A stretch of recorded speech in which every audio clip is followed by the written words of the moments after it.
free, and I just wanna be me. Yeah, I just wanna go so crazy. Yeah, I just wanna be a freak. Yeah, I just wanna rise to the top.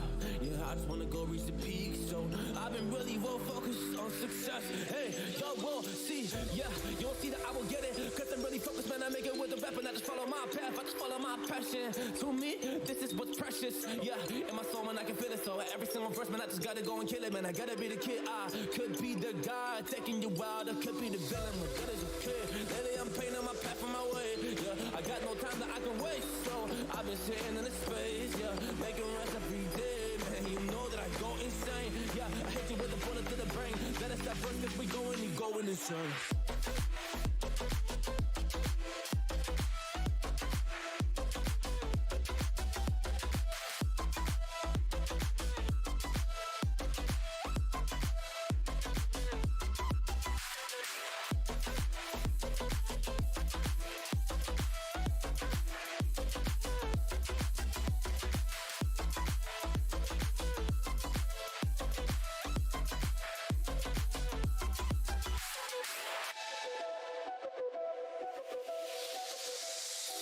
You don't know what I'm gonna do.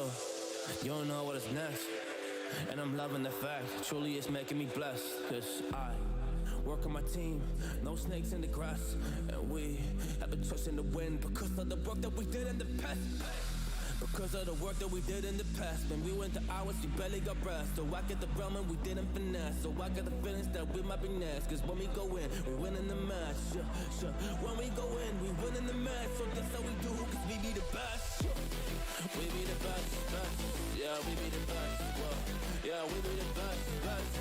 We be the best. Hey, yeah, we be the best, best. Hey, we be the best. Yo, you wanna come a test? Whoa, you want to see we the best? Hey, you don't see that we're the best kid, so I suggest you never really come and test it. But otherwise, I will smack your face like Michael Jordan does with a ball in the basket. Oh damn kid, but you didn't expect it. You never really thought that this could just happen. But now when it come on and we pull out with the action, just people the feed, those they don't get it like.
ultimate. Not going to find any kills, gets a lot of damage. Juby and Beckham trading with these assault rifles. Kaplan trying to get onto that site, but can't quite make it through. Does get one through the smoke.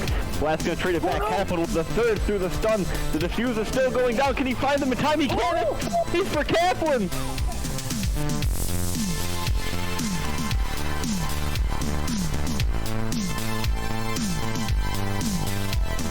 The opposing opponent picking up from garage, could move to position, but the site opens up, and immediately 2 down here as AV strikes first, and then strike quickly. Almost all of Kid falling apart. Smith coming here for the upper short. Strike to J gets a triple, but to get a quadra.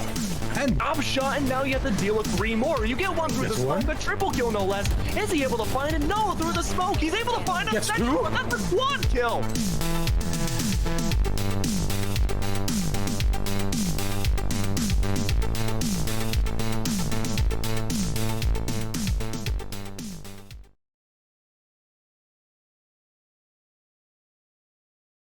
Alrighty, everybody. Hello and welcome back to Great Lakes Gaming. It's another Pit of Valor, number 49. This time, my name is Vincent. I am joined here with Mickey, and this is going to be an absolutely phenomenal day of Valorant. Mickey, how you feeling, dude? I'm feeling great, man. We got Team DN going up against RAO tonight. This is gonna be a great night. Honestly, this is gonna be such a good night, a good match. Yeah, I'm definitely excited for it. I think we're gonna have a good time.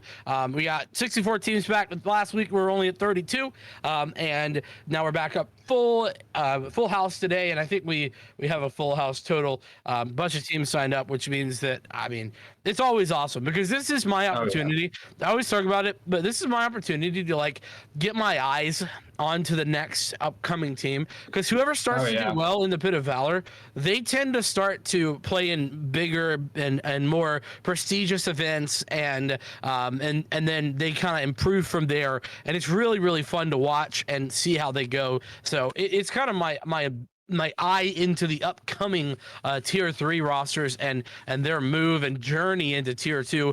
We saw it with DNA Diff, we saw it with Ukers, if you will, and I'm excited to see who the next big team to come out of these tournaments is going to be, Mickey.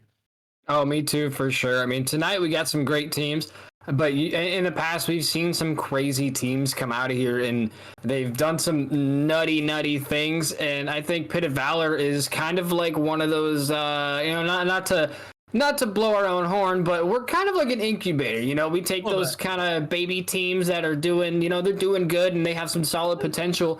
We take them and we squeeze all that potential out of them and send them on their way. Just full of skill and communication and just outright every detail you need to become a great team in this community. I really feel like we're kind of like an incubator, we're a talent incubator. You see a lot of smaller teams, but eventually they will blow up, I promise you. Yeah, you have to have those steps on the ladder, right? That's kind of what we we're one of those rungs, and that's what we love being. We have some of those higher tier events like the Radiant Arenas that we just got done putting on for 3 weeks in a row. That was an blast. Those Project were amazing. 13, an amazing team, won 2 out of 3 of those, if you couldn't believe it. But now POV here for the next couple of weeks. By the way, next week is week 50 of Pit of Valor. Can you believe it? 50 Pit of Valors that we put on here at Great Lakes. Half of 100. I know. That's crazy. Blowing my mind out here. But nonetheless, I do want to get kind of down to it. Team DN and RAO. These are 2 teams that I don't have a whole lot of knowledge about, and that's kind of what I was talking about. Getting the opportunity to see some newer faces come in and perform. Hopefully, that could be really cool. And I was looking over the RAO roster, and I saw that there's the name Nixix, which is an amazing name. I don't know if they're going to be in game because they have a lot of players on the roster, but whoever it is, that's a great name, dude. Keep it up, man. Yeah, we get some very creative names here. I think there's someone out there a couple weeks ago. Someone's name, they're a Killjoy main. I can't think of the team, but their name is Dead Space Baby. So you just get the weirdest names out here, and you gotta love it at the same time. They're very, very strange, but there's some cool names. Again, ladies and gentlemen, if you are just joining us, it's going to be Team DN versus RAO tonight. In the first of many matches, we have 64 teams tonight for Pit of Valor Week 49. Hey, this is gonna be fun, dude. This is gonna be a fun night.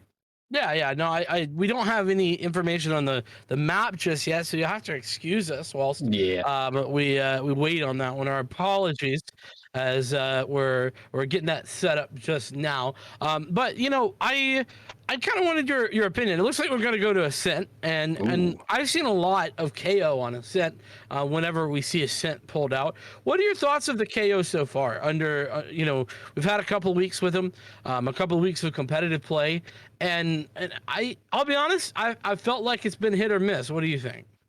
I mean, if I'm being honest, I haven't seen him too much on Ascent. I see him a lot on Haven, but I've seen him a little bit on Ascent, and I think if we do see a KO tonight on Ascent, then it's going to be very interesting because there's a lot of choke points. There's a lot of if you look at Ascent mid, if you look at top cat, if you throw a knife up on refrigerator there, you can potentially get information for all the way from mid to top cat and possibly even their spawn, that attacking spawn.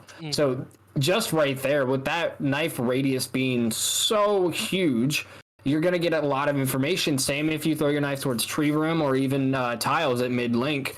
I think KO is very, very necessary, especially if you're not going to have a Cypher or a Sova. Essentially, I think KO is only necessary if you don't have a Cypher or a Sova. If you're going to go Killjoy, then you can go, you can mess with KO. But I think if you have a Sova, I think it's best to leave the KO on the back burner for now. So we'll see. We'll see tonight. Interesting. I think that I'm a bit different than you. I really think that there is a there's a place for that KO.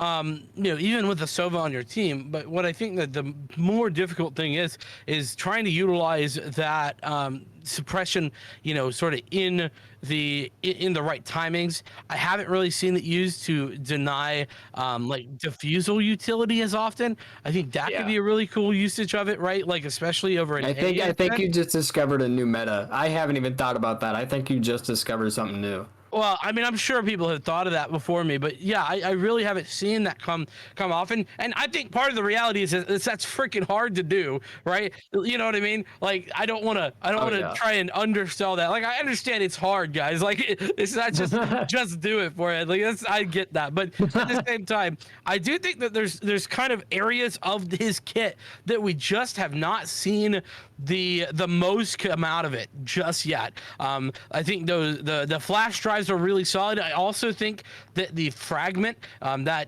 really fast, the really fast, quick 60 damage I think it's every second at 60 damage on that. I think that's pretty powerful. Nuts. I mean, it really is got a large radius, and I really think that it's quite strong. So for me, I really think there's a couple of different usages that I want to see in moving forward that we just haven't quite seen come out just yet.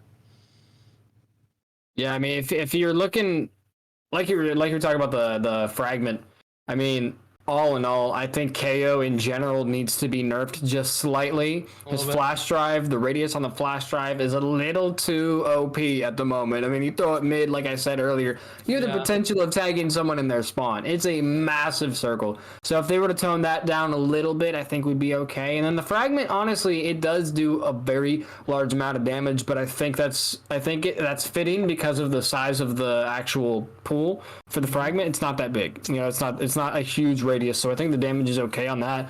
But all in all, I think if we see KO tonight, we're gonna see some crazy plays along with it. Also, real quick, RAO and DN just got switched. RAO, as you can see below, is now on defense, and it is gonna be on Ascent. We're just waiting for a couple more players on sorry. We're waiting for a couple more players just to get logged in here, and then I think we're gonna be heading underway. Yeah, if you're listening to the stream, get the heck in the server. Come on, guys. Come on, guys. Figure it out. No, but of course, I think that, probably is going to see some nerfs at some point. But at the same time, I just don't know what that's going to come out to be. I haven't gotten a chance, I should say, to watch enough either of like the T2 tournaments. I'm going to be watching the Pittsburgh Knights stuff later this week. So I didn't get a chance to watch that NSG event. I got to go back and watch that Cosmic Divide victory, figure out how the heck that happened.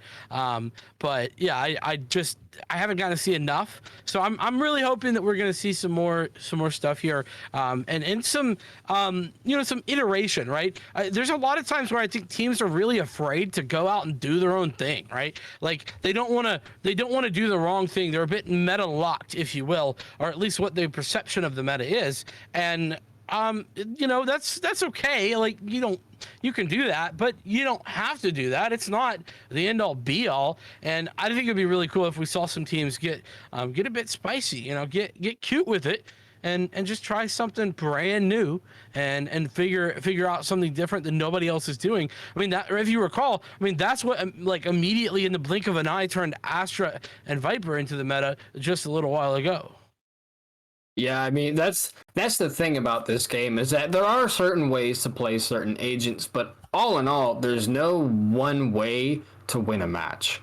Yeah. So that's really what you have to do is you got to go in with your team during scrims, practices, what have you, and just figure out the best possible route for you to take that goes straight to victory. And that might be a split push onto A, or let's all take control of Cat on mid and push B, or what have you. But there are more than one ways, and that's the thing. We see a lot of teams stuck in those same movements, those same the same plans. I can't think of the right word right now. The plays, I guess. They keep doing the same maneuvers, hoping that something will change.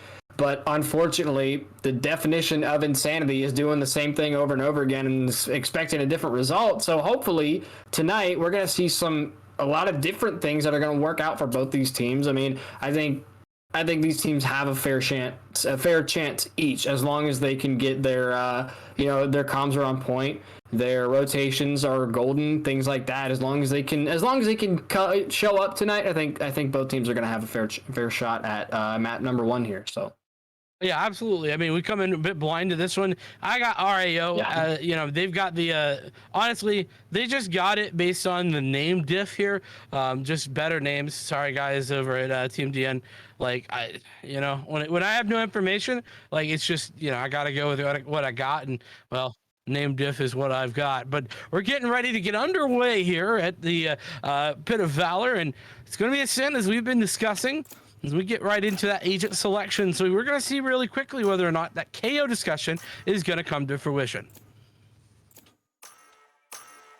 Yeah, let's see. I mean, so far, no dice yet. Oh wait, Kuna, Tano Kuna looking possibly for a KO. We are going to see a Reyna and a Breach here on the defender side for RAO. Again, RAO is going to be on the left side of your screen, defenders.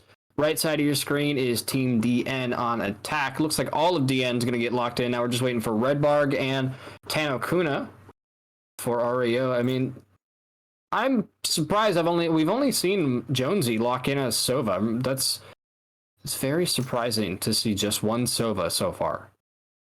Yeah, I would agree with that, actually. There is certainly a need, I think, for Sova, generally speaking, on a map like this, but yeah, it's going to be a lack of early information from this RAO side. It looks like, as they have a pretty strong composition in and of themselves, lots of potential, lots of flash utility as well with that Breach. I think Breach can be strong, but the problem is you are going to be lacking a little bit on your free information gathering, owl drone, sonar dart, that sort of thing. Yeah, it's also very strange. I mean, well, not strange. My words. I'm sorry, my words are exploding. But what I was trying to say is it's crazy that we're gonna see a Killjoy on both sides. We're not gonna see. It's just weird that everybody has their own meta for this map. This map specifically, I think this map specifically expresses Killjoy's abilities a lot more. I think she's a lot more useful on this map than Cypher. But with that said, I don't think Cypher is useless. I just think Killjoy is the better Sentinel choice for this map. between those two. Yeah, I don't think that this is weird at all, seeing both Killjoys come out, only because I'm with you. I think that that's way better overall, is that Killjoy, than the Cypher here on a Sint in particular. I think that we're starting. Swap, Enemy marked. depending on where you go, though. Yeah, you're totally right. We are gonna be underway now, though. Nate takes out Nixix just like that. 4 versus 3, quick. Oh no, my God! Tano Kuna picks up a 2-piece with his nades. His turret finishes the 3rd. He goes down by the hands of Jonesy. Now all of a sudden it's a 2 versus 3 situation. What's just happened? As I was saying, I think that that's a great character, Killjoy, on this map. Oh my God, Example that's A. fine. Oh man, those nanoswarms just cover. Oh no, Jonesy, turn back around, buddy. Oh no, Red Bard catches him. It's a 1 versus 2 now. Santan's already on site, causing issues. Takes out Chezzy, but Red Bard's there. Gets the nice little tap ski, and that is gonna give RAO their first point on the board for defender side here. We defend this place. Yeah, I mean, that's just very nice from RAO. Reality. Like I said, the power of the Killjoy coming out and showing us exactly why I rate that Killjoy so highly here, making it look quite easy there on the site with Tana Kuna really stepping up big time. And not to mention, you gotta give some credit over to Red Bard, who I think had a gravity well in a key position that helped out in that. So it's not a one-man effort, it is a two-man effort. So all that being said, gonna be an eco here for Team DN as RAO have bought in, but their buy is a little bit lackluster, I would say. Yeah, it's a little weird, honestly. I mean, if you look at his whole run, he's got an Ares round 2. So, I mean, call that what you will. I call it BM. No, I'm kidding. But it's definitely unorthodox. But it's weird. We got Bomb kind of chilling in B garage, but now it looks like they're gonna try to go for a rotate back to A. We see a couple of Team DN's players, you know, just scouting mid and also scouting their spawn, making sure it's safe to rotate if they need to do so. But I mean, this is looking, it's really stale right now, honestly. That's really brutal from Tana Kuna. I don't know why he's not bought up armor or anything at all. Like, that's a bit outrageous. Should always be buying up something in this round, and well, that's a good example of why. Jonesy taking down Nixix without any problems ever it be. Nice little recon, gonna get things started. No information off of it, but then just like that, 2 members of DN already on site. Jonesy gets the pick on a Red Bard. Solron's all by himself in a 1v5. Jonesy takes him out with a 3-piece now. And now it's gonna be a 2 versus 4. Chezzy takes out Santan. Jonesy, beautiful bop to Chezzy. Tano Kuna takes out Jonesy. KD1 gonna clean it up now, 1-1. All tied up here. And that's the risk. You don't buy in. You give the opposing team an inch, they'll take a mile. And that's what has happened here. Team DN just grabbed the reins from RAO with a style. And, I mean, you got to be asking yourself the question, like, what happened there? What was the plan? Like, you know, I hear people tell me all the time, right? Like, dude, but obviously we're going to be able to buy into this next round. Yeah, but it doesn't matter what your economy looks like. Economy doesn't win games. Rounds win games. I'll say it again and again. Rounds win games. And well, RAO just gave one to Team DN for free. Yeah, pretty much, and that's going to split those pistol rounds. So now whoever gets this quote-unquote bonus round is going to be set for a while. They're going to get some pretty good money off of here. So, I mean, we still have a minute 15 on the clock. It looks like DN is going to head towards A. Look at Chezzy here. He's by himself. Gets the information from the Sova drone. Those ones there. He's backed up by his friend. He's in his way. Oh, no. Nixix almost costs that. Shock Dart comes in, barely misses the jet there. And now, tree room is full of red. Here we go. Nixix looking for one. Santan able to deflect. Nate's there for the backup. Takes out Zolron. 3 versus 5. All of a sudden, this is not a good position for RAO to be in. There's a Hunter's Fury here for Team DN, so not only are they playing with the big advantage in players, they're also going to have plenty of opportunities to shut this down. And well, that's a great way to continue doing that, just that. Remaining. Oh, all right, Jonesy. Do me a favor and relax, buddy. Just a smidgen. Look at half a face. It's a little early, dude. It's a little early, you know what I'm saying? Like we're early here in round 1 of the Pit of Valor. You're already pulling out them. It's map 1. Relax, bro. All right, dude. I respect it. I love to see it. But yeah, it's certainly something that is going to have to be addressed here by RAO. As well, you can see that their money situation's not as horrific as I had anticipated, but it's certainly bad. They got a couple of Spectres. They've got an Ares here for Zolron and 1 Phantom.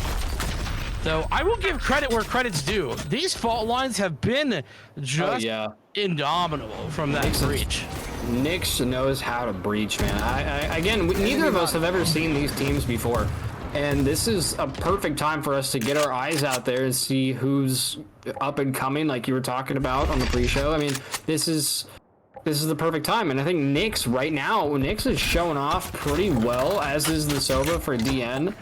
He's got a great KD right now. We're seeing some, oh, there we go. First engagement gonna be mid. Nate takes out Nyx, and now it's 4 versus 5. Bombs still on the back of that brim, heading towards A, as Nate is just doing his absolute best to clear out tree room. He knocks it down to 3 enemies, and that's gonna give his team complete control of site. Chezzy able to deny having control now. 3 versus 4 now as bomb goes down. Yeah, but it's quickly equalized there by RAO, so not too shabby, all things considered. Recovering some rifles makes it a little bit easier, though the Sky Smoke's going to make life more difficult. Still, you do have that Hunter's Fury, and that's what I'm worried about, Mickey. Oh yeah, the Hunter's Fury is so, as a Sova main, let me tell you, it is so dangerous from afar, especially on post plant. Jonesy gonna make it a 1 versus 3 now. Chezzy not in a good spot, finds the headshot on Neo. There's the turret. 1 versus 2 now. Santan's on site, but he's got Jonesy down long. The recon comes out. It looks like DN is going to go ahead and make it 3-1 now, as Santan finds that final kill onto Chezzy. Yeah, Santan getting away as well. Nicely done. It was close, but not quite enough. That was a bit of a half fight. I don't know, RAO, what is going on? Okay, good. They thought it looked like Chezzy was looking to buy once again, but you gotta save some time, guys. You can't just keep buying. That will not be a favorable economic scenario, not in the long term for that matter. And so they are going to go on to a couple of sheriffs, 3 classics to back those 2 sheriffs up. And so this should be a relatively simple round for Team DN, all things considered, as they group up towards B. It looks to be a fast play in that direction. Very fast. You'd think it'd be a pretty in the bag round here, but there's a lot of abilities coming out pretty early here on B Garage. Mostly Astra abilities, but yeah, now we're gonna see Neo with his nano swarms. You can tell they have no information here. They don't know if anyone's around the corner. Nobody checked it. Nobody is checking that corner. Thank God no one's there, but nobody checked that. How do you enter site without checking that one corner? Guys, please do better. Santan gonna start things off with an early pick. Now 4 versus 5, as we're now got just 55 seconds on the clock. DN's gonna have to move quick here. Yeah, it's gonna have to be a quick look. Bladestorm potentially available for either Jet if they wanted to pull it, and Chezzy's already got that rotation. The A site has been taken, and the plant gonna go down shortly, but surely Nate is gonna find some of these rotators fairly quickly. Yeah, there we go, Jonesy. Uh-oh, Jonesy gets a 2-piece, Nate with 1 in between. 1 versus 5 situation here for Chezzy. He is trapped completely, looking for a pick on a Jonesy. Beautiful shots with the Sheriff. Picks up a Vandal. That's a free rifle for him. He has a decision. Does he want to save it or push it? KD1's there, waiting for him, but Chezzy gets the early pick. Nate finished things off with a headshot. 4-1 for Team DN. Chezzy just got a little too greedy. Honestly, I think he should have just saved that Vandal. I'm gonna be honest. I think saving that Vandal would have been the best option for him there. I don't hate going for kills, actually. The reason I say that is because we already know that you're going to be buying next round, right? You already have that money in the bank. So getting a couple extra kills onto Team DN, that's just economic damage that makes their life a little bit more difficult. Ultimately, he didn't do enough, but I think the mindset makes perfect sense. What I don't love is that lockdown usage actually from RAO. No reason to be using that. You're already down in that round. You're already getting flanked, and it's just a bit overwhelming. Oh, here we go. Zolron gets smoked off. Red's on site as well. Oh, Zoran suddenly has 10 HP, got dinked in the head. Rez comes through. So much chaos, so many abilities. 3 versus 5 now. Bomb goes down to the hands of Santan. And Team DN has complete full control of B's site with just Chezzy in a 1 versus 5 once again.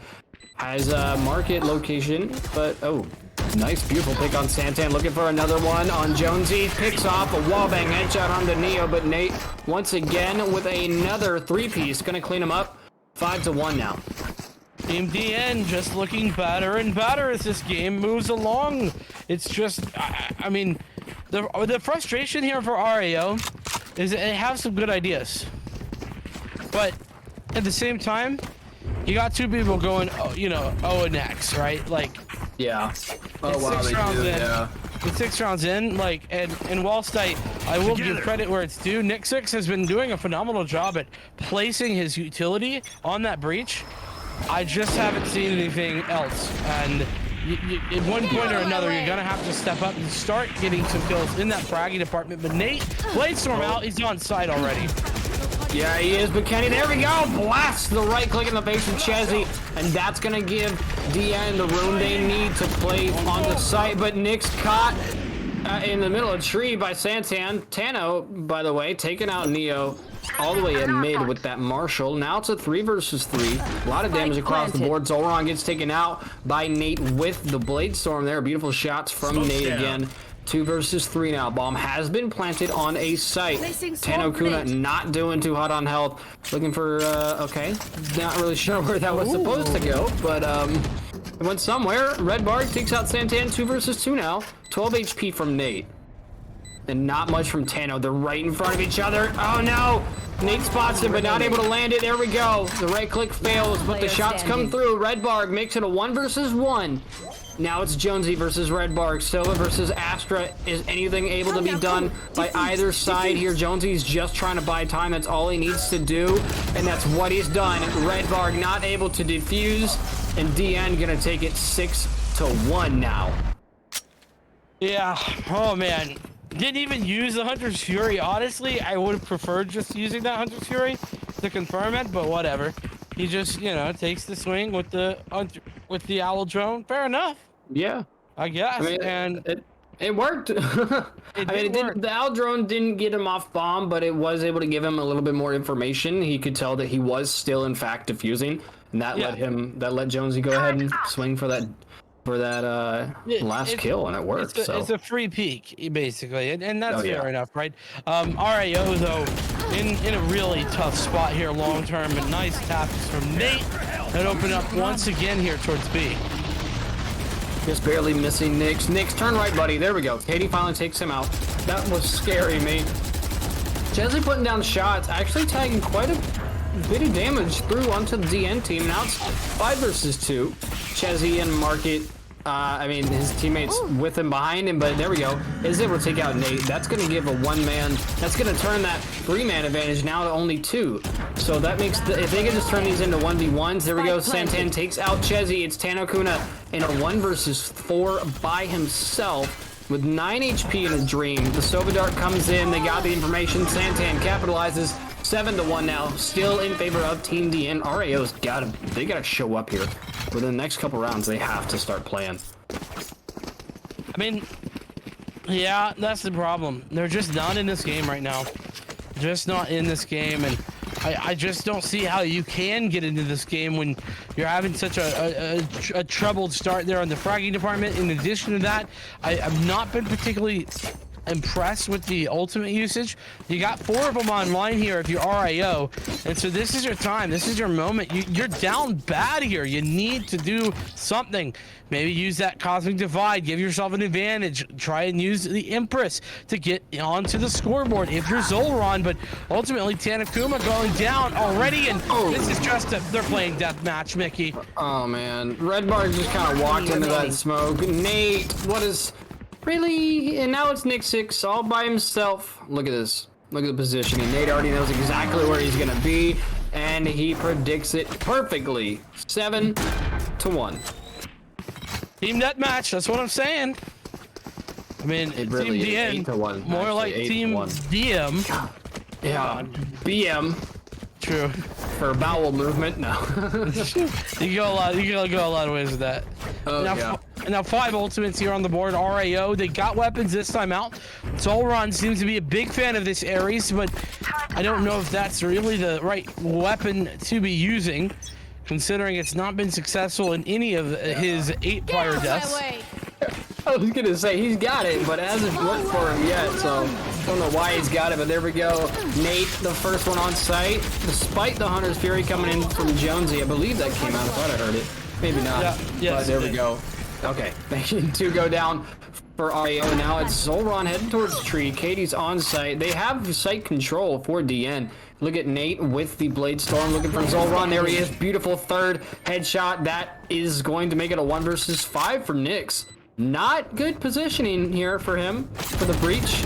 And Nate, whip goes the knives, and now it's a 1 versus 4. He's got a little bit better of a chance. 50 HP and a drain though. It's still gonna be one hell of a retake for him. I think his best chance would just be to play for picks at this point. Well, I mean, he's on the board, so I mean that's always obviously a win.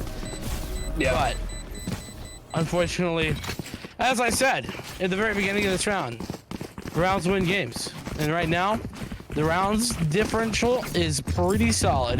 9-1, in fact, is that differential. And once again, RAO, guys, you have 5 ults. Please use them. Dude, I'm begging you. Look at Nate. Nate is 20-5, dude. 13-4 from Jonesy. I mean, Jonesy's having a little bit trouble finishing his kills. He's got 8 assists, but all in all, DN is coming out of here so solid, and we only got 2 more rounds in the first half. So if RAO isn't able to make this 3-9 right here, they're gonna have one hell of a time trying to bring it back, because this could be an 11-1 half. That's what it's looking like. Yeah, it's feeling like I'm with you there, Mickey. And you know, the other problem is, like, you have to start to get aggressive, start to make some moves. And there we go, Zolron getting aggressive, using that 2 great advantage. The crouch peek is something that can work, and he does get the super 1 trade. And he takes out the Sage, so there goes the res. But now Santan's not in a great position. He has to back off through mid. RAO just retook B site. There we go. Santan and Jonesy working in tandem, picking them off 1 by 1. And now it's a 2 versus 3. DN's only got a 1-man difference, but they do still have bomb. He's gonna be on the back of Jonesy. He's looking for some kind of entry onto site here. He's gonna get some information, but he doesn't know that they're literally all right next to him. And Redbarg's on site, by the way, so this could, I mean, I really don't know how this is gonna work out here for Jonesy and company. There we go, Jonesy, beautiful early peek, takes out Redbarg. 1 versus 3 now. Chezzy is last one alive for RAO. Got the Phantom. Yeah, honestly, yeah, just send it at this point. Never mind, Jonesy, beautiful headshot, finishes it off, 10-1. 1 more round in the first half. Last round, and it's looking like 11-1. You really just gotta send these ultimates, guys. Yeah. Really do. I mean, I feel like I'm a broken record at this point, and it's fair to say, but you know, also, it's such a highly impactful part of the game, and RAO just have ignored it for everyone except for that 1 lockdown. They, as a team, used 1 ultimate this half, and that is just not acceptable. No, it is absolutely there we go. Not. There we go. That's yes. That wait, that's Chezzy. It's Chezzy. It is Chezzy? Yeah. He put it away though. Yeah, but he pulled it out. That's the important part. Okay, as long as he's gonna use it. I mean, RAO, they gotta use it. There's a couple ults in this game that you gotta fire as soon as you get them, and Jets is one of them. That Blade Storm, you need to just use it as soon as you get it. It's your best chance. Saving it for a pistol round, or for you know, a save round is, you know, not a horrible decision, but it's not going to get you much further than Zolron's bullet will through Santan, and another one onto Katie. 3 versus 3 now. Jonesy capitalizes, taking out Zolron. Nate's got this beautiful cover. Chezzy whips all of his knives. Jonesy, meanwhile, taking out the rest of Chezzy's team, and it's going to leave him by himself in a 1 versus 3, but Neo is going to go ahead and finish off the first Switching half. sides. Ladies and gentlemen, it's 11-1. Next point for RA or for DN here is going to be match point. After that, they might win. If they get 2 in a row here, they're going to win. That's it. That's Yep. Oh man. Yep. And just to reiterate, no Cosmic Divide, no Empress, no Rolling Thunder, not a single one that entire half for RAO. They weren't used at all. No, I mean, we saw 2 total ultimates for a team over 12 rounds. That's just never an acceptable number.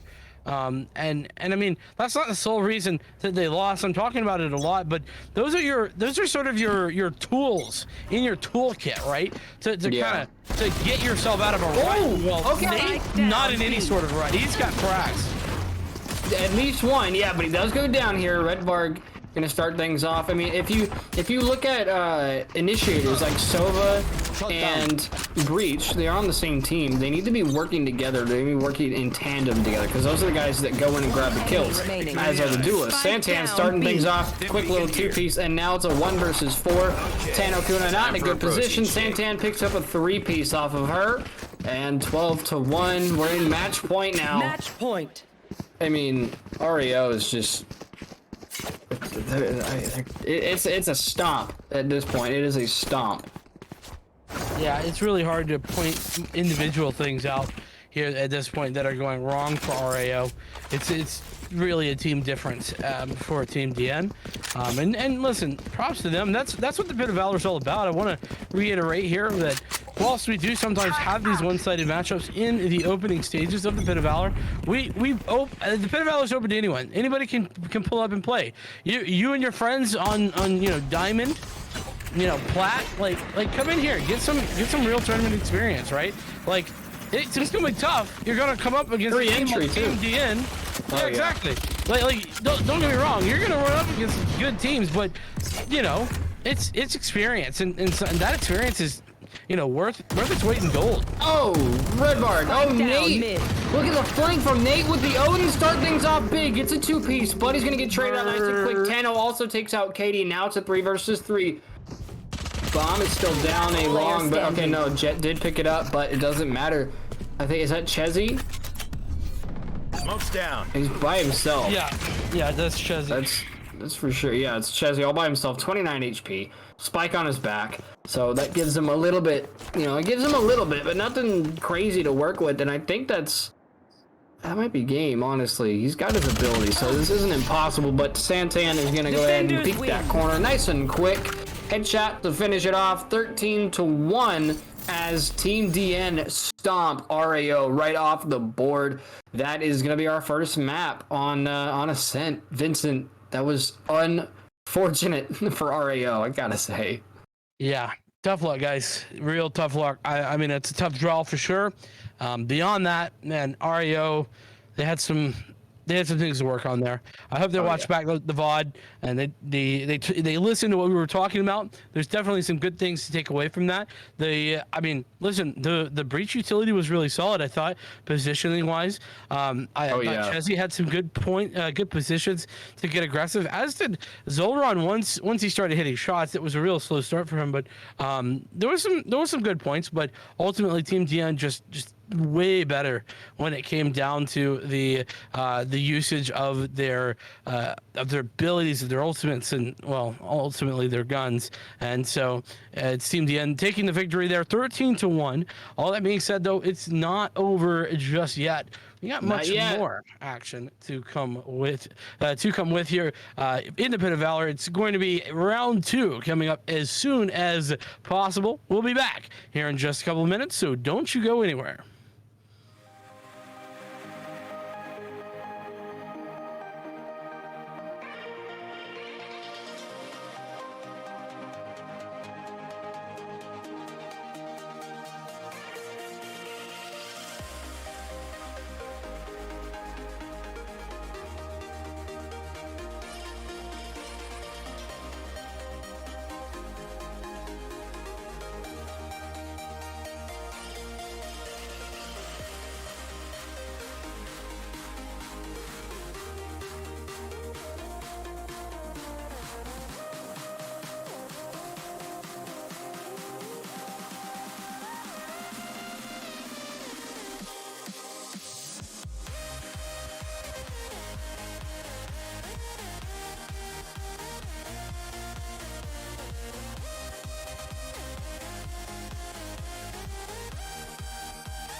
Midnight and city lights on the other side.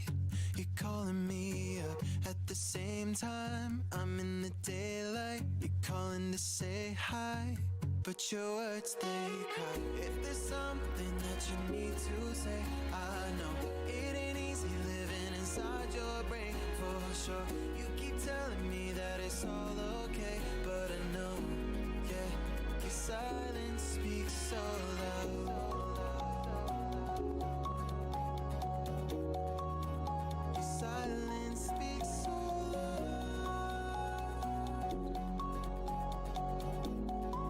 And I hear you calling out, yeah.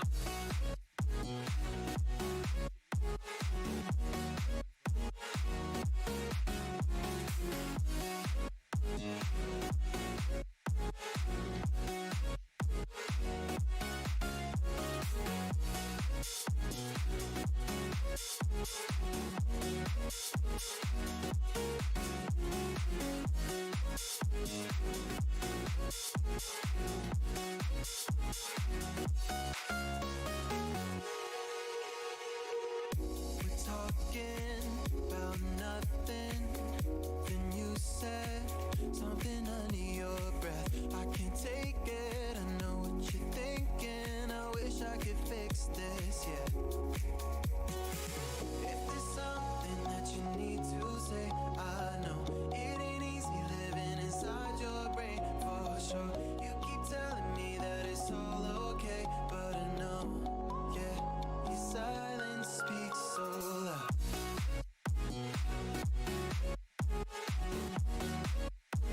Silence speaks so loud.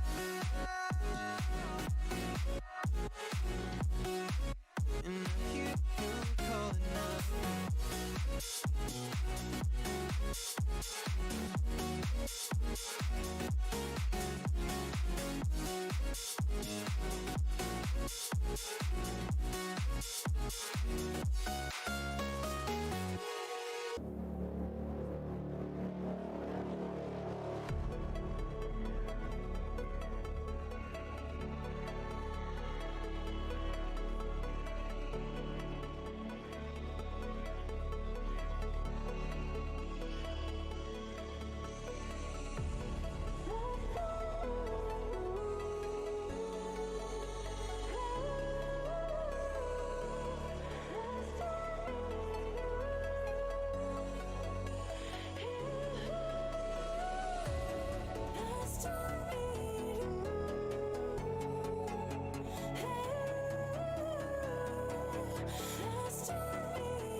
Alrighty, welcome back here to round 2 of the Pit of Valor. My name, of course, is Vincent, now joined by Mick. We've gotten rid of Mickey and now joined by Mick. The M's are abounding today, but Mick, how is it going?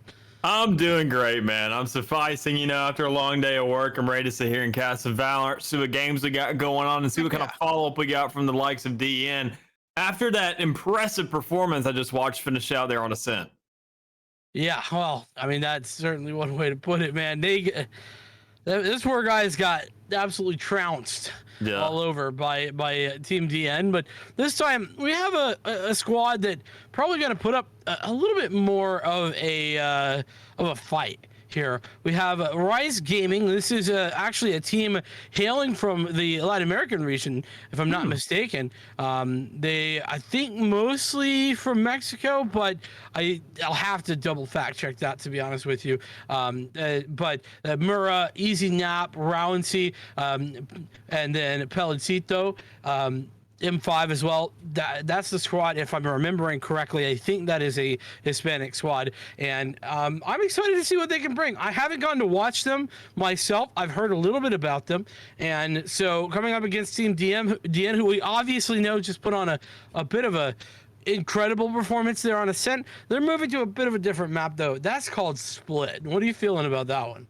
I like it. I like it a lot because the way Ascent lies out compared to the likes of, Split, they're two completely different dynamics. Split is a lot more lateral, meanwhile, Ascent is a lot more linear. So the way everything plans out, you kind of have to go ahead and adjust your mouse pad, adjust your hand a little bit to be flicking more up and down rather than left and right from the likes of where you're going. So I think it's going to be a little bit of a challenge for these guys. It's going to be a little bit of a change of pace, and I'm excited to see whether or not they can actually stick up to it, because now that we're, moving on to these rounds, getting onto these closer matchups, in that first round, as you said, anybody's open to come into this pit of valor. So, I mean, you never really know who's going to come in here. It's always kind of a wild card. I mean, it could basically be those buddies. I mean, I myself, gold plat player could just hop in and say, all right, let's get this going, and just completely get stomped on.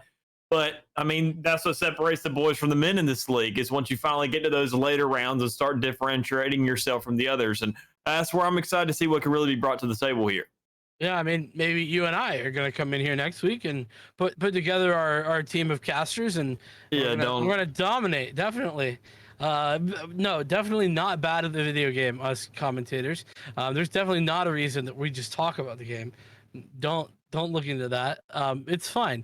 But yeah, that's the beauty of it. Anybody can come in, anybody can have a good time, and anybody can try their hand at what is, an entry level tier 3 tournament that is, a lot of fun to play in. And well, as you all know, we love the back end team here as well. They are phenomenal and make things really easy on you too with that free entry. But regardless, we are looking at Rise and DN. I kind of get the feeling that Rise should probably take this. They've had some success in the LATAM region in general, in going through in challengers and whatnot.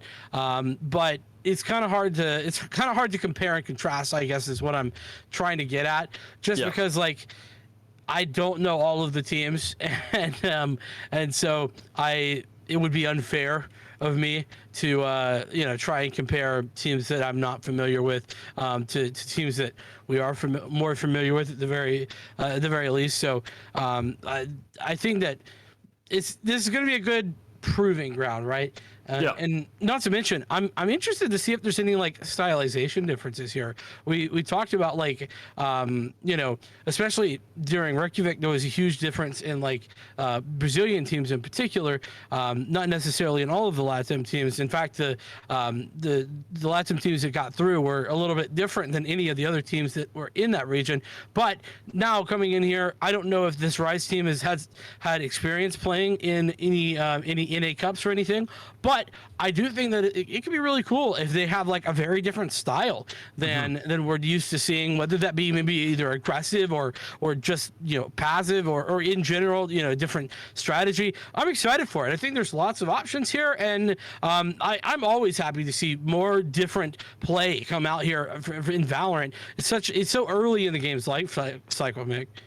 Yeah, and I'm completely with you on that. I mean, the most we can really hope for, besides differentiating all these other teams, comparing them, apples to oranges kind of deal, what we can really work off is I'm just hoping to see a little bit more of an equal game here compared to the likes of the last one. Split is going to be a much different dynamic. It's going to be a much different paced map.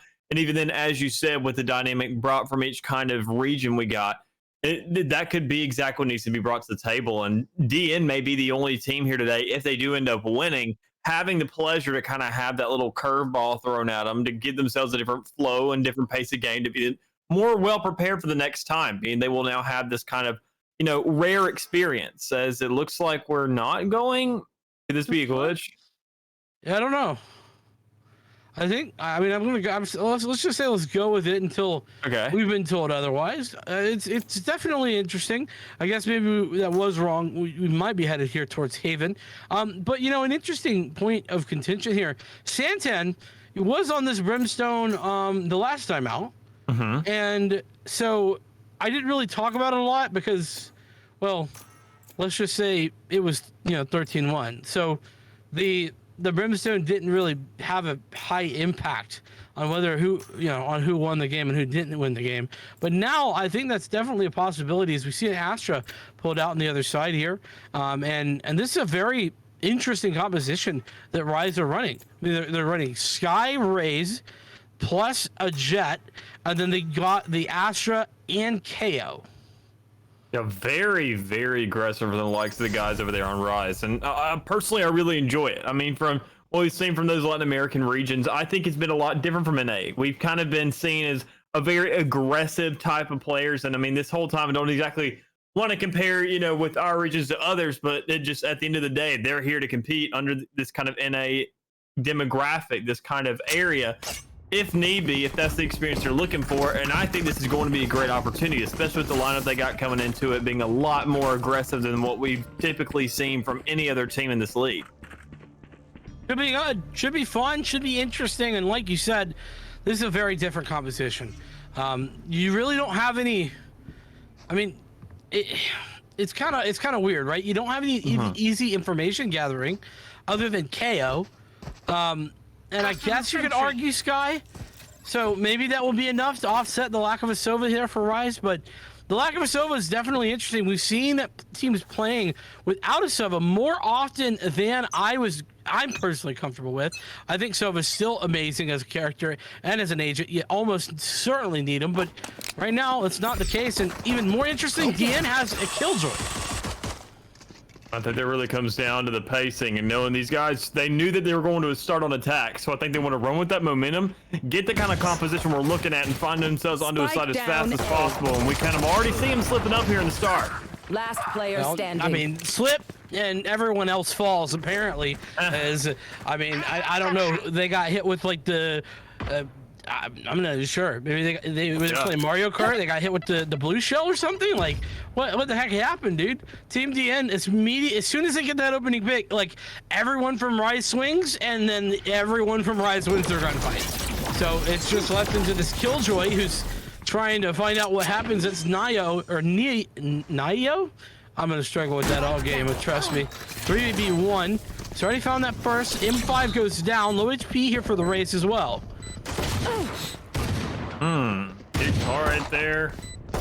Brilliancy just absolutely just swinging it out, trying to keep that intel in, just making sure, because I mean, everybody knows you want to go down here on the first round. You make more money off of it. Just go ahead, send it, do what you got to do. What are you going to do? Save the classic. It's not worth it at that point. And the way that was executed, I mean, we saw that A short push didn't exactly go in the way that they wanted it to, getting that spike drop. But as we said on long, everything just really panned out to their favor. Every single swing and turn just going into their favor, winning those gunfights. And going forward, we say it time and time again, Valor is a game of momentum. And I think this play purely, having Sova's going to slow the game down a little bit. Having somebody in the back if they don't know how to sufficiently play him. And KO kind of being a more aggressive option, almost near Sova, but taking those straight out for a little bit different util. That's exactly what Rise is looking for, is to get the momentum, go ahead and find themselves a guaranteed 12 if they can win these out. And then as soon as it comes to defense, they may not have the best comp for it, but they'll only have one to win. Murrah is an outrageous individual. And you just can't convince me otherwise. This man has the shotgun rather, second round, and is ready for it. This Judge is deadly, we know. He's already taken out 1 and 5, connecting with more, and it's in 5 to connect with a triple on the Classic. That man getting aggressive, finding success, but I mean, we see what kind of game this is going to be with Murrah. I mean, easily. The way this is just panning out thus far, this aggression, it's exactly what you need, especially with the team, with the lineups they got. I mean, they can't exactly play passive. I mean, they can't. If they do, they're kind of going to be stuck. The only real option they have when it comes to playing passive is going to be playing into the Astra. And there's just not enough there when you have a Jet, a Raze, a Sky, a KO. KO may offer a little bit more to the table and that Sky as well, but just collectively as a team, they cannot sit back, and this aggression is going to be coming through a lot more. And we finally see our first default with possibly these rifles coming out. So Nate finding himself the first on a trade here in this round is going to put themselves at a 4-4. And Rise, not exactly at a gunpoint advantage, but it's enough, especially maybe with that mentality. Yeah, but you called this a default, right? Look at how far forward that those players in short A are. Like, that's not a default position at all. They got so aggressive, and that's the kind of aggression that I was kind of expecting here, you know, coming from a team in this region in general. That's usually what we have seen overall. I didn't want to put them in that box, but I think we're seeing that that box fits. And maybe it's just a Latam default, you know? We were talking about different dynamics. Maybe that's just how it works for him. Well, I mean, that's what I'm saying. Like, it's normal. It's normal to get up into short, but to take that duel and get that close, I mean, that's just outrageous. Hey, Cajones will do a lot of things to a lot of men, but sometimes they win you some gunfights, and that's what we're seeing here at Rise. They're doing a great job just getting on this site, playing into that bomb, and almost forcing them out on essentially a thrifty, as they were kind of saving during this round, trying to manage with what they could, and they definitely managed with what they had. Yeah, I mean, they took what they had in the prior round, they used it into this round, maybe a bit overzealous from M5 right there, but ultimately, it's just one player surviving from Team DN, and, well, the cash flow isn't in an ideal position for that defensive setup. Rise is going to have enough money to buy back in here, and, well, Team DN, I mean, they've got enough to do something, but their buy is a bit shoddy. Yeah, and that really comes with kind of trading out and getting as aggressive as you do. You typically lose those weapons. You're not going to have those teammates really capitalizing off of it because you're not getting that kill money, and it's not going exactly playing in your favor. But with the Blade Fury coming out and these trades going out here towards mid, there may be enough promise here as they find themselves the first pick, and they're going to follow up with it with Santan actually find himself an answer. Well, there goes Mura. This time, not with a judge, but it's a rifle. And now a sheriff as well. M5 getting maybe a bit too forward, but he's traded immediately as well. Naya goes down, meaning it's 1-on-3 for this Soba. Rouncy has already gotten the suppression. That flash drive goes out, and they make it a double. It ultimately doesn't matter because it's Helencito to find the final frag whilst distracted by Rowancy. This is looking good for Rise Gaming. Oh, for sure. I mean, everything about them right now, the aggression is playing into their favor. Momentum-based game once again. So they're going to run with this by all means necessary. I mean, look at their whole squad. Easy a little bit there in the back, kind of, you know, with that Astra pick being 1-4 while the rest of the team's just kind of going out. But, I mean, that means he's doing his job. He's really just throwing out whatever util he can, popping it up, doing what he can, and letting his team run the rest of the rink. And that's all you really need out of this. Murray's going to go right up front. Finally kind of be punished for that, but Ed's is going to find that trade and kind of be the first little slowdown of the game we've had, rather than is it going to be right off the rip. Oh, I love that fragment setup. I mean, that thing is huge. You'll love to see that. Just denying any place underneath heaven. 4-on-3 now is Rise to defend. Cosmic Divide available, as is Seekers, but those guiding lights doing work to really make that really a difficult place to entry from. And in fact, speaking of entries, it's an exit. M5 making the exit for Jonesy in this round. An easy nap with a easy 3K. Wow. Keep on going, Chief. 5-0 right here on this offensive side. I mean, there's really not much you can do looking at these guys on Rise.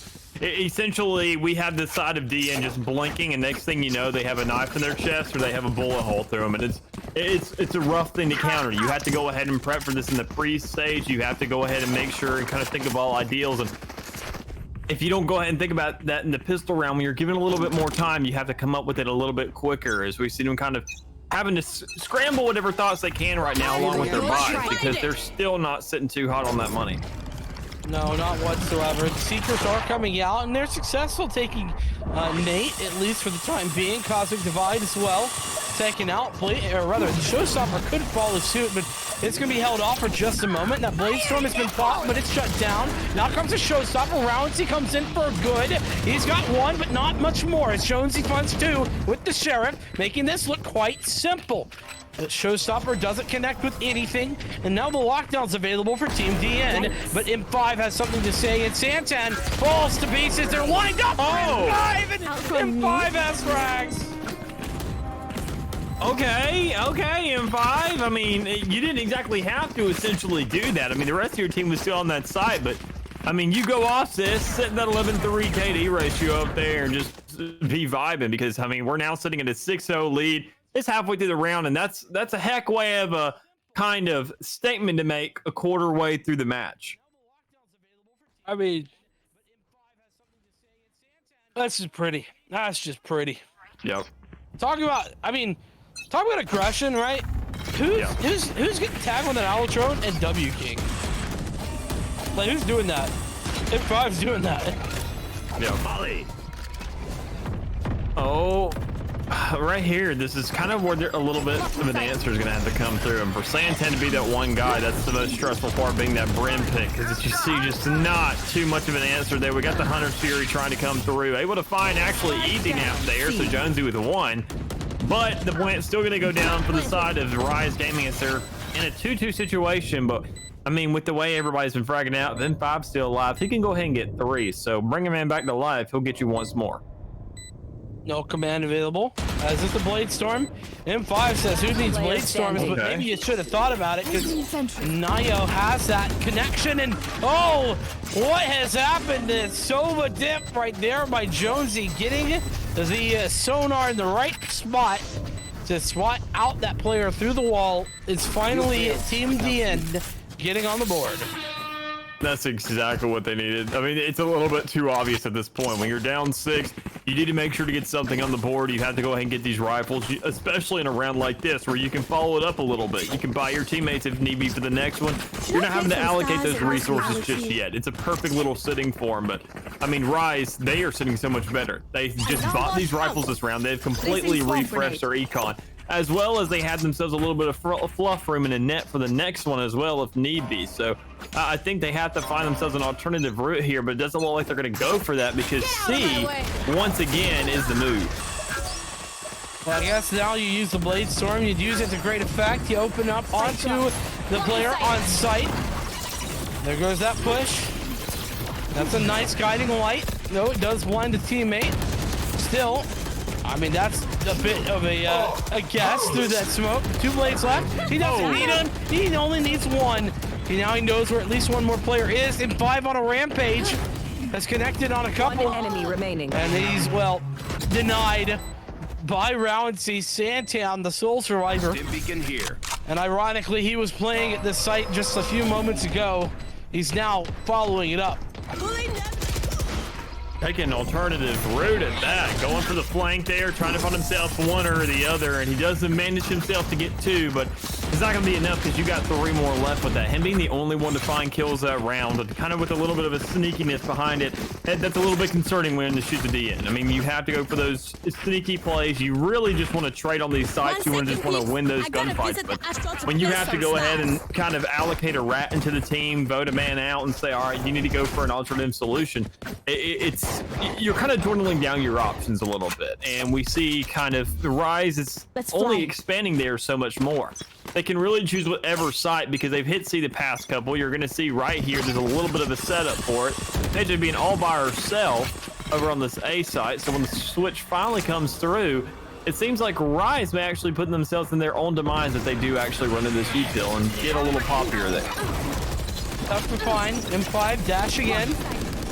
Looking for something. It's Jonesy to take the first, though, on the defense, but M5 and Murrah both find success. 2 now for M5, versus 1 more on the site. A triple for M5. It seems consistently able to pick up these frags. Now there's just 1 player left alive, and that's Nate with a Judge and a Dream. I mean, the man went off last game, so surely he can manage 1 at least. I mean, here with those cloud bursts, maybe able to kind of bait something out, but as you can see, the shooting squad is just lining themselves up. These guys are so hungry. You can see 5 finishing it off with a 4th there. Oh, He was behind him the whole time. who took the ace from him? I mean, it was Murrah on the entry, but yeah, I don't think it matters. There was Murrah, the only other kill of the round for Rise, but oh man. And this is a great example of what I was talking about. Again, I didn't want to be presumptuous, but now that we've seen what it was, I mean, this is what the LATAM region has been known for. If you haven't been watching other regions, it has been all-out aggression and W key factors.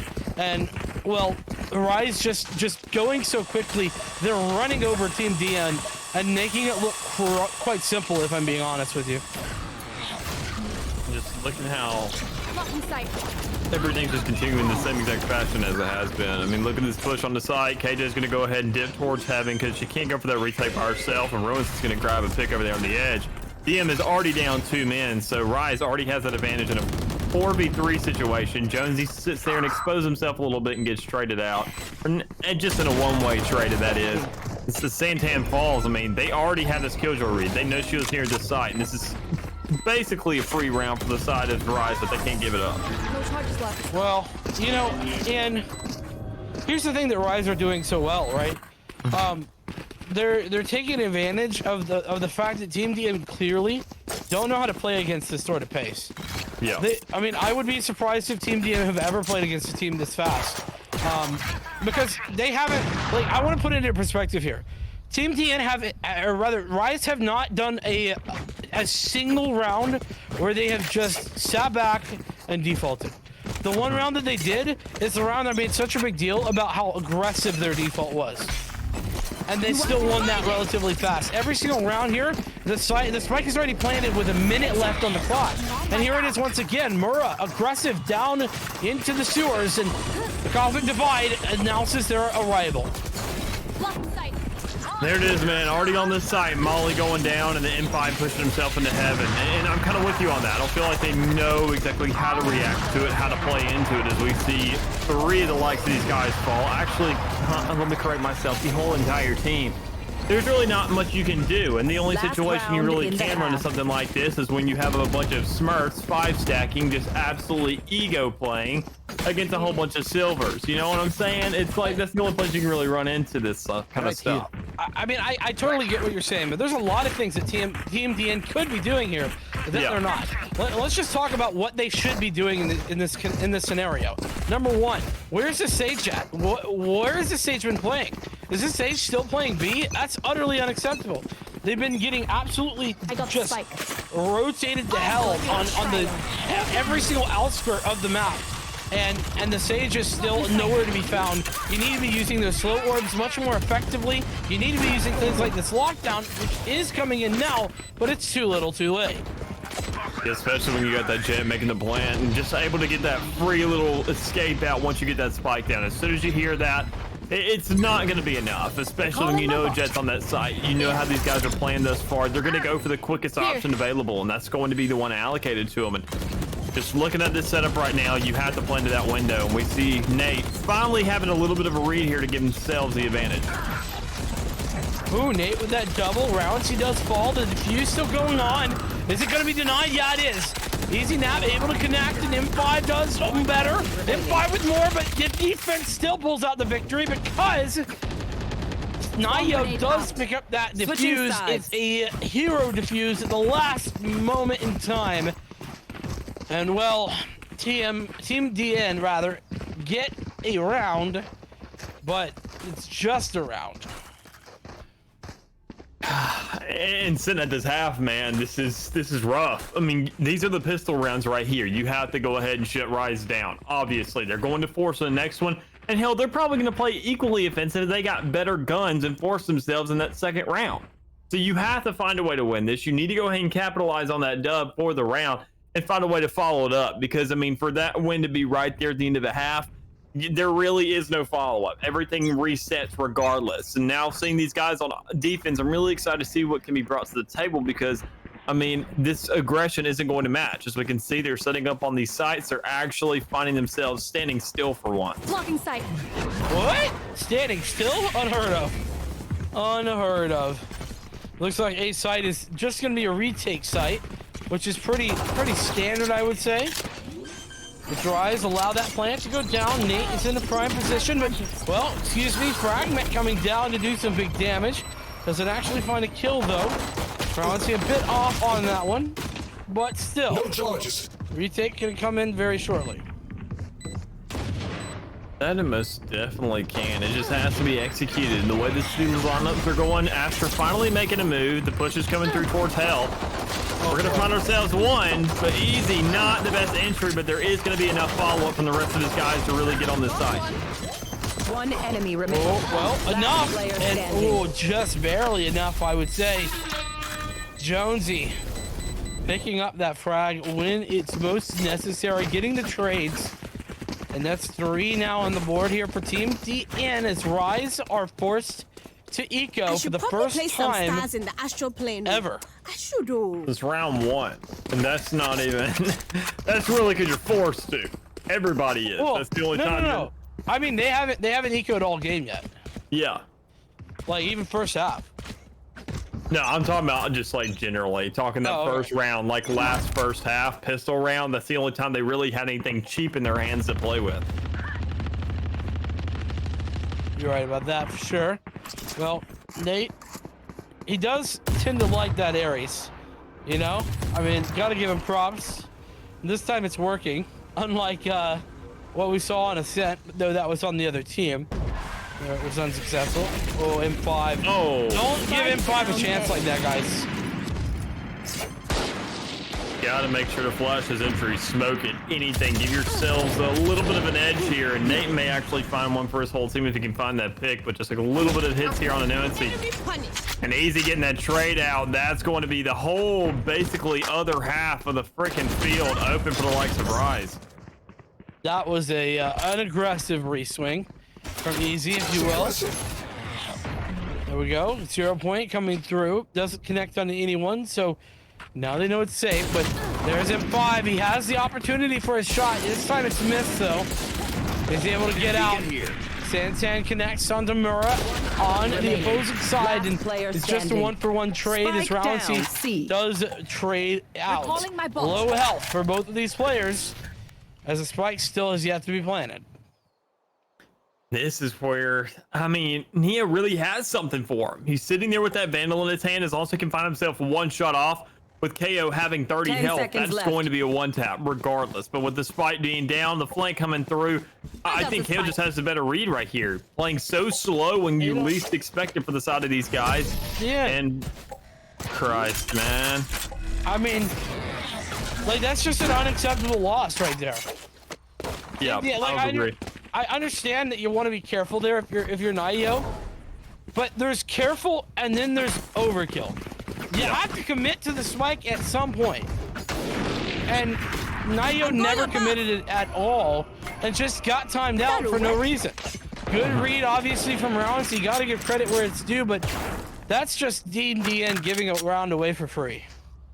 Yeah, I'm kind of with you on that. Just you have to speed it up. Essentially, move it or lose it. And when your team is already finding themselves a little bit here on this first half, you have a little bit of breathing room now. They're on the opposite side of the field, haven't gotten their momentum going, and as you have Neo finding his, that's going to be good enough of a follow-up. A little bit of a backup after you sit there and essentially save unintentionally. Yeah, no, definitely not a great look.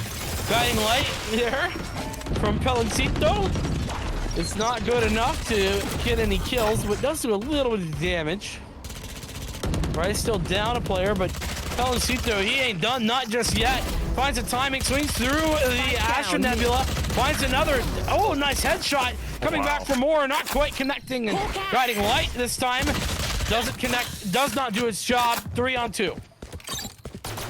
And everybody having a backup here, essentially find themselves a little bit of cover as that spike is over there down towards mid.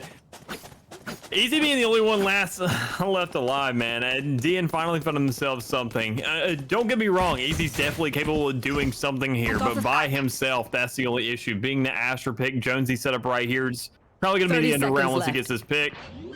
And with that little stalk coming up from behind, no read, I guarantee it. It's 2 forever around here. I mean, he found 2, man. He found 2. Jonesy is probably getting yelled at by both his teammates right there.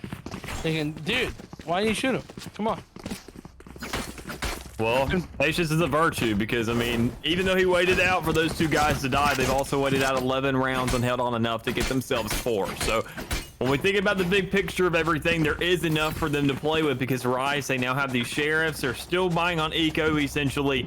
And DN is now holding on to a little bit more rifles, a little bit more gunpowder in their hands, a little bit more gunpowder as well. So the way everything panning out for them, as long as they can go ahead and follow this up, they should have a next one to follow up with. Not a fan of this buy from Rice. Not in the slightest. So I am a fan of that shot, though, from M5.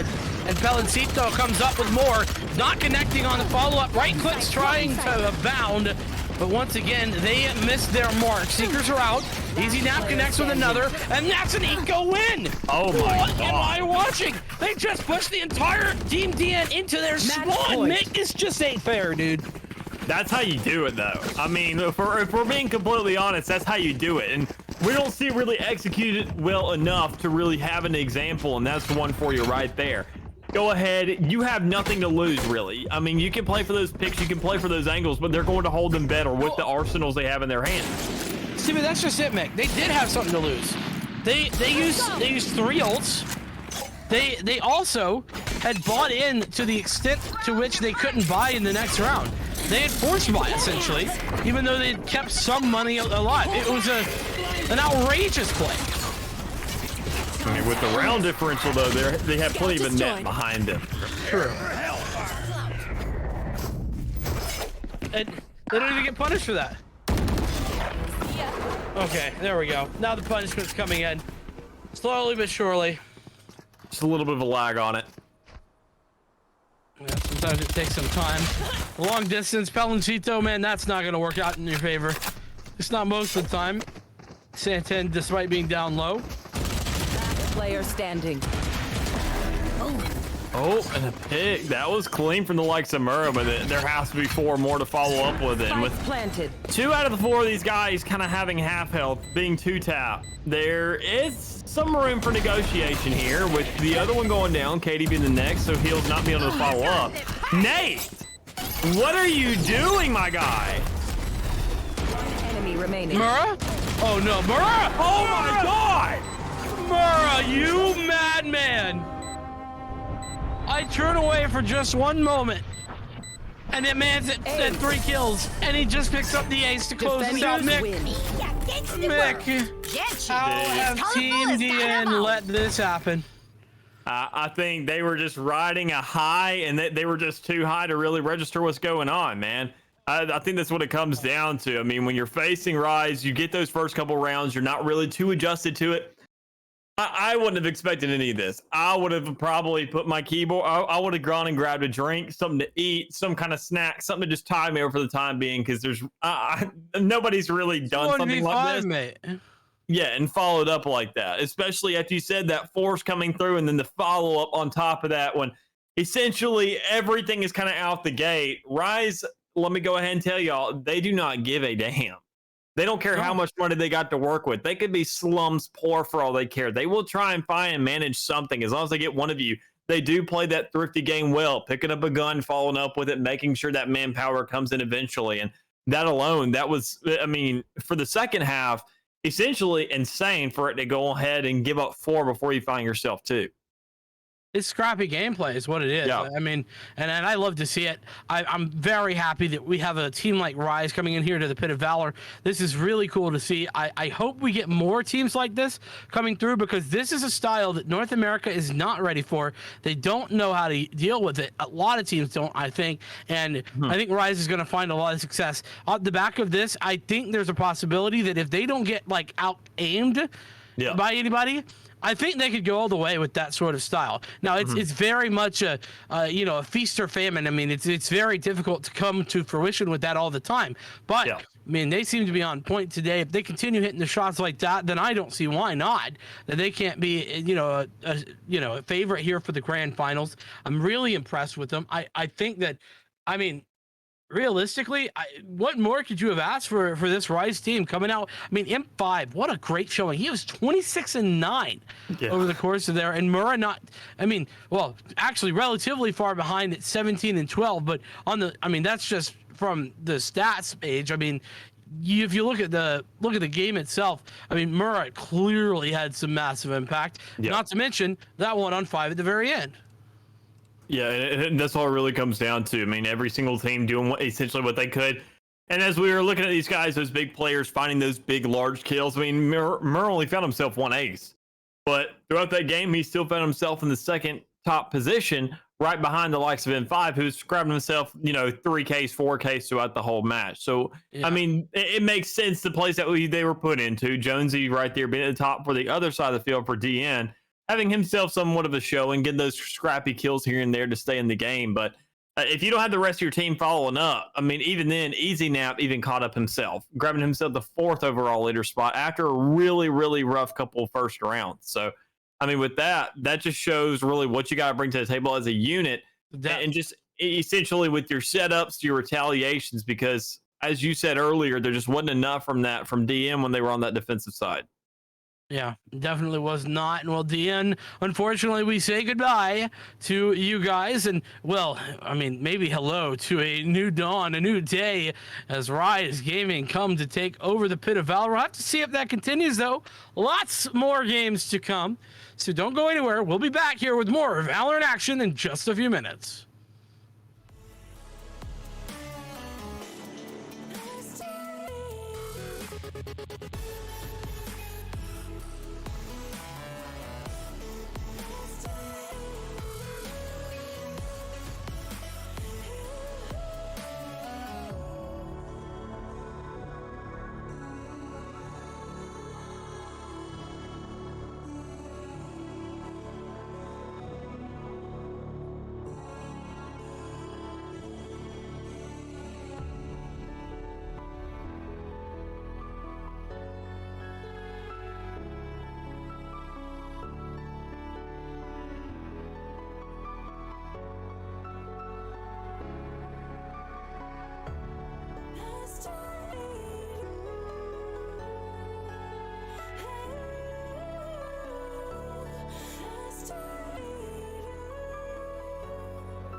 Can you dig it?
invincible.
You made a monster.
You made a monster.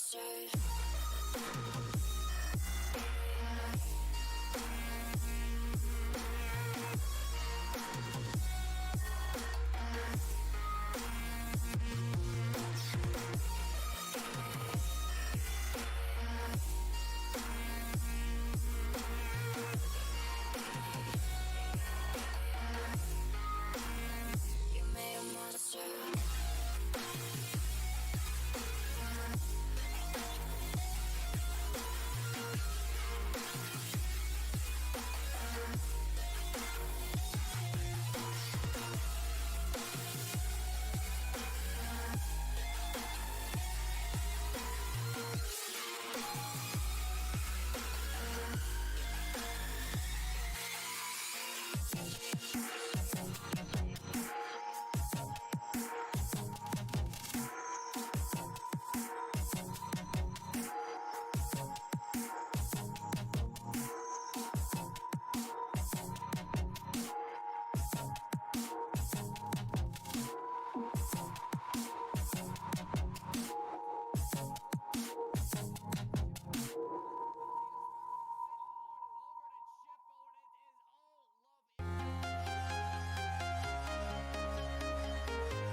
I'm walking alone, the streets are empty. The only thing I can see is my own silhouette. I'm getting stronger, step by step. The clock is ticking, but there's no time for regrets. I've been flying from town to town, from London to Taiwan.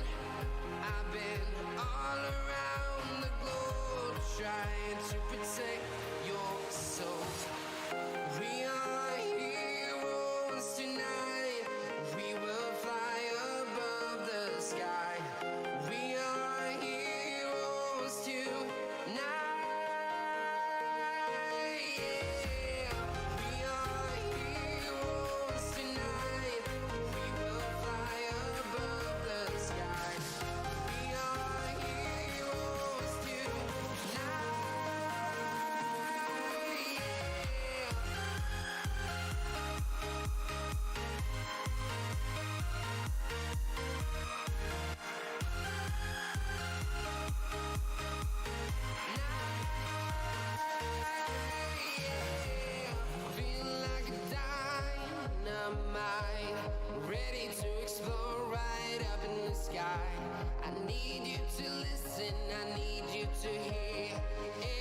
show any fear.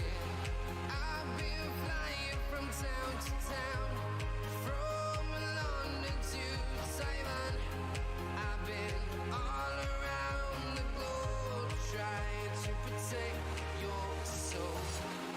We are heroes tonight. We will fly above the sky. We are heroes tonight. Yeah. We are heroes tonight. We will fly above the Welcome back, everybody. Here we are on this wonderful, wonderful Wednesday evening with the GLG Pit of Valor 49. We've had a bit of a caster swap. I am the Doctor, being joined here by Mickey on my side, and we're going to be heading into the next game, hopefully in just a couple seconds, which is, in case you can see down below, it is going to be earnings check going up against Prodigy. Prodigy? Prodigy. There we go. Prodigy. Potato, Prodiggy. potato. Prodiggy. How about Prodigy. that?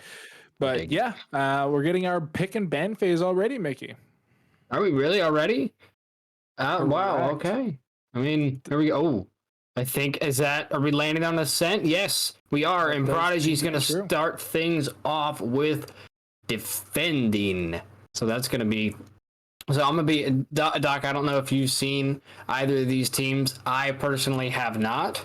So I don't know what to expect, but I can tell you that I had never seen RAO or Team DN, and let me say, one of those teams ran away, and then Rise came in and ran over that team. So I don't know what to expect, because we've seen a couple upsets tonight, and heading into map number 3, I have no reason to believe that there's not going to be another one. You know? Yeah, I think round 3 in this best of 1 random seeded bracket is sometimes when we can see the best matches, because then we head into round 4, which is quarterfinals, round 5 semifinals, and sometimes semifinals can also be a really good matchup, and then it kind of swings. But for round 3, you know, the first map that we're going to be seeing here is some of the fastest teams through round 2, and so they're going to clash. They're going to have, you know, everything coming at each other. So I think this could really be one of the strongest matchups of the night so far, and I'm super excited to see which team comes out. And, you know, yes, knowing who is on the defense and who is on the offense does give us a little bit of info, but it's also Ascent, right? Arguably one of the most balanced maps in the game in terms of round score, as both teams are going to be very practiced on this. They're going to know exactly what they want to do gameplay-wise, and it's just up to them to really execute.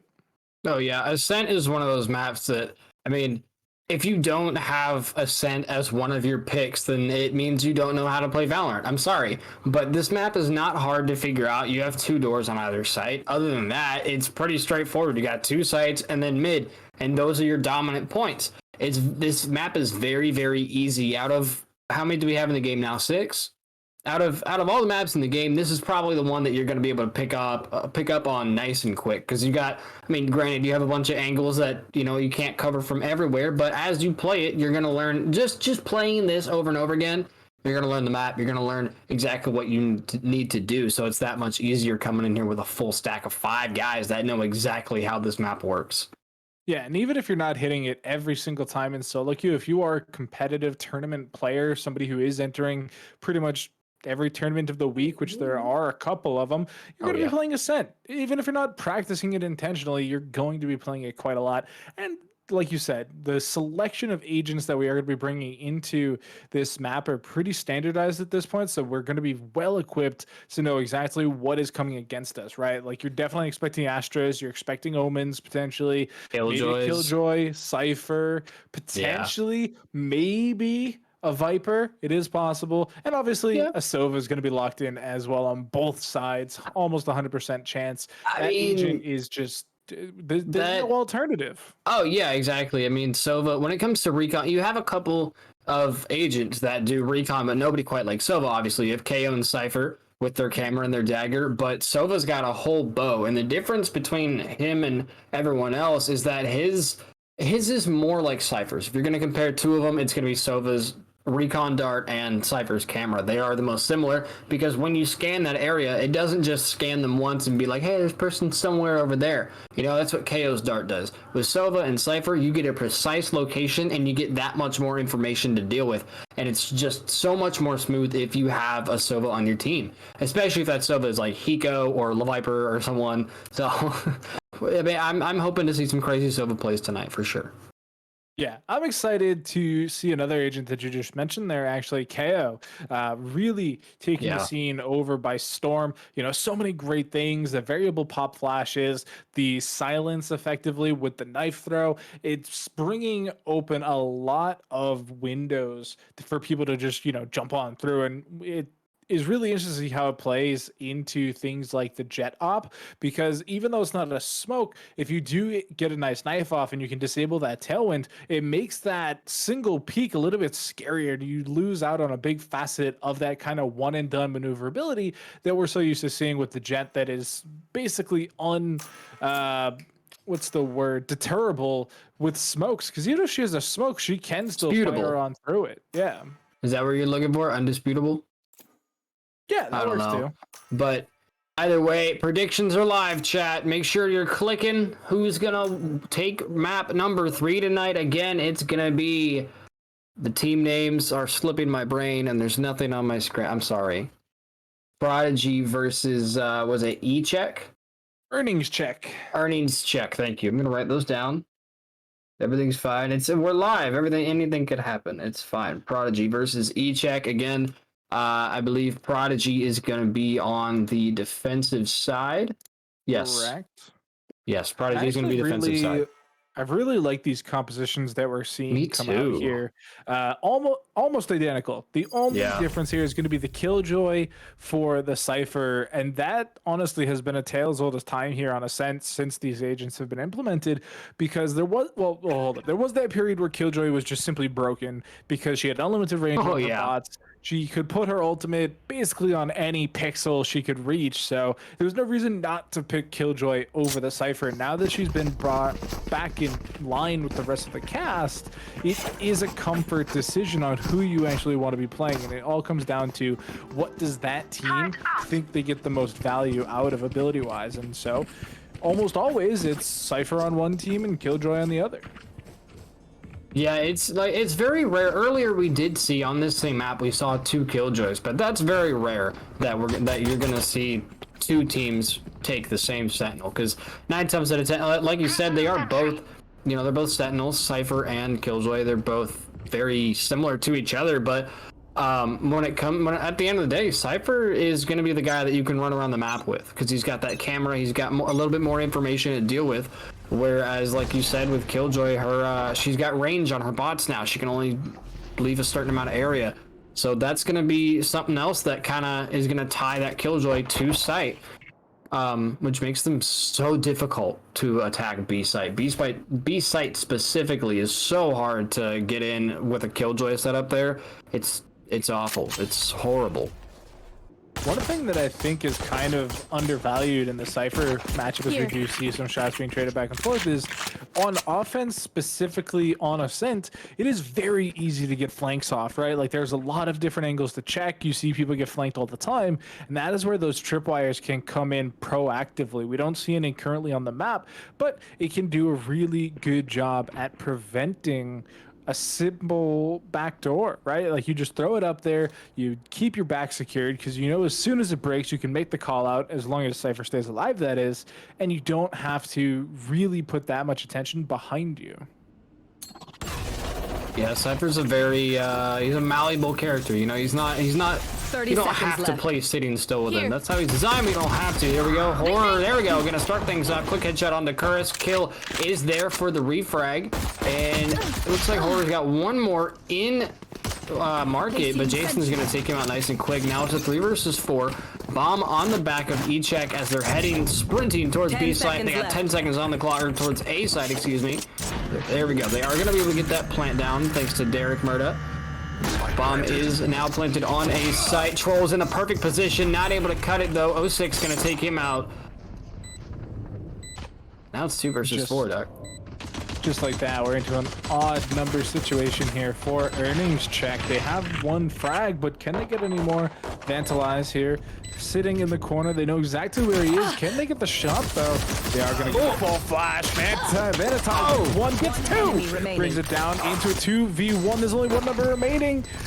Derek could do something here. It's just Kyle with the jumping right. He gets 2 for the 3. And he's even going to get the defuse and win the round. Clutch. Yeah, I called him Kill earlier. I just want to... it's Kyle. That's my fault. I'm definitely going to be butchering a couple names here tonight. Just a heads up. I apologize to the players if I get your names wrong. But look at this. The flash completely backfires. Vanita is able to capitalize, takes out both of them.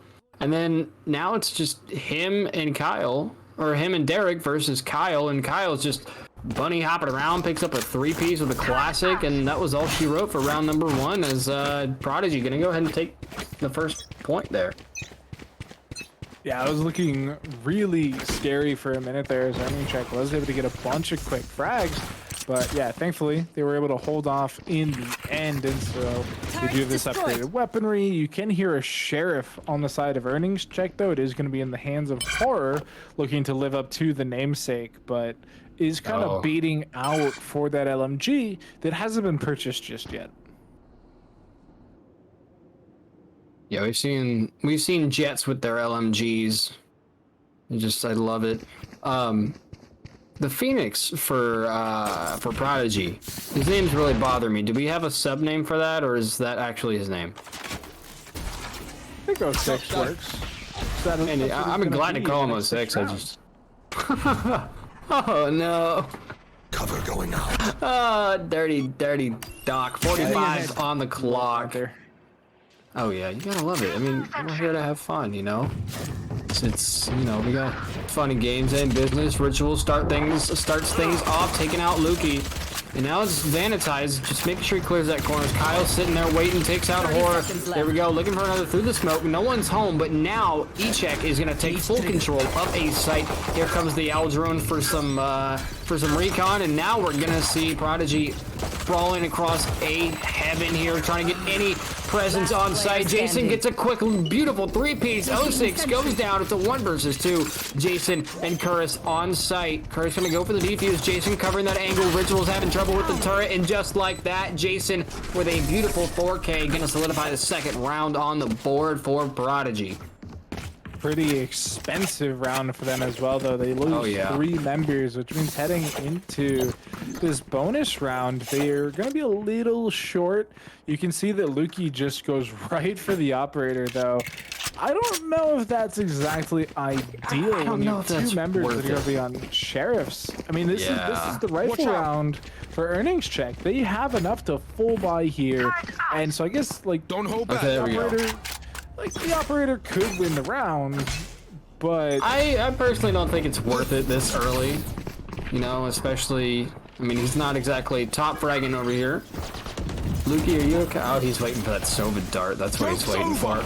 There we go. Okay, we got a running back coming out. We got 2 members of Prodigy immediately just pushing straight towards site, but the problem is Prodigy, is on the defense. They're already back. They're already here on the rotate. Horror picks up 1, picks up 2, looking for a 3rd, runs out of bullets, switches to the classic. Let's see if he can capitalize, taking out 06 here.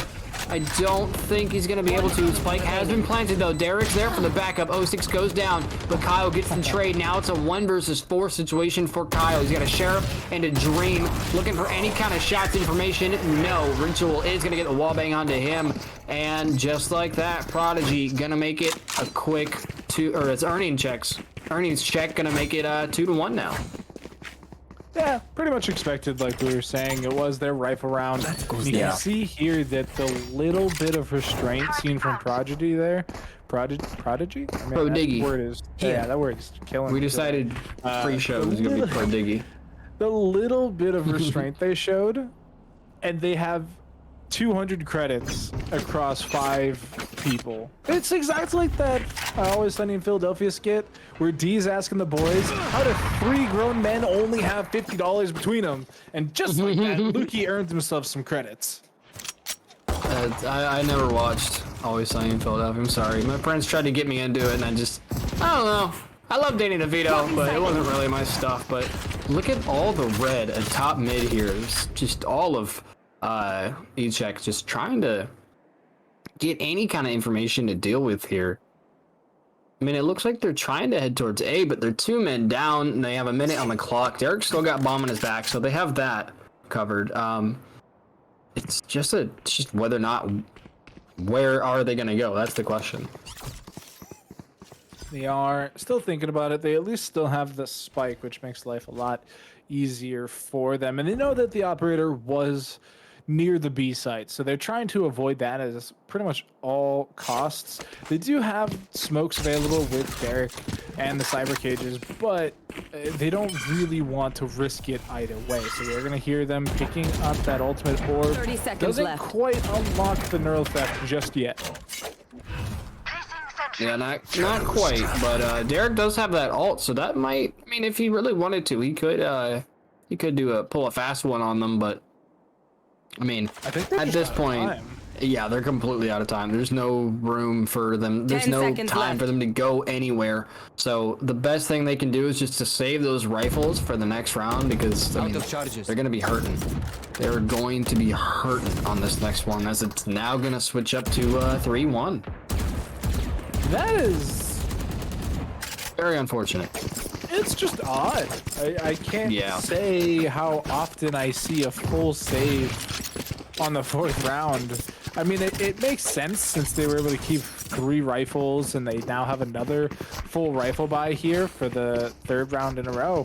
But it signals a very early call to save, right? And so that could, I think, really end up biting them in these like later game scenarios where if like as soon as somebody dies they're like save, like break, like that's not exactly what you want to be seeing out of a team on the offensive side. You want to see a little more aggression and be willing to go for these trades. Exactly. You can't just have 2 people on your team die and just sit back and be like, well, that's the end of this round. I guess we'll try next round. No, you gotta keep pushing. Especially, I mean, you may not have the upper hand, but you could get it. You can't just roll over and be like, okay, let's save. I mean, that's gonna cost them in the long run. Because like you were saying, econ doesn't matter. It comes down to points, comes down to rounds. So that's gonna hurt them, even though they were able to save 3 Vandals there. But now we're in round number 5, 50 seconds on the clock, and this is so much of this round has already gone by, and Earnings is just now getting to a site. There we go, bomb gonna get planted by Vanitize. A lot of, there we go, information comes out. Kyle gets taken out from tree. Jason gets a refrag though. 4 versus 4 now. Bomb has been planted on a site. The retake is gonna be one hell of one. They're gonna have to do this flawlessly. Their defender killjoy from Jason comes out. Lukey gets a wallbang shot onto Derek with that op. Horror now sat in wine. 1 player is gonna get detained for E-Check, and it's suddenly a 3 versus 4. 2 versus 4. 1 versus 4. It's 06 by himself, not in a good position here. Or excuse me, it's Ritual. There we go. He is finally getting taken out by Jason, and that's gonna make it 4-1. Very passive gameplay once that lockdown came in. Even getting a member detained there is so bad there for Earnings Check. It left them in an unwinnable situation because even before the frags start coming out, it simply removes the player from the initial play. And that allowed Prodigy there to just push forward, take a bunch of 1vx's in their favor, obviously, and come out ahead. Then they get a nice, easy defuse, and all it cost them was the lockdown. They still have a bunch of ultimates available / nearly available, and it is the Bladestorm already being used here from Earnings Check. Oh, yeah, but Horror's not going to be able to find anybody with it. He does get taken out here. Oh, no. So trade after trade, ability after ability, and now it's suddenly Ritual again in this 1 versus 4. He has 0 information to work with, but he is going to be able to take out Lukey. Curious from Sidewalk going to take him out with ease with a headshot with that Vandal, and now 5-1. Just because E-Check, I mean, they can get to site, but I feel like they're waiting too long, and they're giving their opponent too much time to rotate. I think that's what's going on, because they're sitting either A long or in garage or what have you, and they're giving them that information like, hey, by the way, we're here, but they're not pushing. That's the thing. Aside from last round, they didn't push onto site in time, and so they're giving Prodigy all this time to work with on the rotation, and it's just hurting them in the long run. They need to go ahead and push hard and swift instead of waiting all this time. Yeah, I mean, even so far, like, it's just really tough to see them use all this effort to get onto the site and then not really have much left to defend it. Like, that last play, like, the lockdown was coming out as soon as the spike went down, and they just evaporated, right? Like, they just all W keyed in the opposite direction, and it didn't leave any room for defending it because they had the one member on cat tree area, but that was it. Everybody else was over through, you know, defender or attacker side to spawn on the A side, and it's such a tiny window to try and funnel through when your entire enemy team is looking at that one spot. Yeah, it really is. There we go. Jason gets flash. Ritual knows he's there. It's a 1-on-2. Ritual takes out Jason. That's going to be their entrance into Tree Room. That gives them a lot of information to work with, but it also gives Prodigy a good amount of information as well. There comes the hot hands, and now that's going to burn the toes of horror. But now Lukey goes down at the hands of Derek. 3 versus 4 now as 06 takes out Vanitize. Bomb gets planted on A site. Here comes the retake from Prodigy. It's got to be a swift one. And if you're an E-Check fan, you're really hoping for a flawless post-plant hold. They have a man advantage. There's no reason they should lose this. Yeah, we're going to get the run it back in here from 06 as they are trying to get aggressive. They're able to get nothing before falling, but it's just a reset for them. Everybody else is picking up the slack as we are seeing Kyle put shots on bodies, deletes out the run it back, has a little bit of help for Fernandez. God. Make it work! Oh my God. Just the pure reaction time from Kyle there was... that's all that whole time I was just watching Kyle, the Omen for Prodigy. I was just watching him, the way he would flick back and forth between target and target. I mean, that man plays aim laps. That dude plays Osu 100%.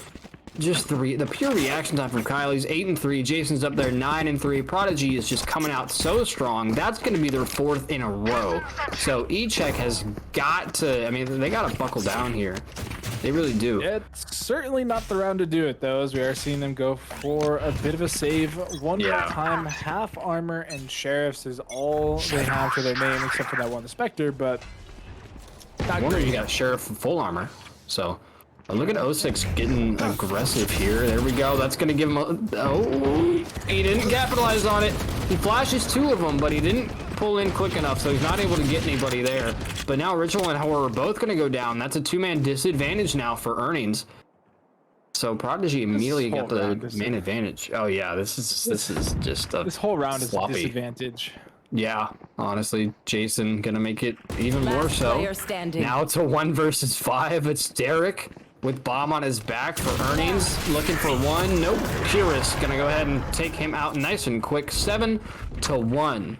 This has now been 5 straight rounds for Prodigy, but now earnings gonna have a little, you know, they're gonna have some earnings here. They're gonna have some money, so hopefully the rifles on the board will be able to help them out a little bit. And the upsetting part is that almost all 5 of Prodigy have max money. We're seeing 2 of them. And then 8,500, 8,900 from 06 and Kyle respectively, and then Jason's at 7,200. These guys are almost complete max money as a team. It's nuts. And then E-Check is just, you know, they have a little bit of money left over, but nothing, definitely not anything the size of Prodigy has. It's just absolutely, it's crazy to see that much money.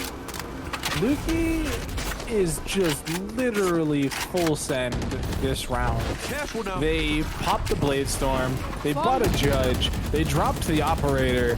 Like, they are just all in. They end up getting the frag there with the Blade Storm itself as Kyle holds down the other side of the map as Curtis is hanging out, but Jason's the one fragging it. Through a smoke nonetheless, takes out Ritual. Now it's a 2 versus 5. Doc, this is not a good position at all for earnings. There we go. Nice and clean finishes it off. It's going to be Kyle and Jason, the double team, to now make it 8-1. We got 3 more rounds, or 2 more rounds in this half, I believe. So, I mean, Earnings, they've got to pull it back sometime soon. I mean, a 1-7, a 6-round comeback is not that hard to come back from. But once you let them get into the double digits, then that's where it's just going to get harder and harder for you. If Earnings comes back to make it a 4-8 or even a 3-9, that's going to be so much simpler than doing a 1-11 comeback. This is the round that starts it all too, right? Like they have full rifles. Yeah, they don't have the best armor situation, but at least it's, well, I guess 4 rifles and a Guardian. Yeah, they got guns nonetheless. But, yeah, they have to win here or else it's doomed, pretty much. They do have some ultimates to work with, but the firepower is what is lacking for them as Jason is in a bit of a sneaky spot. The hot hand's gonna push back a little bit, but I don't think Ritual saw Jason up on the top box. I just don't think that's a thing.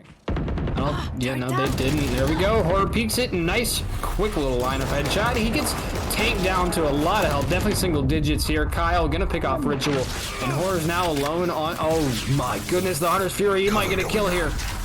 Nope, just barely tags up a couple people. Horror's got 5 HP sitting mid. And then the Omen for Prodigy is also very, very tagged up. So it's a 4-4. They're pretty balanced at this point. Bomb is heading towards B side, it looks like, and Horror's doing a good job of just locking down mid as much as he can. But they do have that Sova set up market, so this is going to be definitely a very difficult entrance as Lukey's holding this op position. 30 seconds left. Oh, woohoo! Just barely not fast enough. Just a fraction, just a hair off of the reaction time. He gets taken out there by that jet for E-check. Bomb is gonna get planted. Troll just barely avoids that hot hands, and now 3 of 4.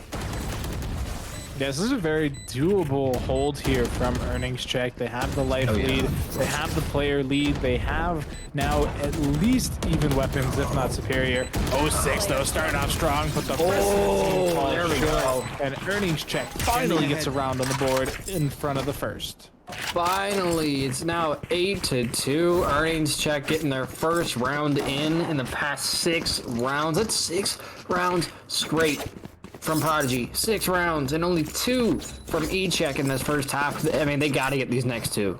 You know, or it's going to be that much harder of a comeback in the second half. Especially if they lose this round, it means that going into the final round of the half, they're basically broke, right? Like, even with their 2K credits that some of them are sitting at right now, you only get 1,900-ish, I believe, for first round loss bonus, unless that changed with the recent economy patch.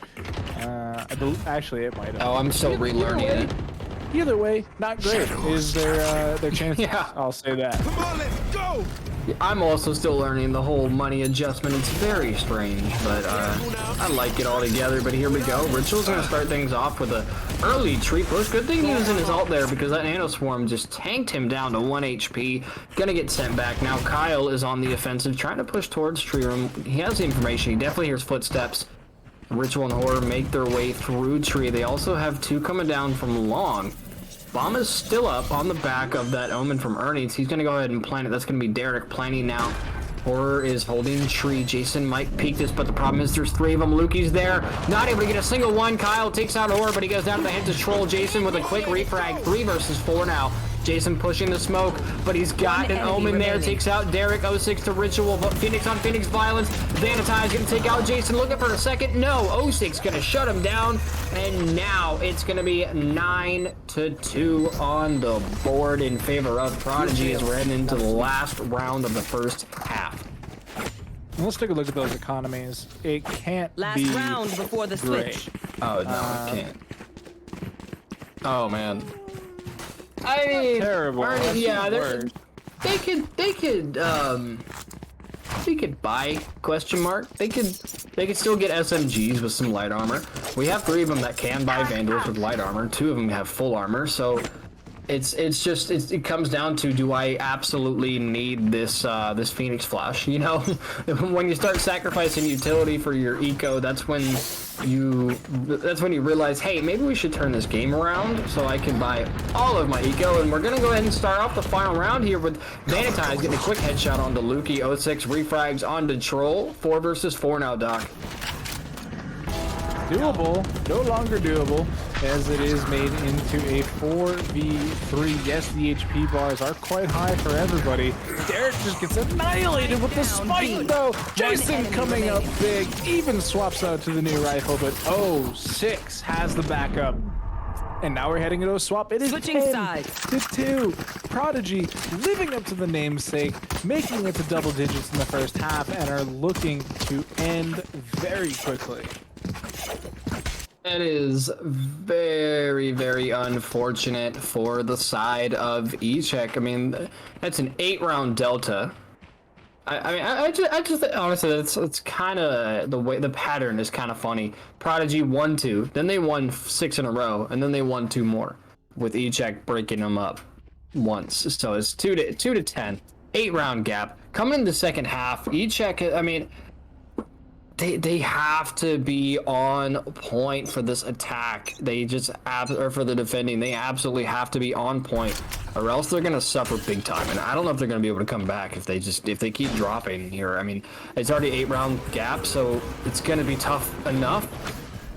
Not to mention the 3 rounds that you absolutely need are on a brand new half. Gotta win here. They just have to get it done. The answers are there. Jason and Vanitize do pick up 1 apiece, but the spike's going down. If they can keep this down as retake, there's only 13 HP left on Jason, though, which is absolutely a huge advantage. Although, we do see one number on 1 HP over on the side of Earnings Check, but Horror with that Ghost is picking up blood. And so now Lukey is gonna get pinged out, maybe? No, Ritual just rips him apart. Headshots on headshots. Horror gets on well. And it's Chris. Only needs 2 more. He could do this. 1 bullet, buddy. Reload. There you go. Derek and Ritual pushing him hard. Quick little fake. The problem is he's in a man disadvantage here. He's got some damage in. No, Derek gets the best of him, but the health from Ritual all the way down. That was unfortunate for Curtis. He's not going to be able to clutch that up for his team. But fortunately, Echek is going to remain in this thing 10 to 3. Now just a 7-round gap. It's still a pretty big deficit, but it's, you know, winning that first pistol round is definitely going to give you, it's going to make you feel good in the brain. You know, you're going to get eco off of it, and you're going to get a confidence boost off of winning that. So if they win these next 3, that's going to turn the game 100%. And if Echek wins the second and the bonus for pistol, it's going to turn this game around. At that point, it'll be 6 to 10, and it's going to be that much easier for them to come back, as long as they're able to keep control. It does make it a little bit easier to see the hot hands fall from the sky. Lukey, though, gonna take out Ritual, and that makes it a little bit harder. Horror is able to drop the spike and make the call out, so you can already see the rotations coming in quite quick.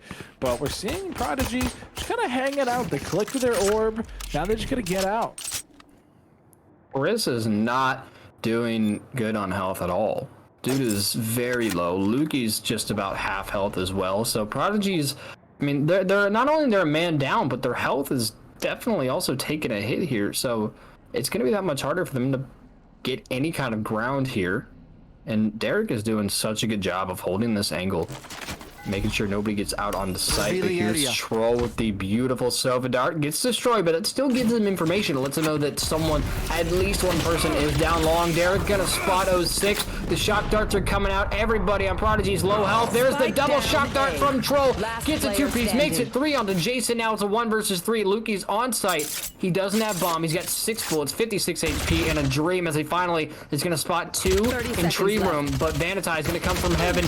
He's not in a good situation. Lukey is able to contract that first kill on the Troll, but not able to get the second. Horror is gonna finish things off. And there we go. Echek finding their groove, cutting through like butter. Now 10 to 4. Yeah, we're getting there. We might still have a game of Valorant on our hands, but for now. They have to survive the next couple because it is a rifle round finally to the side of Prodigy. They have 5 of them, 5 armors of full variety backing it up as well. Yeah, their credit stores are in shambles, but if they win the round, that's all that matters. And when you look at the weaponry their endurance check have completed for themselves, it's not amazing. It's not stellar. We've seen better already in the half for them, and they've one rifle to back up a lot of SMGs and pistols. It's going to be a really tough fight for earnings check, but if they can win here, sky's the limit, honestly. Yeah, if they win here, it's going to be a huge amount of bonus money for them. So that's going to give them that much of an advantage in the next one. I mean, but again, Prodigy got all rifles. So that's an advantage in terms of weaponry right there. Here comes the Owl drone. Gets taken out early. No information, but Vanitize going to start things off with a kill on the Lukey. 06 is there spraying through, not able to find anybody. Hot Hands comes out, still doesn't find anybody. 06, man, I just say push it. There we go. The flash comes out. Oh, Horror was completely flashed, but manages to pick up 2 anyways. Vanitize gets 1. Horror gets his 3rd. Kyle goes down, and it's all down to a 10-5 now as E-Check is finally able to find their groove, and Derek got a couple assists on that last round. Yeah, they just didn't check the corners fast enough there. You saw Horror hanging out in front of the doorway for so long behind a bunch of smokes, and then as soon as it seems like 06 is about to push, Horror had worked their way into the corner. And when you're pushing that aggressively, pushing that fast, even with the curveball to put yourself out there, you just can't check every corner all the time, and you get absolutely sprayed down by multiple members of earnings check there, and they win the round. They get the reset in here. Prodigy not having any credits, can't buy up any weapons, which means they're back onto the sheriffs. Here. Yeah, I mean, this is I mean, E-Check's got to come out here. They have an op. It's locking down Cat.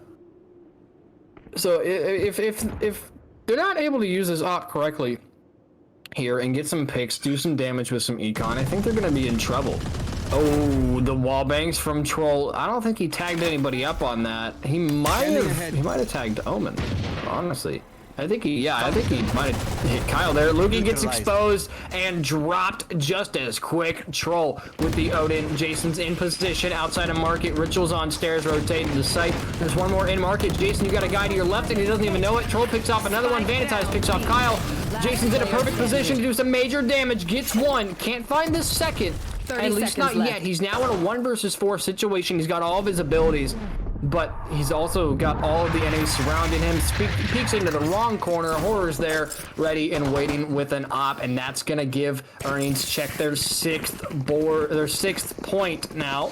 As it's now 10-6, that's 4 in a row. E-Check definitely finding their groove now here, Doc. I mean, if they get a couple more, I think it could be tied up. Yeah, I mean, we've seen this a number of times where teams swap over to the defensive side here of Ascent, and it just completely changes the way they play. They just play so much more as a unit, more cohesively, and it becomes like so much easier for the team to just pick up rounds. I wouldn't be surprised if we see a tactical pause coming in here for Prodigy sometime soon. I wouldn't want them to wait too long, since it can really spiral out of control on this map with the way the economy works. But as long as they're willing to just let it rip, then I guess more power to them. I mean, as long as E-Check is able to get the picks that are necessary, you know, those top fraggers for Prodigy, I think they're going to be all right here. But here we go. Troll was barely not captured in that lockdown. 06 entering, beautiful flash and a beautiful drop shot onto Troll. Going to start things off here as Spike is going to get planted on B site. And now it's Curtis and 06 watching Garage. They have 2 of their teammates on site. And I believe someone's rotating. Oh, it's Lukey. Wait. Oh my. Okay, here come. Oh, the trades are coming through. Trades are coming through big time. 06, Jason, Lukey all pick one up. And now Prodigy finally going to lock in a 11th point on the board, taking out earnings. And this is, it looks like it's turning back towards Prodigy. Yeah, unfortunately for Prodigy, they do still have to fight into a weapon round here from Earnings Check, and it's going to be a very well-equipped one, as we do see both an Odin and an Operator being picked up, which are very expensive weapons to really let rock, and so they could really find themselves, you know, in a bit of an oopsie hole. But to be honest, we're seeing an Odin and an Operator on the side of Prodigy too, so they're just both really equipped here. Oh yeah. There's that beautiful Sova dart. I love that thing. Troll gonna bring out the Owl drone. Gets a good amount of information. Here comes the Hunter's Fury. He tags up Curious. Not able to get a second one. He gets the information that he's there. Not able to tag anybody up though. Unfortunately, a waste of the Hunter's Fury. But if we look at Horror, he's got that op down cat. Just I think he's blind firing. Just looking for any kind of information. Ritual's got his firewall. I mean, Prodigy's just kind of, or E-Check's just kind of everywhere. Prodigy looks to be rotating towards A perhaps, but they do have 2 E-Check members sitting right outside of garage waiting for it. Jason's stuck in that corner, so that could be a huge deficit there. He might get caught. No, Carissa's gonna get a beautiful entry onto Ritual. Here comes the information though. Here comes more information. Troll barely escaping the recon bolt from Chris, but now he's scanned and he's wall banged and Kyle takes him out. 2 versus 5 now. Bomb gonna get planted B site.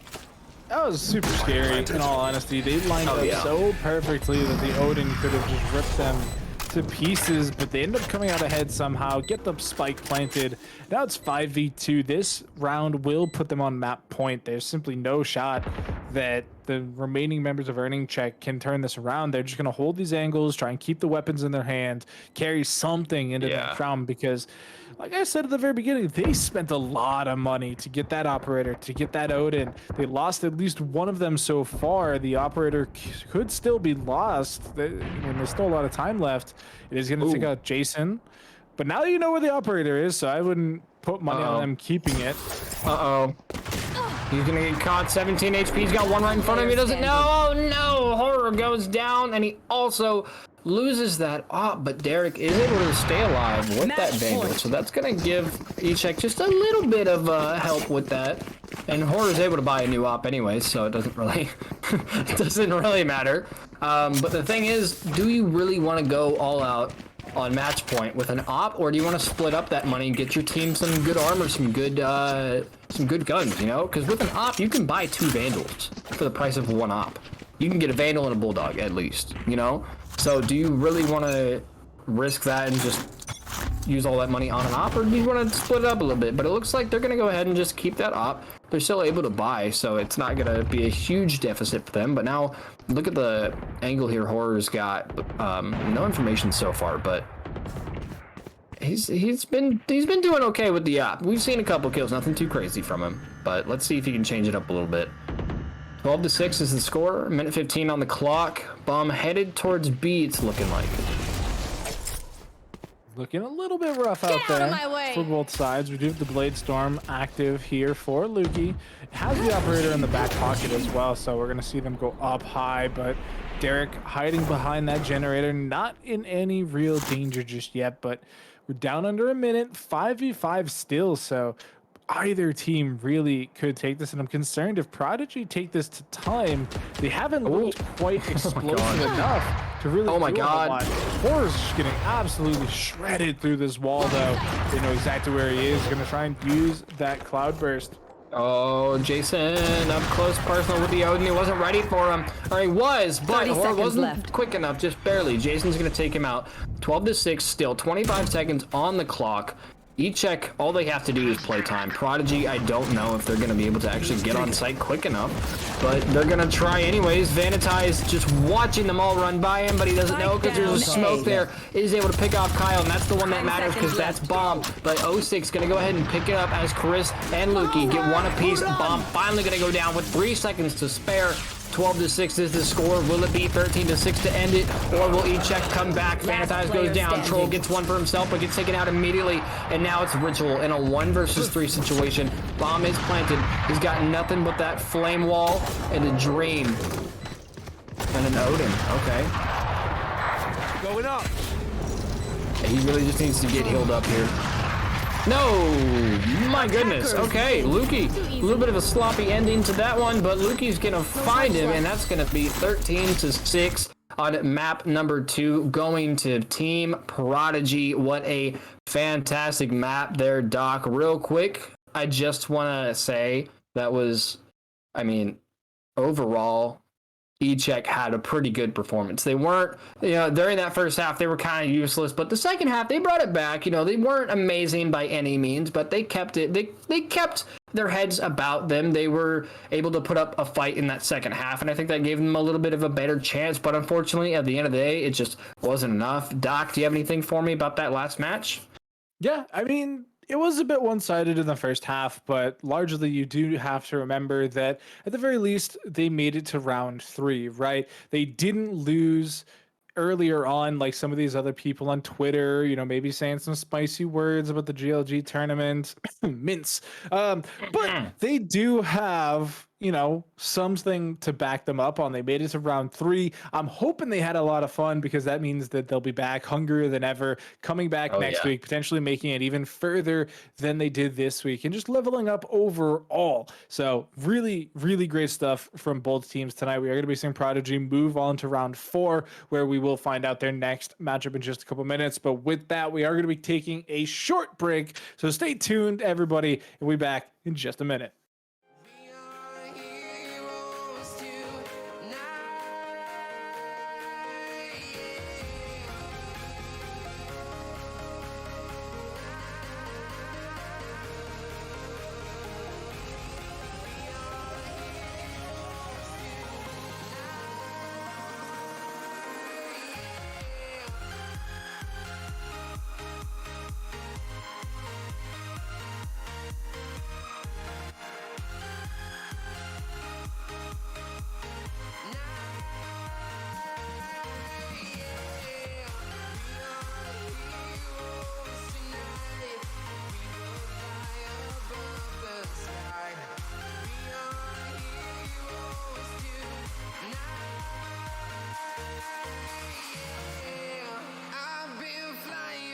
Town to town, from London to Taiwan, I've been all around the globe trying to protect your soul.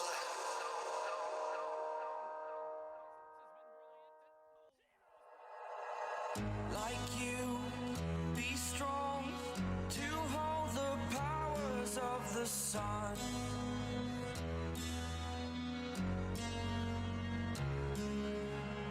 To dream, believe in strength. Now I'm the only one, only one.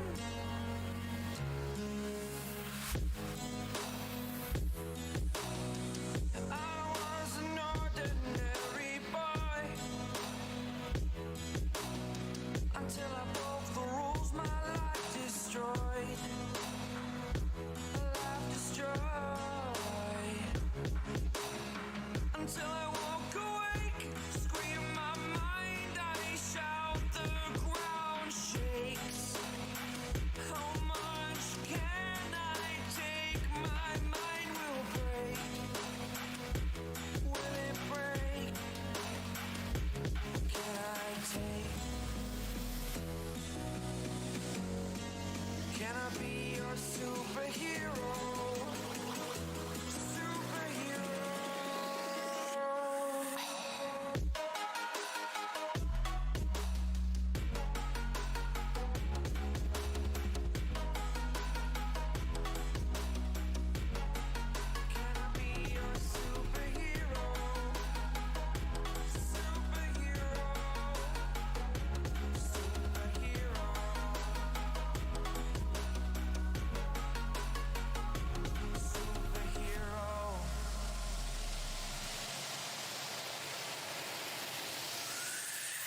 Fly away.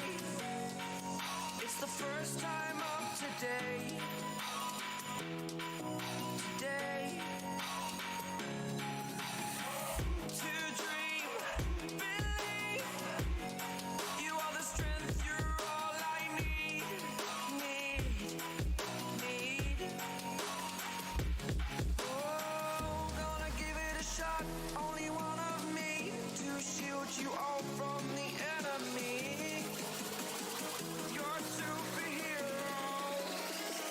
a superhero.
I just wanna rise to the top, yeah, I just wanna go reach the peak. So I've been really well focused on success. Hey, y'all will see, yeah, you'll see that I will get it. Cause I'm really focused, man, I make it with the rap and I just follow my path, I just follow my passion. To me, this is what's precious, yeah, in my soul, man, I can feel it. So every single verse, man, I just gotta go and kill it, man, I gotta be the kid. I could be the guy taking you wild, I could be the villain, but good as a kid. Lately I'm painting my path on my way, yeah, I got no time that I can waste. So I've been sitting in the space, yeah, making rest every day, man, you know that I go insane. Yeah, I hit you with a bullet to the brain. Let us that first, cause we going and going insane.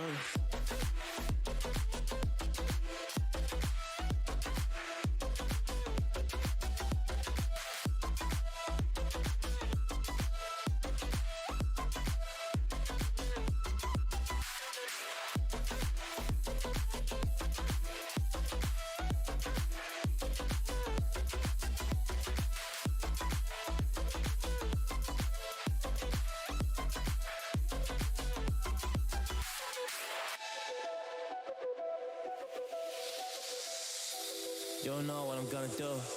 You don't know what is next. And I'm loving the fact, truly it's making me blessed. Cause I work on my team, no snakes in the grass. And we have a trust in the wind because of the work that we did in the past. Because of the work that we did in the past. When we went to hours, we barely got rest. So I get the realm and we didn't finesse. So I got the feelings that we might be next. Cause when we go in, we win in the match. When we go in, we win in the match. So that's how we do, cause we be the best. We be the best, best. Yeah, we be the best. Whoa. Yeah, we be the best, best. We be the best. Hey, yeah, we be the best, best. Hey, we be the best. Yo, you wanna come a test? Whoa, you want to see we the best. Hey, you don't see that we're the best kid, so I suggest you never really come and test it. But otherwise, I will smack your face like Michael Jordan does with a ball in the basket. Oh damn kid, but you didn't expect it. You never really thought that this could just happen. But now really come on and we pull out with the action. Cause people defeat those they don't get it like.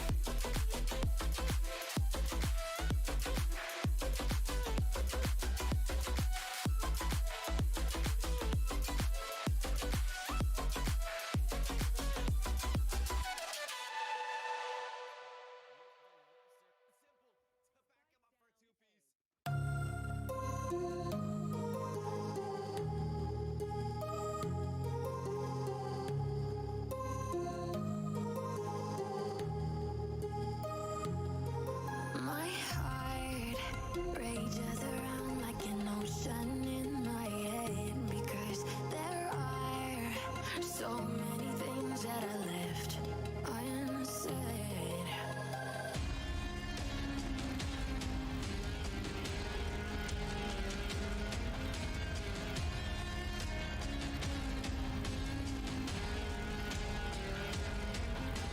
I can almost feel you walking in the distance, but I know that it's not reality.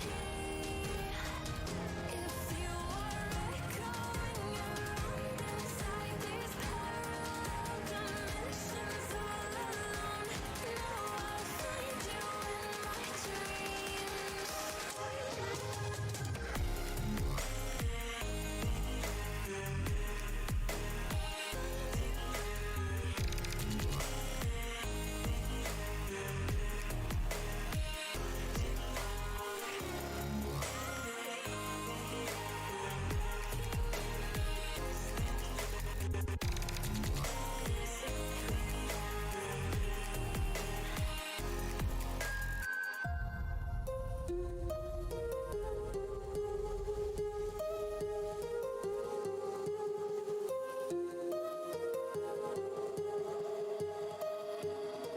My heart rages around like an ocean in my head.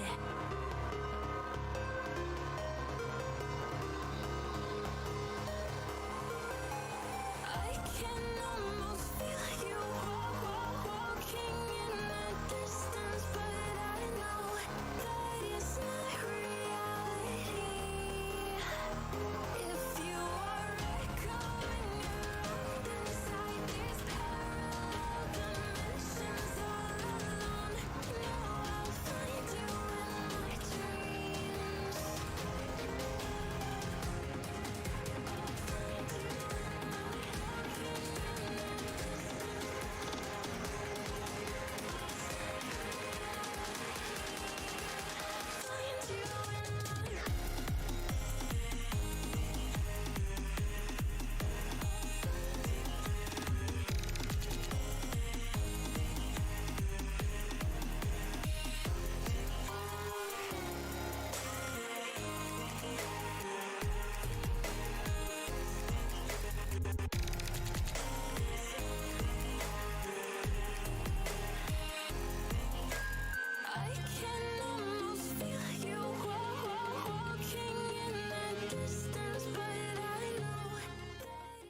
Welcome back, everybody. Once again, Wednesday night means Pit of Valor 49 here, presented by GLG. Once again, we're hitting that caster swap meta. We've swapped out Mickey here for Vincent. I am still the same doctor that you all know and love, and we even have a team that you may be familiar with. It is going to be Prodigy. They last won 13-6 in the previous round, going up now against Grass Touchers, Vincent. Yeah, I mean, that was a very well done, let's just say, last round. I mean, 13-6 certainly is a pretty solid score line. Definitely is something you would aspire to. That said, Grass Touchers coming in, and I don't know all these players. Nuggy, I think, is familiar and totally not Will. Those are the two players that I sort of recognize their names, but I couldn't tell you where from. It's just, in the depths of my brain, I've heard that name before. And so it's just there to stay. So I'd say more than likely we'd have to say Prodigy probably favorites in this one, simply based on what we saw last time out. But clearly, Grass Touchers, they made it this far, so they clearly deserve to be where they're at. You don't want to take anything away from them. They taking out Berserkers, get sauced on earlier on, in as well as the old Hyperspace Dark fellows. So they've had some. We've had some nice wins already. Oh, Hyperspace Dark, how we knew ye. But, I mean, you're right. They've made it to round 4. Quarterfinals are in, and that's no small feat for any team, realistically, especially with the type of caliber teams that we're getting here in the Pit of Valor week in, week out. So to be here, to be playing for a potential semifinal spot, to then play for that best of 3 grand final spot with $50 on the line, definitely something you would want to work towards. And Prodigy, they looked really good on stream last map, and I mean, they won the first half 10-2. Like that is insane. That is not very common in the slightest. That's true. I mean, like those sorts of score lines are ones that we typically don't always see, though. I think we've actually had quite a few one-sided score lines today. Been a bit unlucky here on stream with that regard. But the good news is that means that we're moving quickly, and we're probably going to be getting on to semifinals pretty soon. And that just means that things happen a little bit earlier and things end a little bit earlier, which is good news for everyone all around. That being said, I think Haven here, we probably are going to be in for maybe something a bit different. I would hesitate to say that it's going to be that sort of domination that we've been seeing on stream all day long. That probably isn't going to happen. But again, it's really all going to come down to these Grass Touchers and how well they can put the hurting on Prodigy. Because I mean, listen, they might have a nice logo, but I mean, can they actually shoot the server? We'll have to see. Yeah, I mean, they chose Haven, right? Like, this is their map pick after banning away Bind and Split. So the only other option here would have been the good old Ascent, which, I mean, we're sick and tired of it. Get it out of the map pool. Play something fun. Play Haven, everybody's true favorite, even if they're willing to say it or not. I mean, it's got 3 bomb sites, so it's not to love. And it's going to be Prodigy on the defensive side to start off, which is where we saw them start last map on Ascent, too. And it was very brick wallish. So, I mean, Haven, 3 sites, a little bit stretched thin on the defense. Like, this is going to be a true test to see how they play defensively. Yeah, Mick is the only one who's just absolutely entirely wrong on that and thinks that Haven is far too overplayed. It's okay. He to be wrong. It's fine. I forgive you, Mick. But we are into the character selection here, and we are underway. A interesting selection already, and the Khan is on Omen. No Astra. Interesting. This is, again, something that we're going to be seeing a lot of teams trying to figure out what they would rather have in the toolkit, whether it's the Omen selection, where it does have a couple smokes along with the Shadow Step and the Paranoia, or are we leaning more towards the Astra itself, which is very versatile, can have a lot of different buttons going at the same time, but isn't really kind of a master of all things. So I think most teams are shying away from the Astra for the most part now and are sticking with the Omen. I hate it. I mean, I actually don't agree that that's the case. I think it's about half and half, but I also think that if you're sticking with Omen, you're sticking with the worst character. Not necessarily the worst character, but you're sticking with a agent that has a lower skill ceiling. That's what I mean. And so unless you're I understand if your argument is like you aren't capable of getting as much out of Astra, and so you just perform better on the Omen. I'm okay with that as an argument, but if we're talking about it in a vacuum, I still think Astra is just far and away has way more utility. Yeah, I mean, like, it's so much more versatile, and a lot of times it's why we see certain agent selections over others, right? Like, it's a lot of the reason why we don't see, a lot of Brimstone, right? Very binary agent, very limited use cases on pretty much all of the abilities. You have smokes that you get a couple of every round, you get a single Molotov, and you get some stim beacons you can place on the ground. Very binary, not a lot of flexibility there. Whereas like Astra, Omen, these other smoking agents have a lot of that versatility, some even more so than others, and we're already onto the site. They just shot that tripwire right out. Yeah, Grass Tetris wasting no time to close this distance. It's Kill who takes that first opening duel, and Khan falls low HP for KYL here as Prodigy is looking to retake this area. Curse does find a shock dart frag. It's looking all good here for Prodigy. It's only one survivor. 06 dispatches them for a quick victory. I wasn't thought Burton was AFK there, considering how far away they were, but I think they were actually trying to do a lineup, maybe? Possibly. An interesting lineup. Yeah, interesting to say the least. But round one, going over to Prodigy pretty dominantly. It's a pistol round, so it's not exactly like game breaking, but it's still a nice little ego boost to start the map that way. Certainly nice, right? You always want to start out positively. It was, excuse me, a plant there for Grass Touchers, but ultimately they aren't able to defend their planted spike, and now Prodigy has the opportunity to move up to that 2-0 position. Wow, my eyes are down. And well, Jason gonna get a early bit of information there at C. Look at Lukey, so far forward, is keeping an eye out. Definitely heard that camera, I have to imagine, which is sitting on just the other wall. Tripwire is keeping totally not Will, a little bit safer. But 06 might just let it rock, might just W key it. But look at this, they're pushing forward. They grab the spike. They find him. Khan gets down Lukey. Did they see 06 though? They had to. They have to know he's here. They don't check it. 1, 2, 3 goes the kills board. Going for a fourth as well. They are blinding him into obscurity as it is all downhill.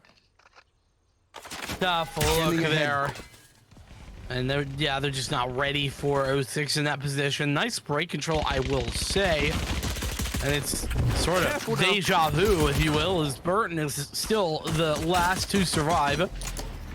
The good news there for 06 is a running back now available for him. So that can be used in that 30 next seconds left round, which will be a gun round. The bonus, of course, for the defense, but this is just a matter of time, and yeah, that's Kill to take the final of those Grass Touchers, and Prodigy up 2-0 now as we take a look at that spray down once again. Nice jitter peek there early, but so simple and clean. It's just you hold down the left mouse button and they just walked right into it. And it's crazy too, because I honestly thought they would have seen 06 in that position. It felt like they were just as far out into the doorway as Lukey was for a lot of that. But no, they just had no clue. Or the other option, Vincent, is that they just thought he ran away. They're like, no way he's going to hold this angle. And it turns out it's actually the angle he held. Yeah, whatever the thought process was, it's all over now, and Grass Touchers have weapons in hand. Now, they can pretty much make whatever decisions they fancy into this one. And for now, looks like Burton is using his utility to at least find some entries into the garage area.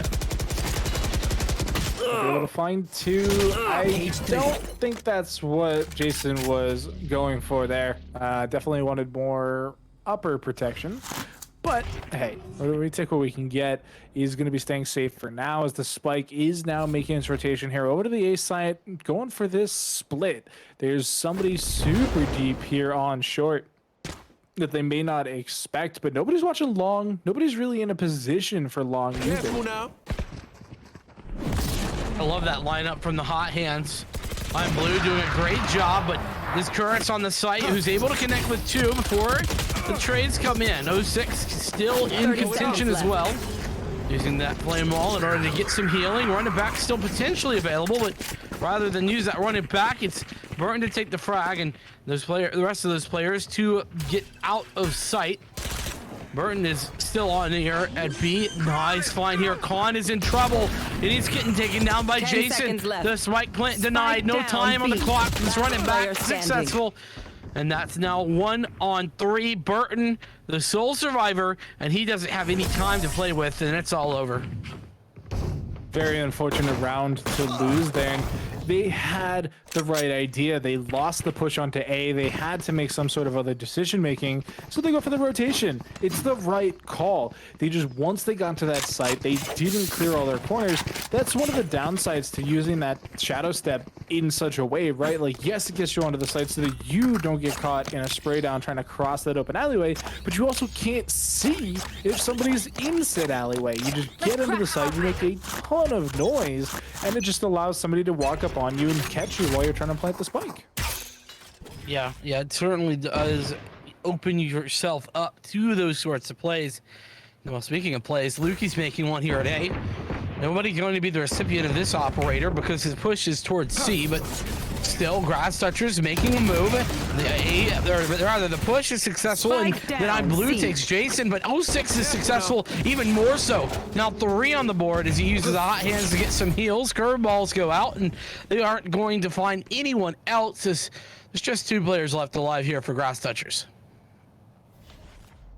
Not a great start here, going potentially down 4-0. You can see that the 2 remaining members here of Grass Touchers are quite spread out. Will gets shot from Narnia. Jesus. And there's just 1 member left. It's all done but the timer here. 40 seconds left on the clock. And, yeah, there we go. Lukey with the final frag. Let's hold there by Lukey. 2 on the round as well. And yeah, Prodigy sort of just rolling with it here. Now 4-0, but oh, Doc, I'm a big fan. Big fan of the Grass Touchers here. They've taken a timeout, only 4 rounds down. Yeah, we love timeouts here on the caster desk. Not only does it give us a minute to collect our thoughts and really think about what we want to say next, but it shows us that the teams are thinking ahead as well. They're recognizing, hey, something's not going great for us. We really would like to change that. Let's have a chit chat. Let's have a talky talk and figure out what the next step is going to be. And so, this is, I think, the earliest I've seen a team take a timeout in quite a while, but it's what it's there for, right? This is the exact purpose for it. Yeah, I mean, I love that we're not seeing this at like 6-7-0, right?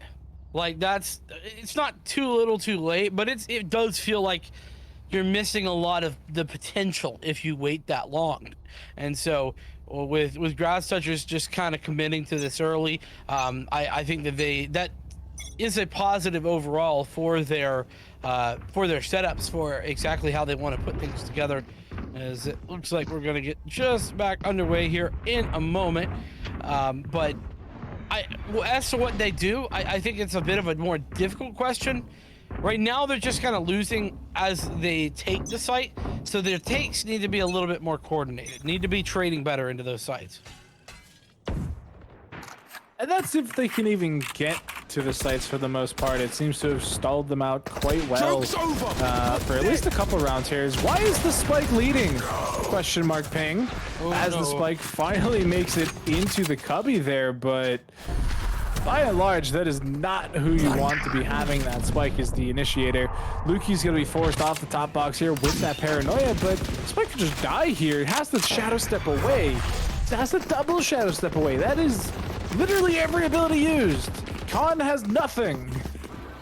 I'm going to have a recovered smoke here in a minute, but, that's, like you said, not all that ideal.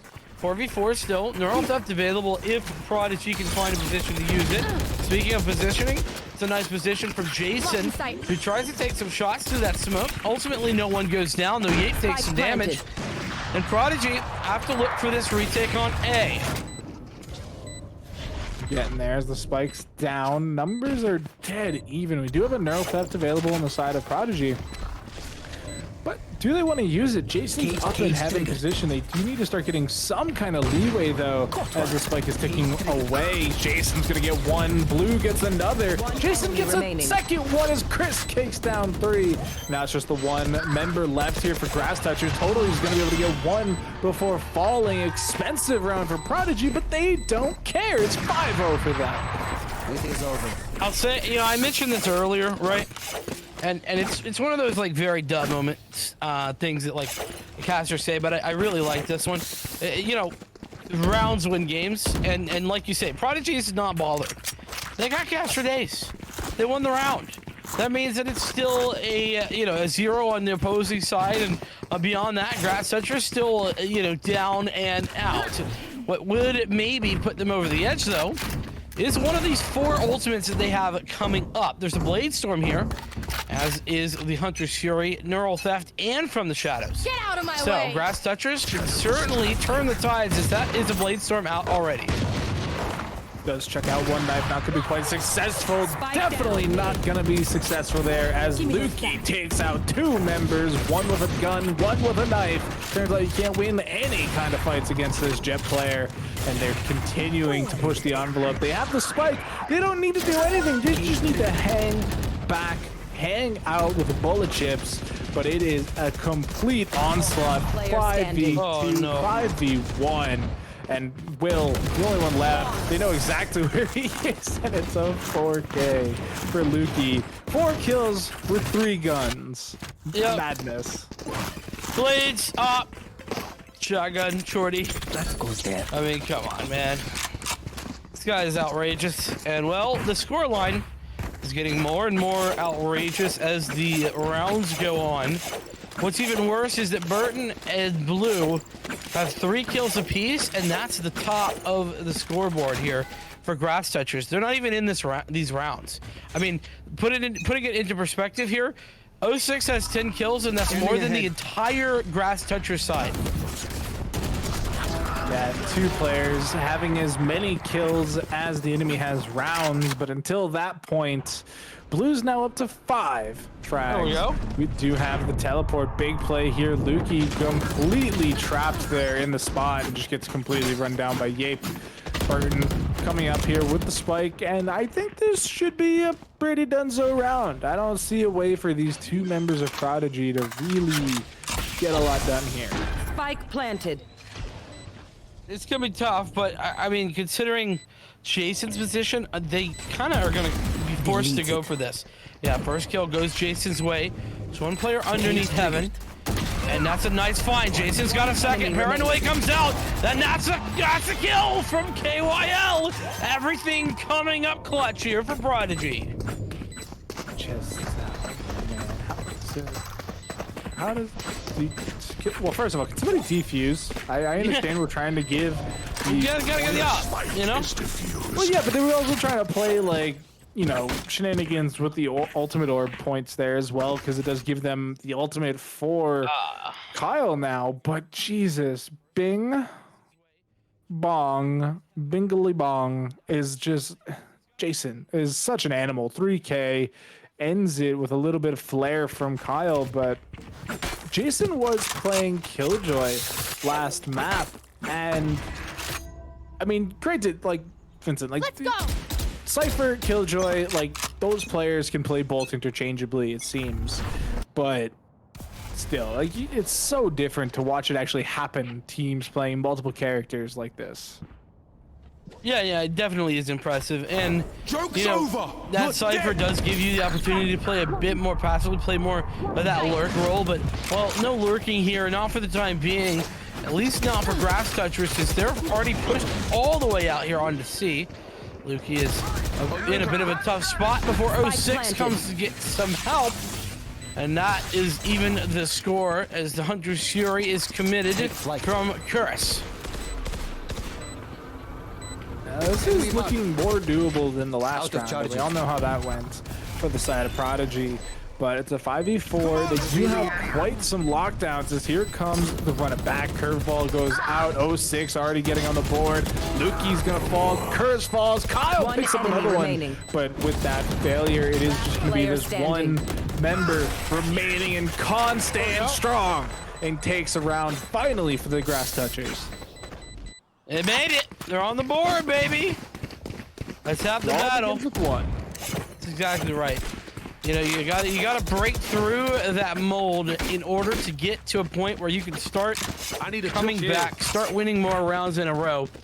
But that said, we can see what it's done. Grass Touchers only had one player survive, and because of that, they are forced to give a Sheriff over to Burton, who does have that Hunter's Fury, but unlike a Blade Storm, that's not gonna really solace him without a gun.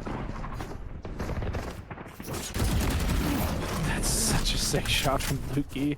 They're gonna get away for free too. Like, zero contention. They're not even gonna get tagged up by the drone. Like, that is just basically a free kill if you think about it. Yeah, you use some abilities. Doesn't matter. You'll get those back next round. Certainly nasty, I'll give you that. The Hunter's Fury comes out, trying to even the score, but it's ultimately Khan who does just that. Using the Omen on Omen violence to great effect. There's half HP there on the Cypher for Grass Touchers, who does have a Neural Theft available, should it be required. Lukey, though, takes down that Cypher. Neural Theft canceled out. And well, speaking of canceled, Jason in a tough spot, but he's going to find success regardless. And oh my goodness, between Jason and Lukey, everyone falls. Prodigy do it again, and they shut Grass Touchers down after just one round victory. So we get that great old economic reset that we all know and love, and just mental warfare of being obliterated by Jason once again. Like, everything seemed to go right. They get him down to 15 HP, can't quite spray down through the cyber cage here. And it's just easy pickings for Jason, who is still not even top fragging, right? Like, we're seeing so much happen from Jason. We're saying that name so often, and there's still a kill down from the top leader of 06, who's also been lighting up all over the map. Truly impressive. As the Grass Touchers are sort of back to the drawing board, but right now they're kind of going back to Old Faithful, it seems. And what a shot there from my blue. Jason didn't have a chance as he was dispatched through that smoke. Burden on a timing, looking for something, but fortunately it doesn't connect. The running back also fails for the time being, but from the shadows, not so much. Prodigy up one player in this scenario. And the curveball coming through does successfully find one, but Kill has a double kill, and no one nearly finds a third. Khan left alone, and Khan taken out. Give Lukey the point. I guess it doesn't matter. They're both super far away from ultimates and largely won't get them again this half. I say that with bated breath, as Lukey could just go on an absolute murdering spree and get it back in time. Is a quad, you know, and then you're right back in there. It's 1v5 diffuse clutch, easy. Yeah, easy clap. I mean, it's very doable. I mean, this is looking very similar to the map before this, where Prodigy did end 10-2. They did lose their first round on the third round gun round last time, but I mean, mathematically it's the same. I mean, we already did see a 1v5 clutch today earlier, so it would be fitting. Well, Lukey, it is indeed fitting that Totally Not Will is dispatched with relative ease there by that player. And, well, Yeep is hoping, praying, not to have to deal with this, but he does. Lukey does well to find him, and Khan does trade. I'm blue getting the better of 06. Maybe it's even, and well, scratch that, even better. Grass Touchers have the lead here, and the man advantage. Very doable, as we do hear that teleport as well. It's on the site, very deep, but the defender here, Prodigy, doesn't know exactly where that teleport went to, so you can see them being very concernicus as they walk up these stairs into heaven. But with Burton picking up Kyle, it's just Jason left, who doesn't have a lot of HP in the way of stopping them. Does get one. Is now facing off against the highest HP member of the team. Falls to Iron Blue's headshot. And it's 2 now here for Prodigy. And that reset economically might actually hurt Prodigy, believe it or not. They're gonna get rifles, but it's less than stellar. Yeah, it's not great, but it's also not that bad either. I mean, they got enough money. Could be worse. Yeah. I mean, they're gonna have pretty much everything they need, and beyond that, right? This is the last round of the half, so after the next round or for next half, I mean, it's not gonna matter, not anymore. Revealing cage trigger. Look at that. They're gonna rush on through that recon dart. Not gonna get tagged by it. Will is very deep into this long position, and there's actually nobody defending long. You are seeing a bit of a rotation up to heaven, but largely nothing. They're just giving up the site, playing 5-on-5 retake. Hot Hand's gonna go out even as the run it back expires, and we're chilling, I guess. Like, there's a very weird position here. Burton, very weird position. Look at how far back he is, Vincent. Like, that's 100% going for a lineup, but yeesh. Well, success on the site there. Lukey doing well. Kills doing even better. 2 now for kill. Push comes in. 06 finds 1 and kill with 3. Prodigy's retakes are impeccable. And very 10-2 as well. I mean, we talked about that, didn't we? Cover going out. Yeah, it's exactly the same scoreline we've seen 2 maps in a row now for Prodigy's defensive side, by the way, which they had their selection for this time because this is Grass Toucher's map pick. And now all it takes is a simple pistol round win to really push Prodigy over the edge here, but I don't know what Grass Toucher can do, because right, like, they only have 2 to 3 rounds of really gimme space, whereas Prodigy could lose the first 5 rounds and not even start sweating because they have such a lead. Yeah, that's the thing, right? I mean, how do you overcoming a lead of this magnitude is not only such a mental battle, but an emotional battle as well as a physical one, where you have to not only win rounds, but you have to believe that you can win rounds. And after losing 10 out of the last 12, you know, your mental is not in a great spot to do any of that. Yeah, not stellar, as we are seeing 06 just literally W key onto the side here. Tim missing 2 right clicks there onto Khan, who does pick up the kill. Kyle's picking up 1. Great damage down, but Burton stays strong enough to take out Kyle. Now it's Jason with a ghost. They do have a 3v3 HP. Now definitely in favor of Grass Touchers, but can they actually stay strong mentally here? They've lost these scenarios before. Jason with a nice little camera here, but that Heaven player could really ruin his day. Oh, nice shock dart. It's massive. Oh, Curtis and Jason, no take frags, and there it is.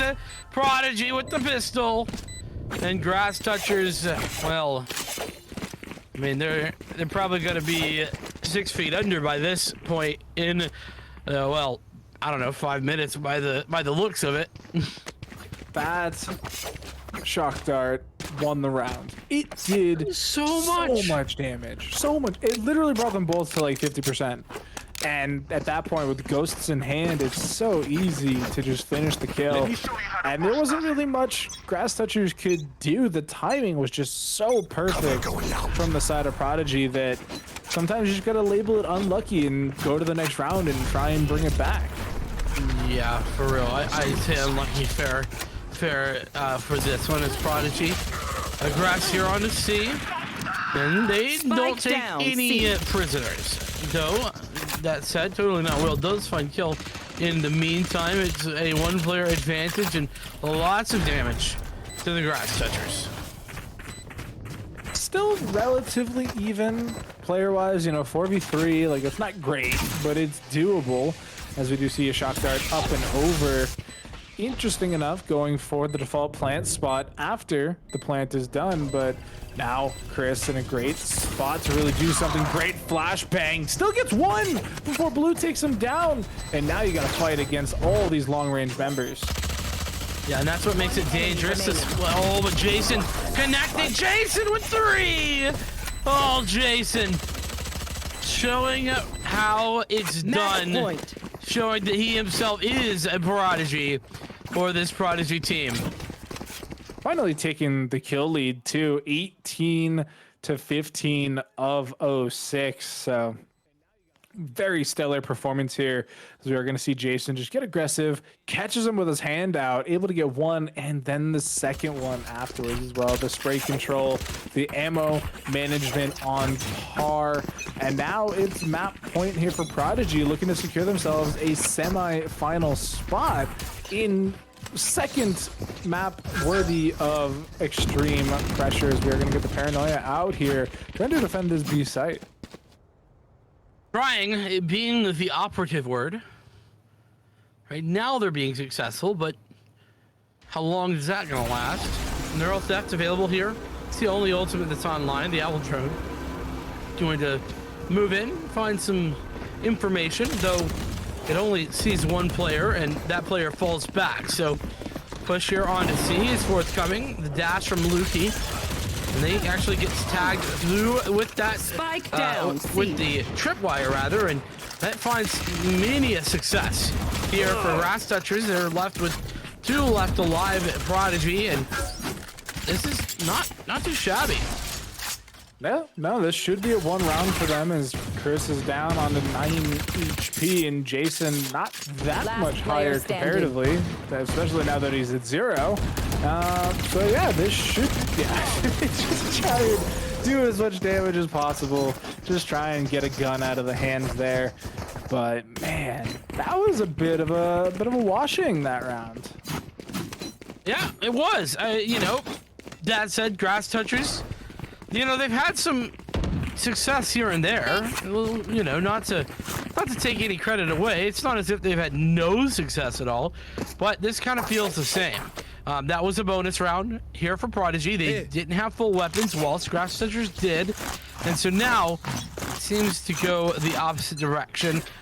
Going to have a bit of a half buy here for the Grass Touchers, whilst it's mostly full weapons.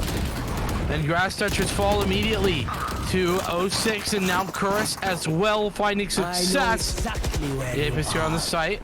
Gonna get hit by that Neural Theft though, and that's gonna get everything away.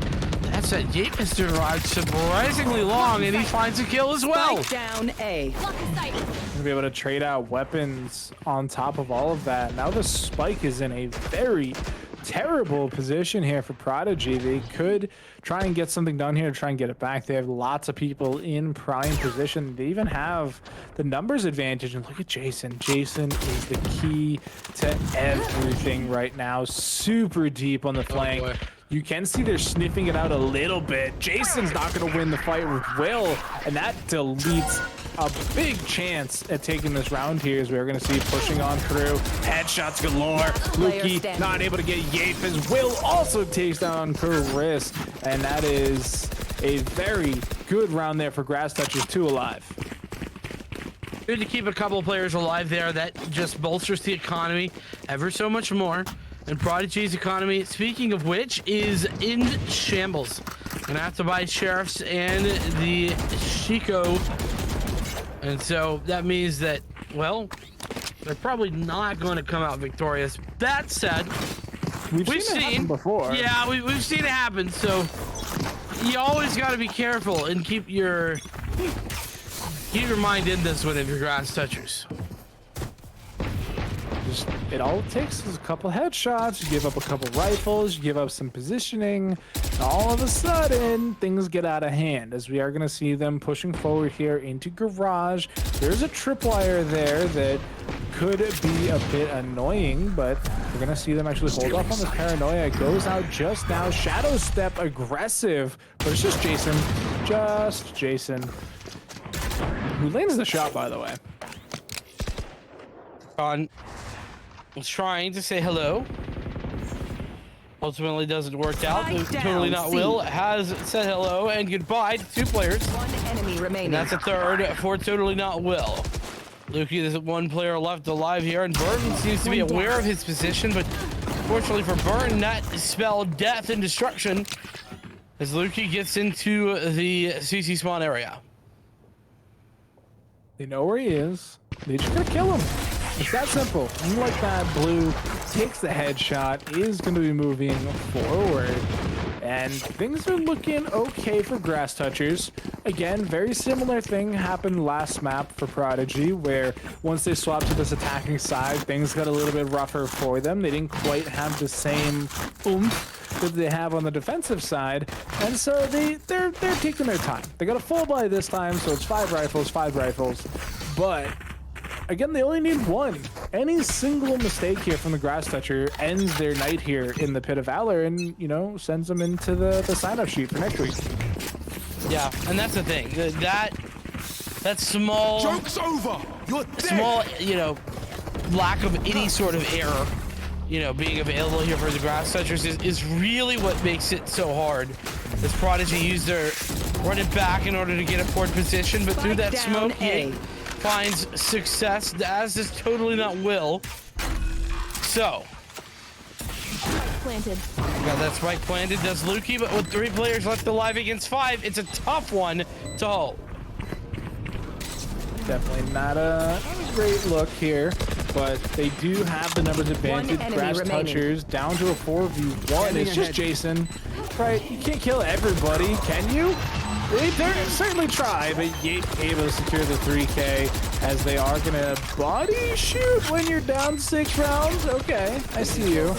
But I mean, you gotta have fun where you can, man. You gotta have fun where you can.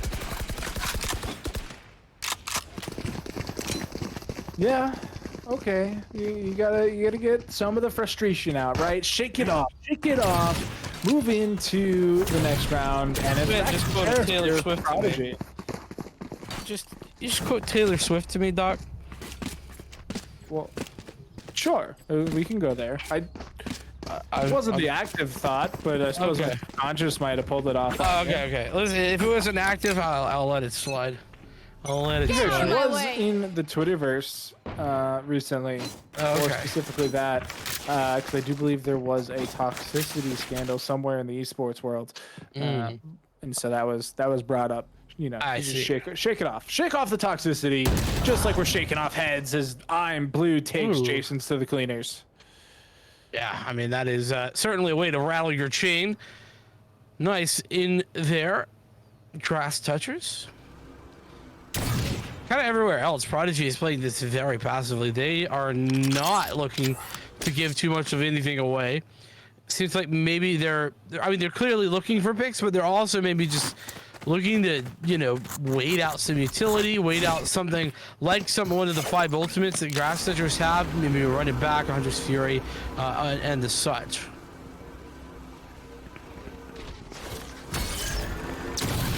They're making moves though. They do have a camera to get by. There's 06, chucks up the wall, gets pinged. Lukey has the Blade Storm available, and this has done so much damage before. That tripwire is so nasty. It has caused so many problems here for Prodigy as the knives are out. Con with a 4K as they're able to pick up another round on the board, and they're getting there. Slowly but surely, they're getting there. Yeah, they are. I'm not ready. I don't know if I'm ready to be, you know, the comeback kid just yet, Doc, but, you know, give me a round or two. Give me a round or two, and I might be right there. Prodigy still have the opportunity to close this out here in just 1 round, and that's what makes it so difficult to call it a comeback when you are down still by 5, and you have to win 5 in a row without any incident whatsoever. So, Prodigy in position to take this away, and while they do take the opening frag, that's something that has been a very good indicator for the most of this game at who's going to take a round, who gets that opening pick, and this time it's Prodigy.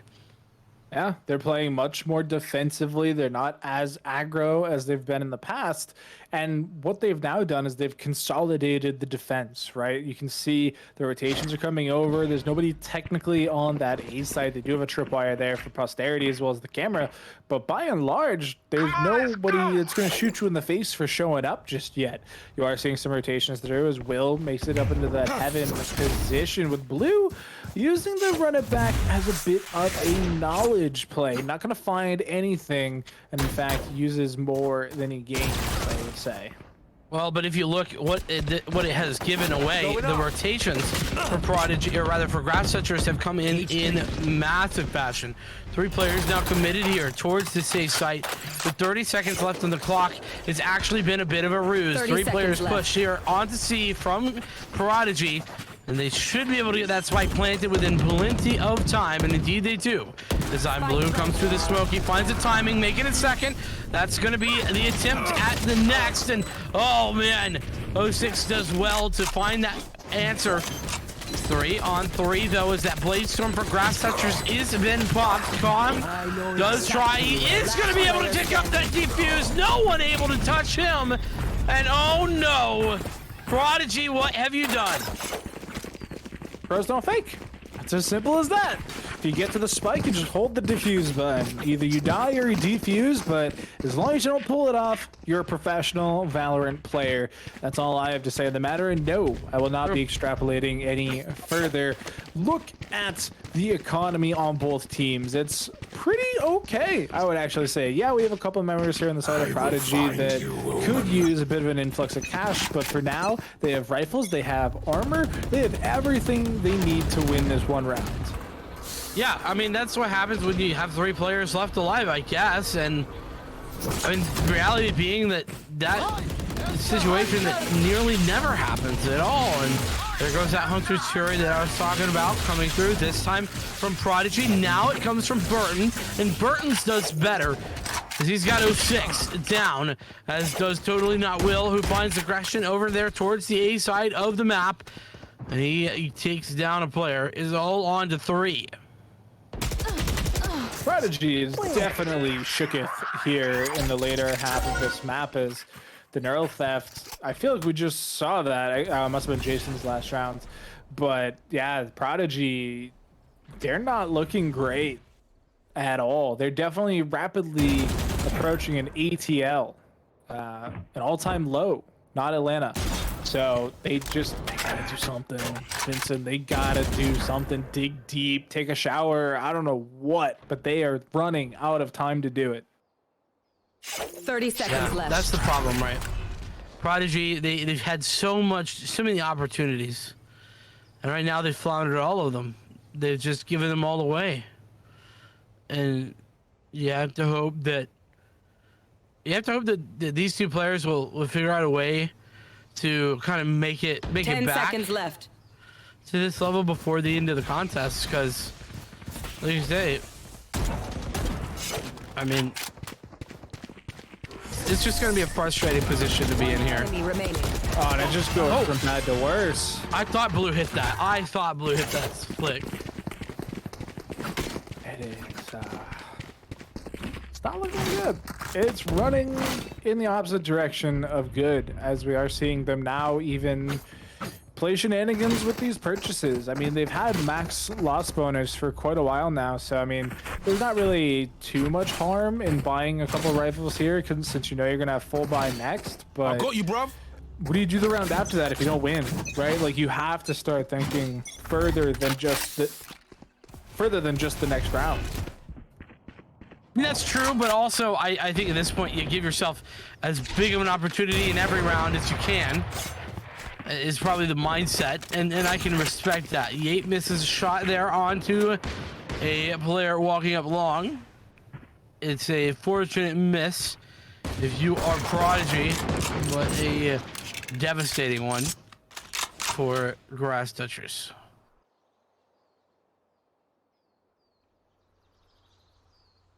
This is it's doable, right? Like, we don't want to count Prodigy out just because they've lost, 7 rounds in a row or whatever it is.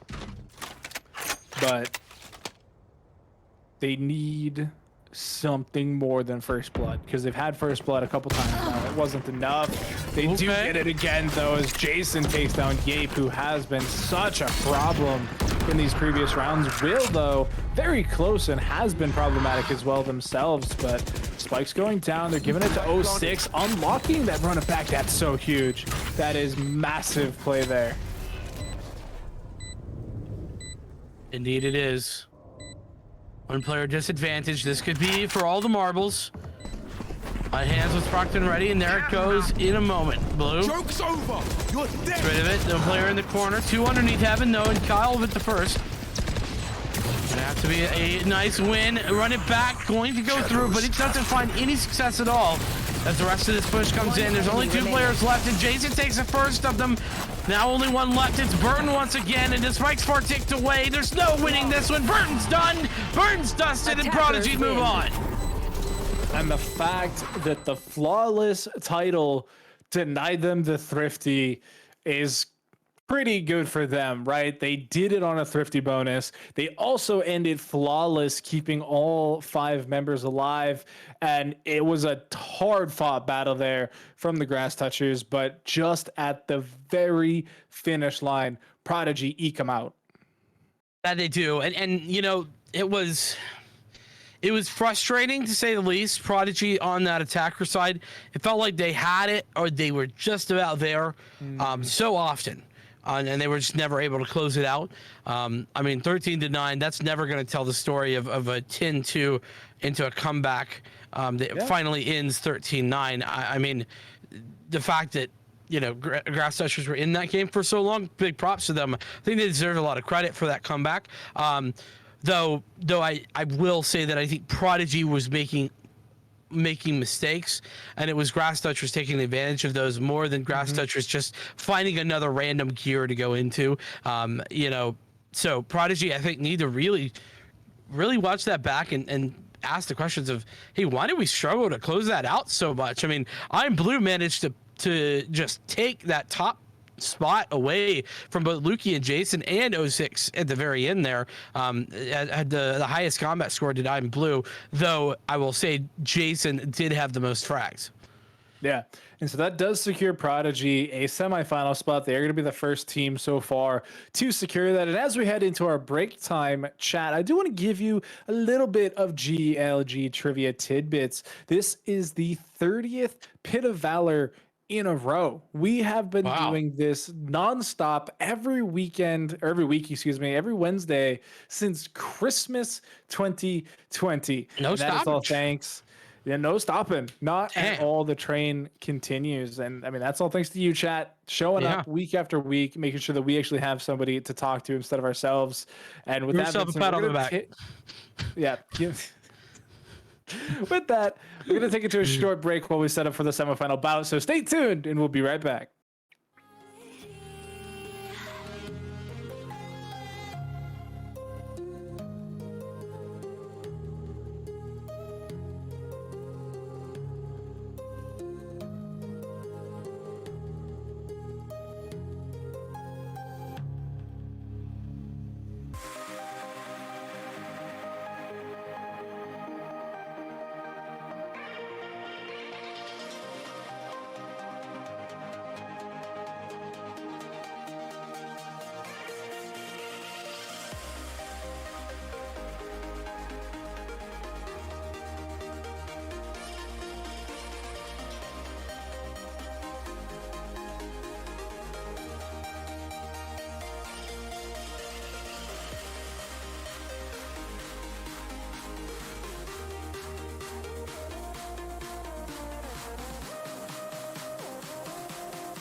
Midnight and city lights on the other side. You're calling me up at the same time. I'm in the daylight. You're calling to say hi, but your words they cry. If there's something that you need to say, I know it ain't easy living inside your brain for sure. You keep telling me that it's all okay, but I know, yeah, your silence speaks so loud.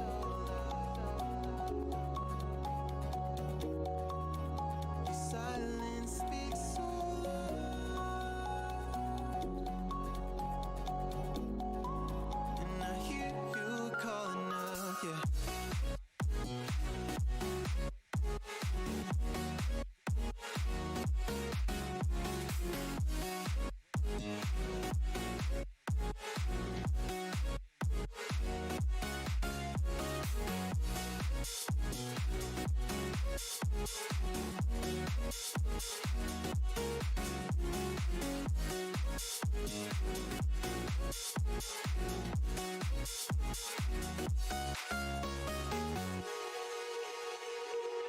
We're talking about nothing. Then you said something under your breath. I can't take it. I know what you're thinking. I wish I could fix this, yeah. If there's something that you need to say, I know it ain't easy living inside your brain for sure. You keep telling me that it's all okay, but I know, yeah, your silence speaks so loud.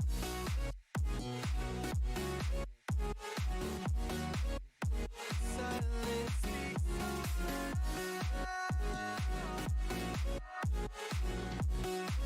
And I hear you calling out.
go.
Invincible.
You made a monster.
protect your soul. We are heroes tonight. We will fly above the sky. We are heroes tonight.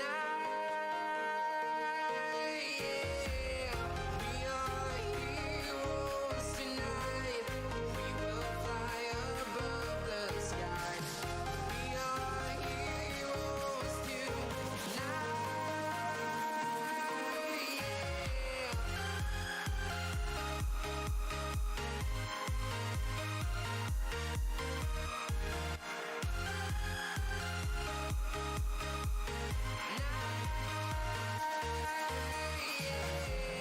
Feel like a dynamite, ready to explode right up in the sky.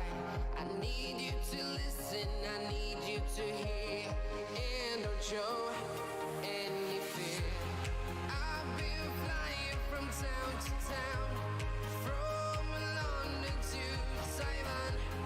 I've been all around the globe trying to protect your soul. We are heroes tonight. We will fly above the sky. We are heroes tonight. Welcome back, everybody. It's now Wednesday evening here at the Pit of Valor 49. I am the Doctor, being joined here by Sir Mickey once again, and we are heading into the semifinals in just a couple seconds, which, as you can see on our screen, is going to be the two wonderful teams of Fart Munchers versus the Gnarly Narwhals, and that is not where I thought that sentence was going to take me, and yet here we are. I mean, we were talking about this earlier. Me and Vincent were talking about this earlier. The names that these guys come up with are just so great. And then you make it a team name, and it's even better. Like the other day, I was in a death match, and I came across a man called Winnie the Pooh Hole, and I just thought that was spectacular. People are so creative with their names. But again, we are going to have Gnarly Narwhals. And then what was the other team? I don't have the information in front of me. I apologize. Fart Munchers. Thank you, production. How could you forget about the Fart Munchers of all I'm things? writing it down right now. But ladies and gentlemen, we are officially in the semi-finals. Whoever wins this is going to head to the best of 3 grand finals series that is going to be directly after this. So, if you were planning on leaving after this match, change your plans, because we're not done yet. This is just the semis. We are far from done. We got 3 more matches after this. So stick around again. It's going to be Gnarly Narwhals versus that second team. The Fart Munchers. Fart Munchers. Sorry, man. And it is going to be said Munchers of Farts here on the defending side to start us out on Ascent. This side of the map has been quite dominant tonight here, as the defenders just seem to have so much of an edge over the opponents. We're seeing Nautic already with a Sheriff. It's round 1, my good sir. How dare you? No armor to back it up, so they got to hit their shots.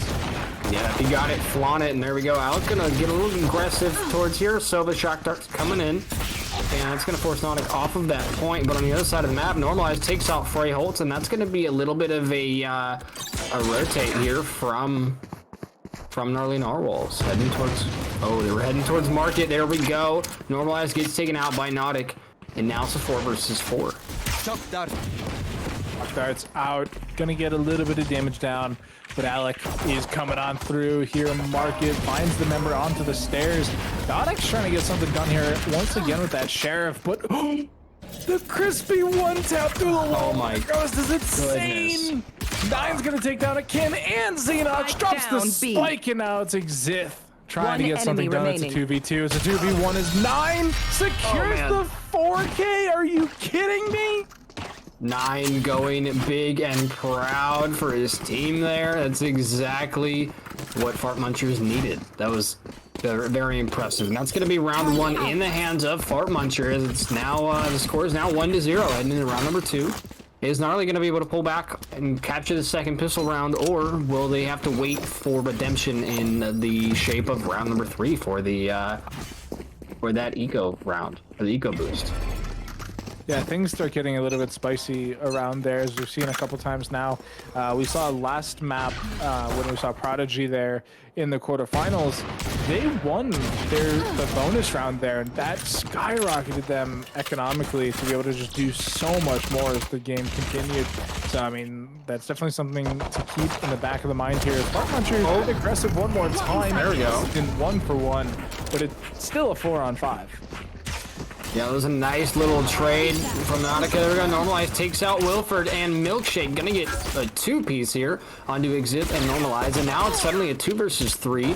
9 and Milkshake not in a good position here at all with Freyholtz. There we go. The spray down onto Xenox. That's gonna leave Aiken by himself with 10 HP, a Sheriff, and a Dream. Bomb is not in his favor. None of this situation is in his favor. Freyholtz, 46 HP, gonna peek first. No, Milkshake gonna take it from a bit of a distance with that Spectre. 2-0 now in favor of Fartmunchers. I can't believe that. I can't believe that just came out of my mouth. And I do like that decision that they had once they secured the spike, right? Like, we've seen teams in the past get hyper aggressive in that scenario when they know it's just the one member remaining and they just want to knock them down and remove them from the map and the server. But when you have the spike in hand, you need to just play passive, my friends. Just play it safe, win the round, because that's how you win the game. It's not team deathmatch, folks. It's Valorant. Oh man, I mean, it's definitely Valorant. I can't argue there. And with it being Valorant, you're bound to see whatever this is happening here. Complete stalemate, it looks like. Never mind.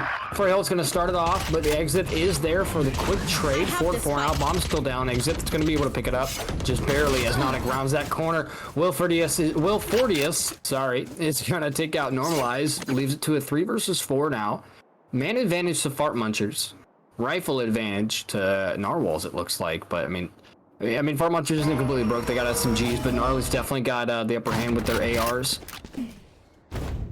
Yeah, they 55, need to trade a little bit more effectively. So far, they had that one trade at the very beginning, but it's giving up weaponry, and then Alec can't be losing that straight up. Like, you have the angle, you hear the footsteps, you get the lineup, and you lose to the SMG. Like, that simply can't be happening here on the bonus round.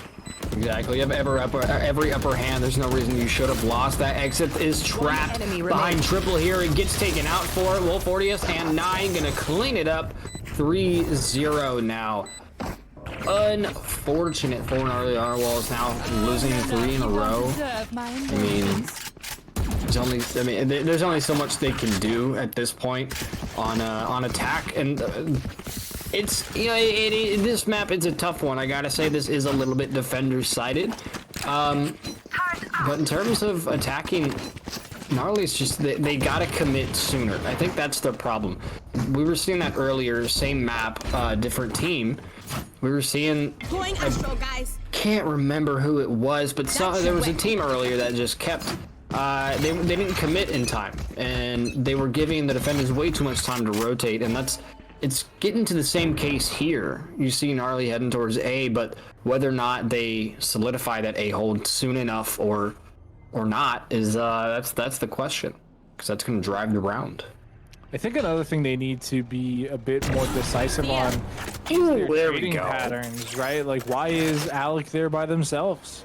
There's no assistance there. Even if it wasn't an operator waiting for him, there's no opportunity to trade that out. It's just a one-and-done position that you lose and decide you don't want to be there anymore. And so as we start seeing people collect here on the A site, you can already see the rotations coming through. Nautic, full send on the rotation as Freyhold is looking pretty good here. Oh, man. Frays, we got the backup in the form of Will Fortius. One agent was suppressed there, so that gives him the information and needed to pull on through. Exit is left in a 1 versus 4 situation with a Spectre, I believe. Oh, there we go. Will Fortius gonna cut that corner nice and clean with a wall bang. That's gonna make it 3-0. Or 4-0, excuse me. Fartmunchers still, this is still, I want to say it's still anyone's game. Fartmunchers is coming out pretty strong here, 4 in a row off the bat. Gnarly Narwhals, though, you know, it's not totally impossible for them to come back. It's only 4-round delta. It's not impossible, but it's going to be hard. It's going to be tough. We've already seen this exact scenario a couple times now tonight where the defending team takes a massive early lead, and then as soon as it swaps sides, it's a bit of a struggle to close out those last couple rounds on the attacking side. Now, not to say the Fart Munchers are going to have a similar issue. It's just the story of tonight where that's the way the cookie crumbles, as we are seeing the Cosmic Divide come up, just barely saving the life there as Exit and Will 40 is pick up frags. Trying to do a little bit more than that, though, as the spike is still not being planted. Freyholz gets one before falling. Alec, with the sneaky heaven, Hell Spot gets two. One enemy remaining. There were just a minute ago, there were 2 active Worlds Divide coming across from both sides, and that actually ended up helping Gnarly Narwhal get their first point on the board. Now it's 4-1. That streak has been stopped of Fart Munchers winning a bunch in a row. It's finally been stopped, but damage is done. You know, even if they lose this one, they can still have at least 2 buys next game or next round.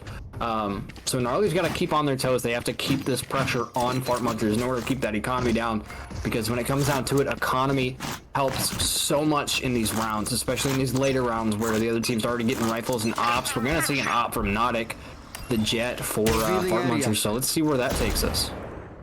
Yeah, I mean, this is still, you know, anyone's game, and it does give a little bit of a, you know, movement boost here from the Gnarly Narwhals, as they now have, you know, some momentum behind them, some rifles, but Normalize absolutely clotheslined there. There you go. There's the trade you were talking about, though. Aiken, he's able to get the trade on the Freyholz.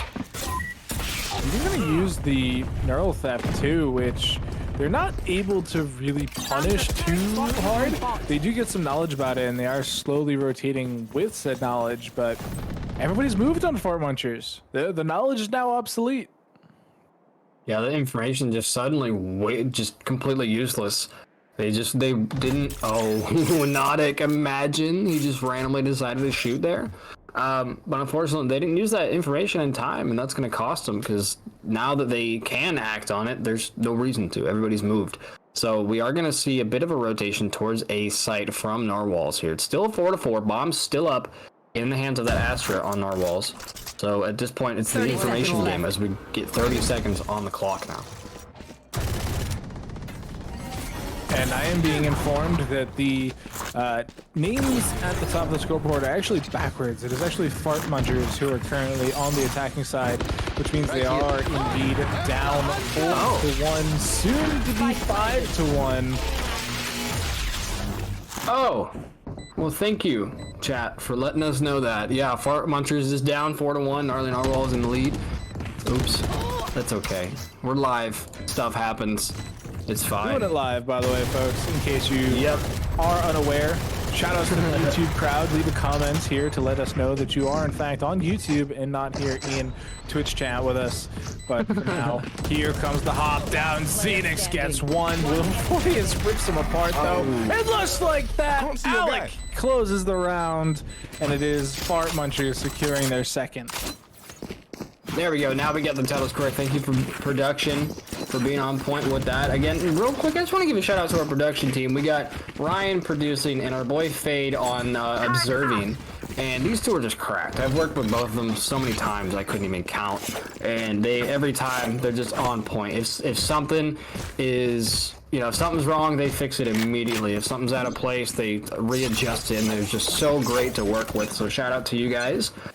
Quick round of let's get some gas it up in chat for the producers and the observers and just all the behind the scenes people that we don't see. Meanwhile, Aiken's gonna go ahead and start things off with a quick 2-piece. Nautic is there for the trade though. Now a 3 versus 4. Bomb is in the hands of Fart Munchers down mid, headed towards Cat, towards A, where there's currently being a 1 versus 1 between Jet and Astra. And there we go. Normalize is on site. He's got his homies coming through tree room. They're securing site. We have Astra abilities coming out. Nautic takes out Alec mid, and that's going to make it a 3 versus 3. Astra Jet Sova versus Astra Jet Killjoy. And we're starting to see some rotational movement coming out here from the Gnarly Narwhal defensive side. They're going to drop down the lockdown. They're going full send here. Going to get destroyed there by the Hunter's Fury, and they line up for the perfect collateral. Easy straight down at that point. Xenix closes it out, and that is a very clean round there from the Fart Munchers. That was almost textbook from FM. That was fantastic. That's going to give them 3 in a row. 4 in a row for Narwhals. Get stopped by a 3-round streak from Fart Munchers. Now it's 4-3. It's all down to a 1-round gap, 1-round delta. This could be tied up next, or maybe Gnarly comes back, makes it 5-3. Either way, there's 5 more rounds left in this half.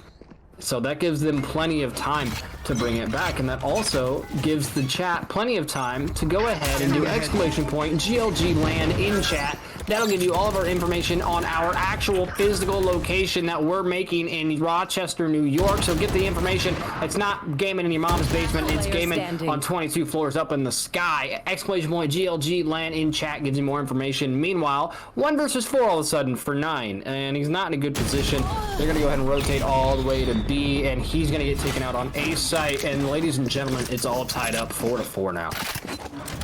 Yeah, bit of a sheriff round there for the Narwhals. Not a lot of hope there in winning it, but they do their best anyway. And now they've secured themselves a Cosmic Divide and a KO ultimate there.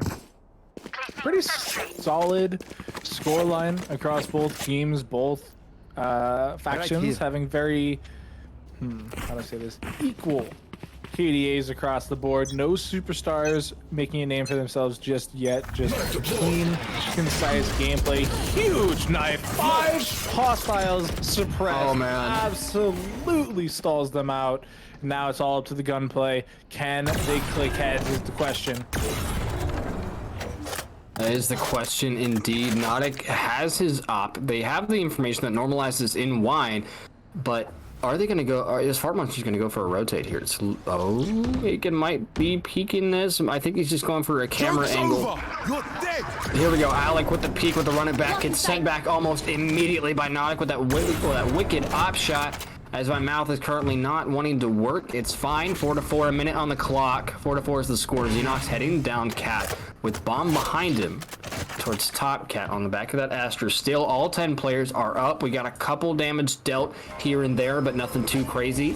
And now we're going to see bomb heading towards tree room. But the problem is, I mean, Gnarly has that covered very well. They have all the Killjoy abilities in the world sat in tree, not to mention the KO and the Killjoy both watching that angle.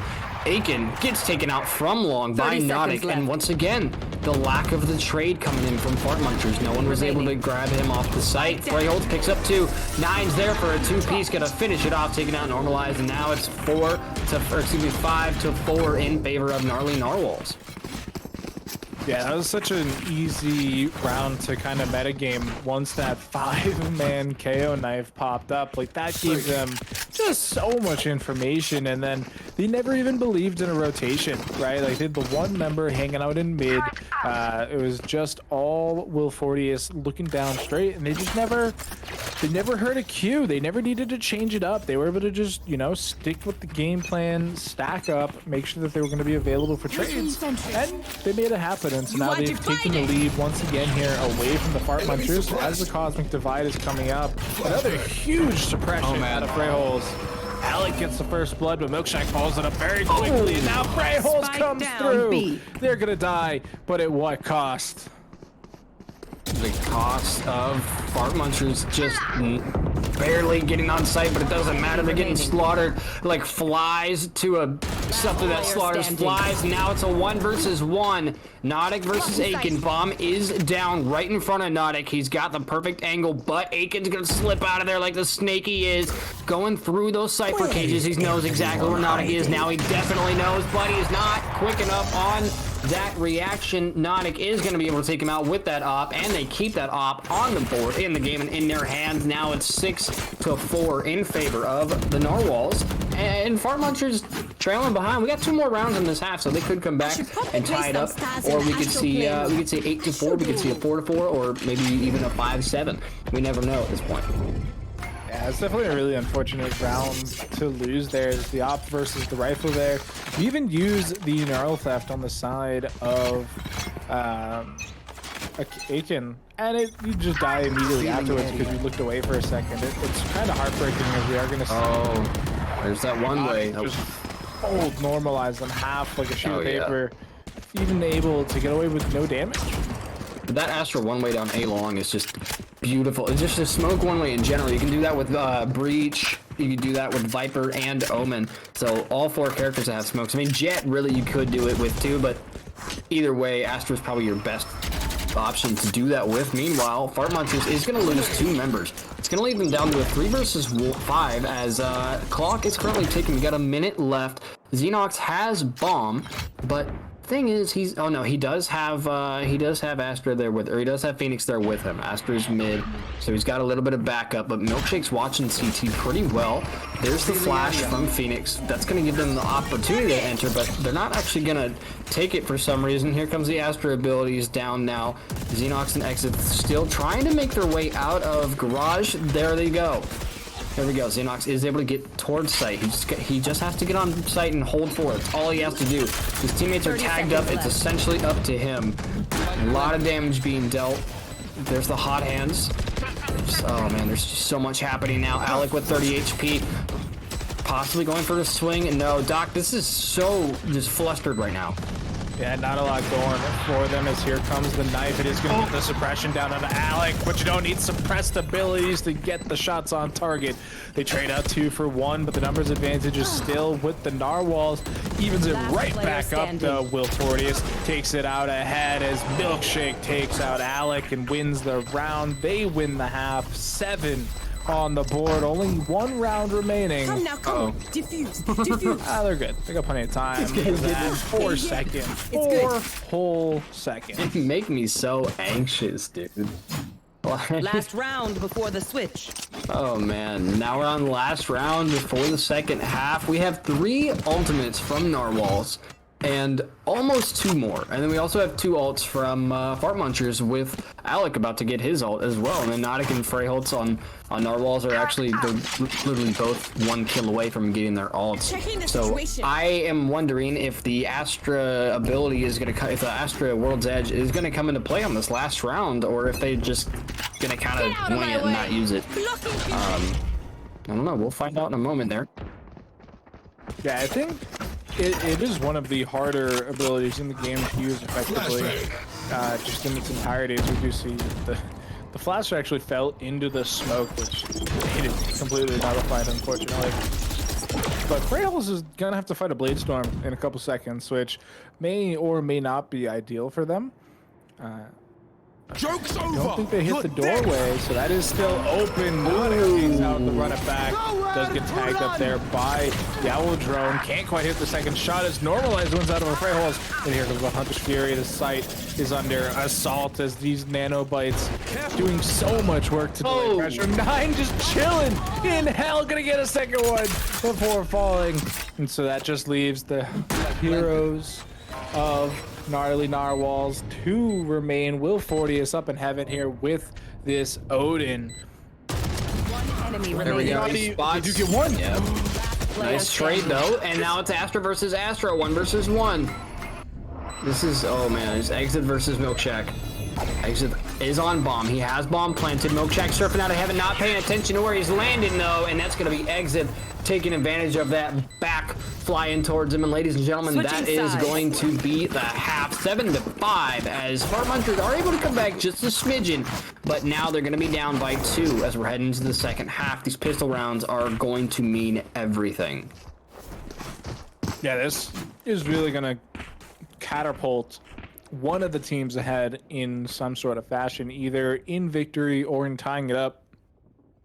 It's going to take a second though, because we do need to wait out this buy timer. I don't know how I feel about them making the Sentinel of Light knife a Tonfa. I don't know how I feel about it. It's an interesting take, but I haven't even looked at that bundle yet. I have, aside from tonight, which this doesn't even count, I haven't opened Valorant today. So I haven't gotten a chance to look at the new set, unfortunately. But what I have got a chance to look at is the sign-up sheet for next week's Pit of Valor. It's basically empty. We only got a couple teams signed up. Guys, if you want to get in on this and you want your chance at a little bit of glory, then you should totally go to our website or Twitter. Type in, just if you could scroll down, our Twitter, our website, our Discord, our Instagram, YouTube, everything is right there. Go ahead, hop on the sign-up sheet for next week's Pit of Valor. It's number 50. We're on 49 right now. We're almost at half of 100. Meanwhile, Normalize going to start things off, makes it a 4 versus 4. Bomb is on the back of Narwhals as Freyhold's going to make it a 4 versus 3 now. A 2-man advantage for Gnarly Nautic. Beautiful positioning. Now it's a 2-man advantage. 19 HP from him, though. He's going to have to back off Cat as his teammates, Fart Munchers, are going to be heading towards B site. They basically have it completely locked down. It's a 2 versus 4. Leforius gets bombed down. Xenox coming through market. His teammates coming from that long CT area. So let's see what these two can do. Yeah, they're going to have to put in a lot of work here. Even though a couple members of the Gnarly Narwhals have not great HP, they got the weaponry that counts in Xenox. Great start onto 9. Also removes the turret from play. Huge W. The knife is going to reveal the presence of Ekith, though. They're checking Garage. Xenox hits the shot. It is going to fall to Leforius, but now it's a 1v1. They have to get this defuse, but they can just play time. They don't need to push. They do anyway, and is there enough time? It's ticking away. I think they got it. I think they're clear. I think they're good. Just barely has enough time there. Exit does to get that defuse. Now it's 7-6. Again, Farm Munchers is not backing down without a fight. They've gotten 2 in a row now as we're heading into the second round of the second half. If they're able to solidify this one, then they are going to be pretty comfortable going into the bonus round. Yeah, as long as they can keep a couple members alive as well, and I can see that Xenox trying to figure out exactly how aggressive they want to get with their weaponry, choosing between the Ares here and that Spectre. They are on the B side where the Ares can do quite a bit of damage, but overall, they're thinking it's the wise financial decision to hold off. Maybe buy it up next round. Doc, I have a question for you.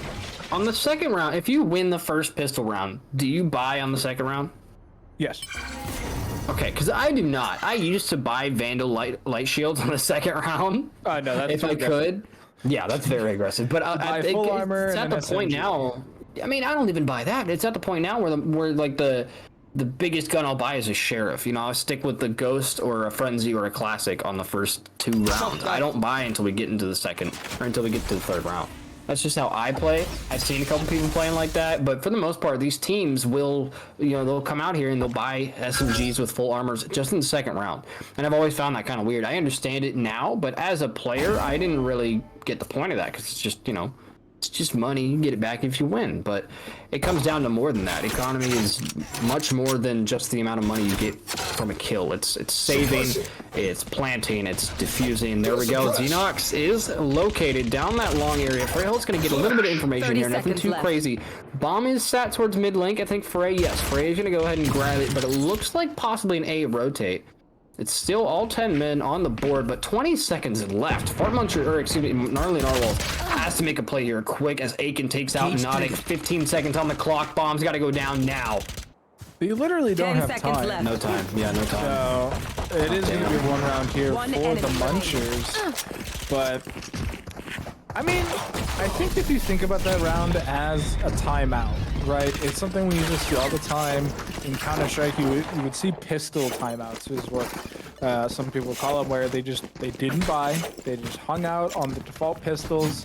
They hung out in their spawn point for 90% of the round, and then at the last couple seconds, they made it seem like they were trying something. But during that whole round, they're using it as a timeout. They're discussing what they're going to do when they have money, when they're going to have the rifles next, which is now, right? Like now the Narwhals have a full buy. They have full rifles, full armor, abilities, the whole shebang.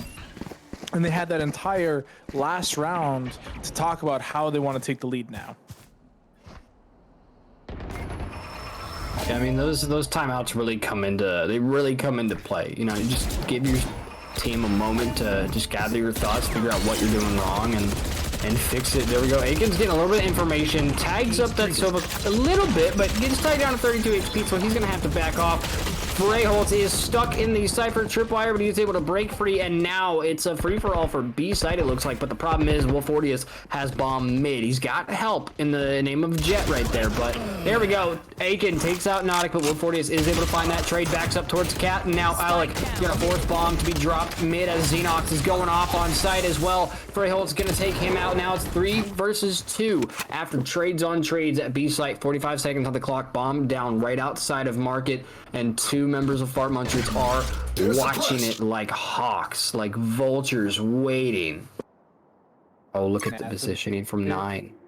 Bit of an oopsie to have the spike in that 30 position. seconds You're left. so far forward, and as soon as you fall, it just removes so much agency from your team as Normalize takes out 9. It's like, what are you supposed to do now, right? Like, you have to completely change your game plan. They basically had full site control and had to give it up because the spike's down in mid. They had to completely fall away and revamp what they were planning on doing, and it ends up costing Gnarly Narwhals the round.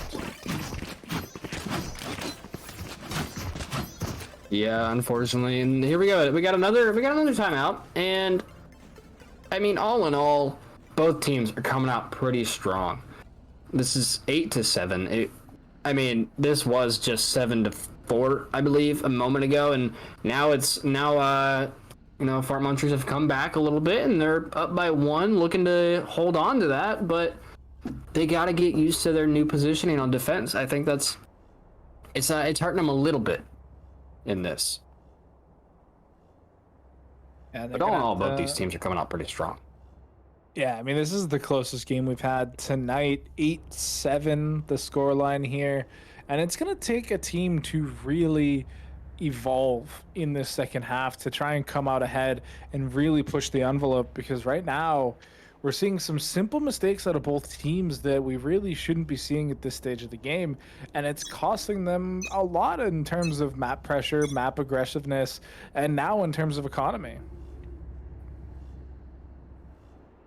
Yeah, and as you like to say, I mean, as we like to say here, economy is so much more than just getting that kill. You know, it comes down to saving between rounds and the SMGs and the Sheriff buys.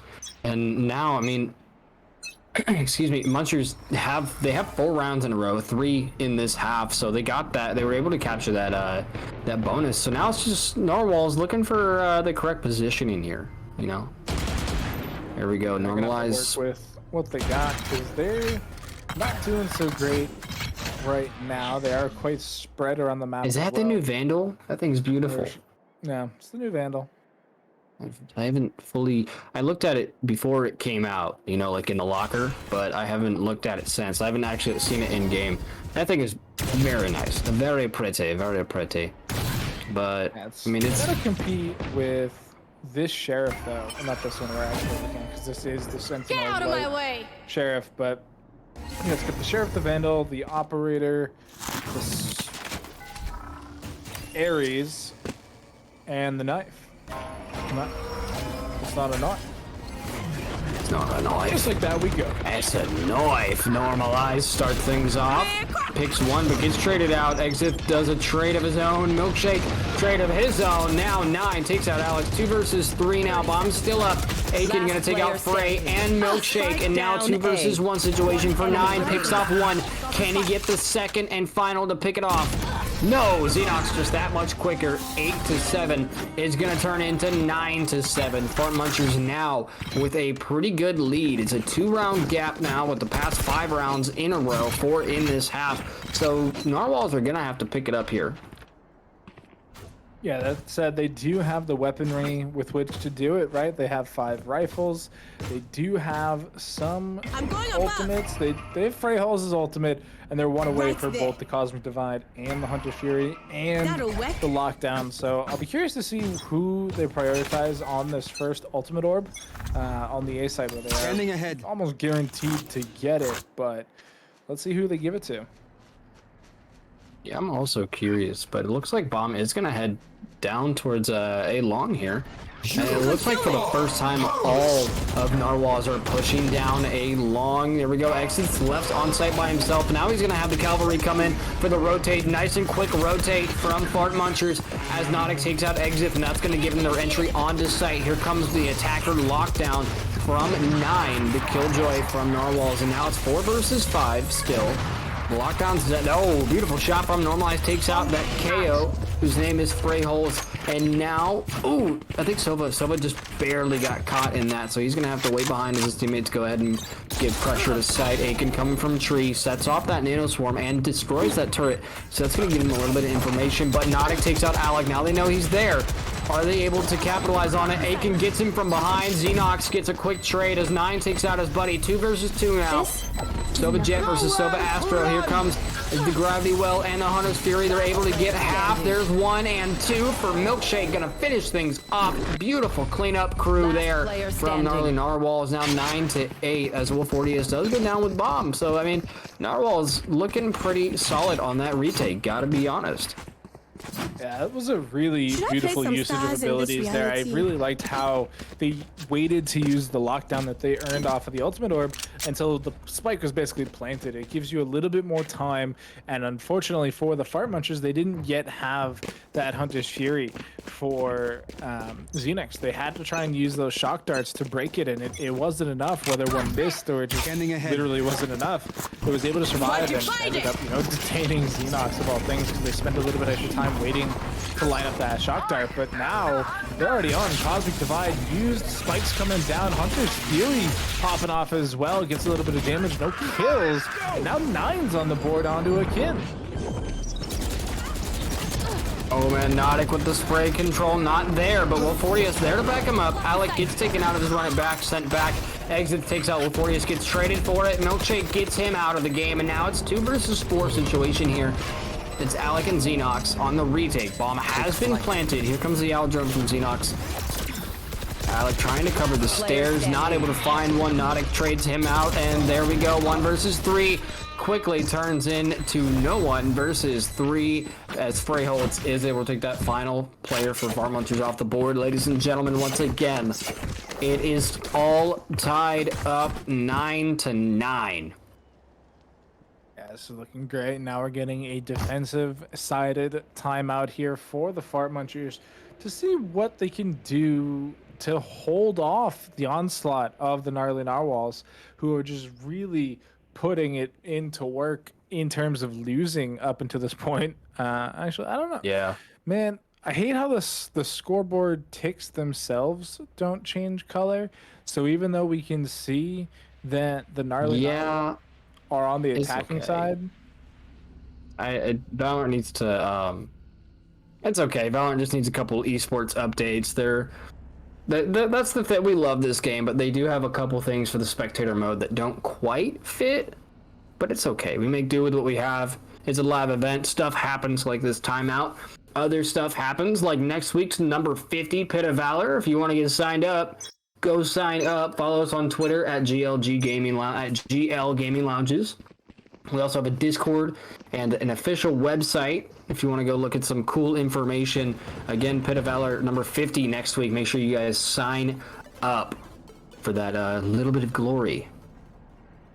Speaking of glory, that you can see 4 members of the Fart Munchers are lined up at this A spawn door. Oh man. And there's not really anybody waiting for them. You do see a couple Astra Stars as they give up the orb, but that's about it. They're just on full retreat, right? Oh no. Yeah, but the thing is, by the time they get there, Xenox is holding this pretty okay, but he allows 2 to get on this site, so that's not good. But he's doing what he can. He's gonna buy enough time for his team to rotate, but Milkshake gets caught on that rotate from mid, but he is able to take out Aiken. But now it's a 4 versus 4. Bomb gets planted at B site. Freyholz looking to clear long. He's got one there, but he doesn't know. Xenox, he's flashed him there, but he's able to take advantage. Freyholz takes him out. 3 versus 5 now. Bomb still planted. Shock darts coming in. Alec with a 3-piece, looking for a potential ace here, perhaps. Freyholz is long. No, Wolfortius is going to put him down. 1 versus 2 now. Exit with 1 HP and a dream. Not to mention that Sheriff not in a good position here at all. Looking for perhaps a wall bang. I think that might be its best hope here. But nonetheless, he's gonna try to pursue Bomb. Gets 1 and the 2nd, but no time for him to escape. That's going to be 10-9 on the Narwhals. Beautiful execution from Exit, just not quick enough on the picks, and that's going to bring it Narwhals up by 1 as it's now 10-9. This is very brutal situation to find yourself in. You get every single frag onto your opponent, and yet you still can't even win the round. It's a bit of a mental breaker, as we are going to see the Gnarly Narwhals up to double digits. The first one's there, and the quickest to do it between these two teams. They just need a couple more, a little bit more of an edge to try and get up over there and secure that 11, 12, 13 and find themselves in the grand finals. But for now, they do have the Fart Munchers to get through, who do have the Cosmic Divide and that Gnarl Theft available, and they're just kind of chilling, very defensive-like. Yeah, I mean, Fart Munchers, that's really, like, that's the best you can do, is just play as defensive as possible. When you're on defense, that's what you got to do. Just play defense, hold your angles. You don't have to peek up anywhere that you don't absolutely need to, but sometimes it does work in your favor. So but Normalize watching me with the op, not spotting anybody. It's almost like it's a waste of a buy at that point. If nobody peeks mid, it's almost like the op is a waste of buy. That's why it's such a big risk to get that, because if you buy it, don't get a kill with it, and then die, not only is that economy out of your pocket, but now that's a brand new one-shot rifle in the hands of the enemy. Here we go, Normalize coming through market, not able to find Nautic. Door gonna get shut on him now, but now it's completely Narwhals taking over B site. Everyone's excluded except Xenox is ready with that recon, gonna get a little bit of information for his team. That's a good amount of information. Here comes the ult from Astra. Beautiful Worlds Divide from Exit. Frey holds on site, scrambling for any kind of information. The wall comes out. Astra comes down. Xenox and Exit both get one apiece. Frey gets traded. Frey picks up a second one, looking for a third. That's his teammate though. No, Normalize. He's gonna turn around into the face of him. Wolfortius gonna take out Normalize, and Xenox gonna finish things off with that kill onto Wolfortius, and that is going to be, once again, all tied up 10-10. We're going to be able to secure the operator one more time as well. So even though the Gnarly Narwhals were the first to double digits, they certainly won't be the last. And as they do give up their own 10th round to the Fart Munchers, it's a bit of a save round coming in. The Narwhals don't really have anything left in the tank. This should almost guarantee a lead now from the Fart Munchers on the defending side, because they have the money, they have the weapons, they have the rifles. They're going to be one short though. Aiken, only 1,800 credits, is going to rely now on that Spectre buy. But sometimes it's all you get. Yeah, sometimes it is all you get. There's not too many handouts in this game. So when you find them, you gotta take advantage of them. Wolfortius going to be the first to peek out of that sniper cage and the first to get a bullet to the head from Aiken. But 9 pushes up, gets one shot taken, but 2 is all he needs to take out Aiken. Meanwhile, Xenox, beautiful shot dart on the Nautic. Exit finds 2 beautiful shots from him. 7 bullets in the chamber. And it's all down to that man. Milkshake gonna get taken out though by the fellow Astra, and now it's gonna be 11-10 in favor of Fart Munchers. Real quick, let's take a look at that replay. And 9 gets a nice little kill there onto Aiken as Xenox ticks up with that shock dart kill. I mean, this lineup, very unfortunate. I think 9 was reloading or something, just not a whole lot of positivity there as Milkshake with the drop onto Exit, still can't even get the frag. Again, they didn't have the best weaponry with what they were trying to get done there. They've now upgraded. They have 5 rifles on the team. If they lose this round though, or any round at this point for that matter, it puts them now onto map point on the side of the Fart Munchers, who are at 11. They could be securing a grand final spot within the next couple rounds. Yeah, that's what's so crazy is all of a sudden, like a minute ago it was 7-4, and now it's 11-10, opposite directions. And like you said, the next point on the board for Fart Munchers is gonna give them match point. If they win 2 in a row, it's over. That's it. Normalize. Gonna start it off with that op shot onto Nautic. Normalize trying to clear tree room here. Exit takes out Wolfortius. Now Spike is down in tree room. It's a 2 versus 5 situation. Exit, there we go, able to take out Freyholtz. He was there, perfect timing to back up Alec, but now it's just a 1 versus 5. Mixshack not in the best position. Alec pushing him first. Here comes the flash. Doesn't do much, but he's able to take him out. And Aiken is able to finish things off on the Milkshake. We're going to ignore that the potential knife there for normalized toxic BM. Aiken just putting him out of their misery. Yeah. Milkshake top of the leaderboard for the Gnarly Narwhals, but at the end of the day, you can only do so much for the team as we are now on map point for the Fart Munchers. They are 1 round away from securing that grand final position for themselves. And look at the buy here from the Narwhals. It is shaky at best. It's not, I mean, Fart Munchers have a solid eco, not to mention the op once again. But Narwhals on the other hand, I mean, this is match point. So Narwhals has to, everything they ever want to do, they have to do it right now. We're going to see a Worlds Divide and a Killjoy ult coming across B site, and just like that, Fart Munchers, without even dropping a single body across the board, they're going to completely take site because Xenox has no idea because of that Astro Ball. That was a fantastic, he's still in position. He has no idea that they're on site. Now he's going to use the L drone, see if he can get some information for his team. 9 gonna send Alec back from that run it back. Aiken gonna take out 9. Now it's a 5-on-4, Doc. Things are getting a little out of control here. Freyholz is going to pick up 1. Milkshake picks up another. Attacking side, and Hunter's Fury is gonna take out Normalize. And just like that, the Narwhals somehow come out ahead. They win a round. They're 1 away now from overtime. I mean, that was beautiful. Beautiful beautiful post-plant coverage from Narwhals. And I just want to say real quick, this is the closest map that we've had tonight. The first map was 13-1. After that, 13-4. The one after that, 13-6. Last match was 13-9. And now we're at 12-11. This is the closest we've had all night, and I knew it was going to happen because the thing is, with semifinals, this is your last chance to get into the top 2. So there's going to be some sweating. Speaking of sweating, Normalize, beautiful early right click on Anotic, but he gets traded out pretty quick by 9. Now it's 4 versus 4. Bomb looking to get planted on a site. Freyholz and Aiken picking up 1 apiece. Freyholz going to pick up a second. 2 versus 3 now. 9's on site with a few abilities. Freyholz there to back him up. Alec, meanwhile, Heaven spraying the absolute hell out of that KO, but unfortunately Freyholz is a little bit stronger than that. There comes the flash, couple flashes, shock darts being traded, abilities all over the map. 9 makes it a 1 versus 3, and just like that, ladies and gentlemen, we have overtime. Placing swarm grenade. Switching sides. Absolutely the closest game of the night. 12-12. This is the first overtime scoreline there.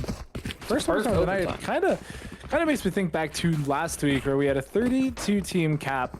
Yeah. We were leaning towards a bit of a smaller bracket, and literally every map went to overtime. Literally every single one. We had double overtimes, triple overtimes, quintuple. I think there was only one. I think it was the first map of the night that I casted alongside Mick. I think it was the only one that didn't go into double overtime. It went into overtime, but it didn't go into double. It was the only one that didn't go into double. So last week, I think we finished at about 1 a.m. Central last week. It was pretty crazy. So I mean, for us to not get any overtimes tonight and this to be the first one, that makes me think we're going to finish early. But at the same time, I mean, I don't want to jinx it. Nautic, beautiful shot to start things off. Again, ladies and gentlemen, this is the first round of overtime.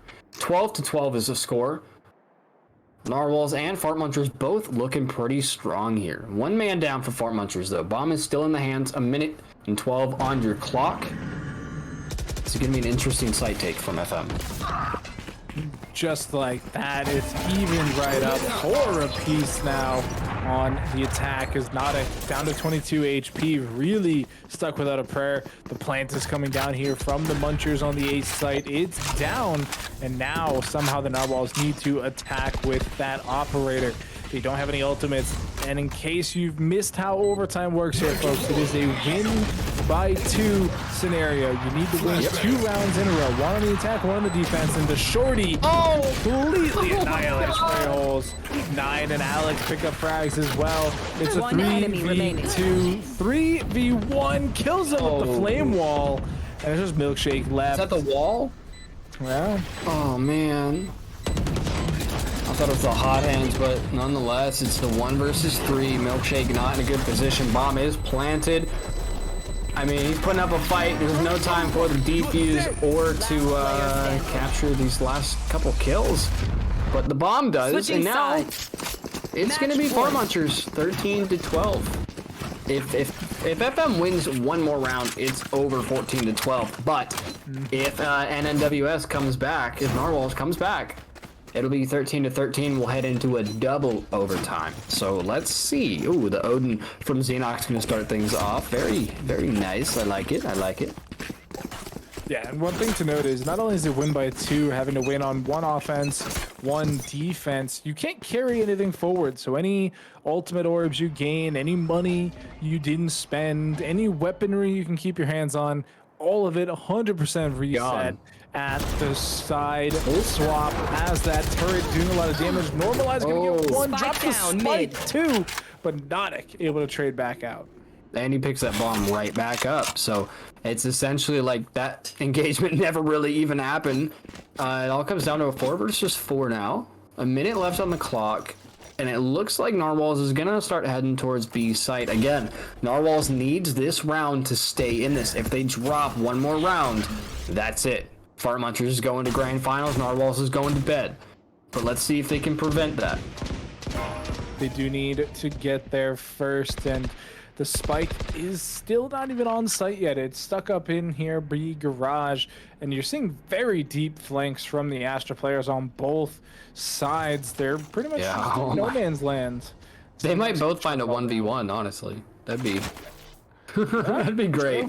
At this point, Freyhol's getting very aggressive. May actually catch Xenox out, and they do. They're trying to get. But look out, Phoenix is on site. Phoenix is sitting on site. 9 takes care of him. Alex gets taken out. Now it's Aiken and his Astra in a 2 versus 4 scenario. Mind you, Milkshake is still mid, so he can get a perfect, beautiful flank here on Aiken. I think that's what's about to happen. Ooh, Aiken, beautiful headshot, wallbang on the Freyholtz. Gonna start things off 2 versus 3 now. Milkshake, just like I said, comes from behind, takes him out, and now it's Exit by himself in 1 versus 3, taking bullets from everywhere. Takes out 1, but 9 gonna be able to solidify double overtime. Ladies and gentlemen, buckle up, get your Cheez-Its ready, because we got 2 more rounds headed your way.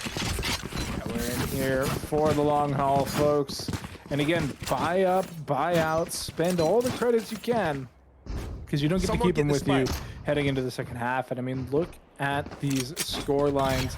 Exit and Aiken topping the charts, 24 and 22 kills apiece. Both of them higher than the opposing team, which is going to be that gnarly Narwhal squad, capping out at just 18 frags. 18 frags. I mean, overall, both teams tonight. Cancel. Oh, okay. Okay. All right. That's fine. That's fine. And then also it's the suppression too, to make the call that there are 2 more agents on the catwalk. Oh, look at this. Oh, Frey gonna pick up a second. Aiken just baiting that Aldron, but his teammate says, no, we need to destroy that. A minute on the clock. Bomb is still up for Fart Munchers. Aiken, there we go. Wallbang headshot onto Milkshake. 4 versus 3 now. Aiken not able to find one. Freyholtz looking, or is able to find that 3rd. And he's also got Wolf 40 just kind of hanging out in that corner, but the problem is the remainder of Fart Munchers are already on B site. They gotta move quick though, because here comes Silva. He's already at long. Exit goes for the plant. And they're both suppressed, so they definitely have information. The enemies definitely have information for that. 2 versus 4.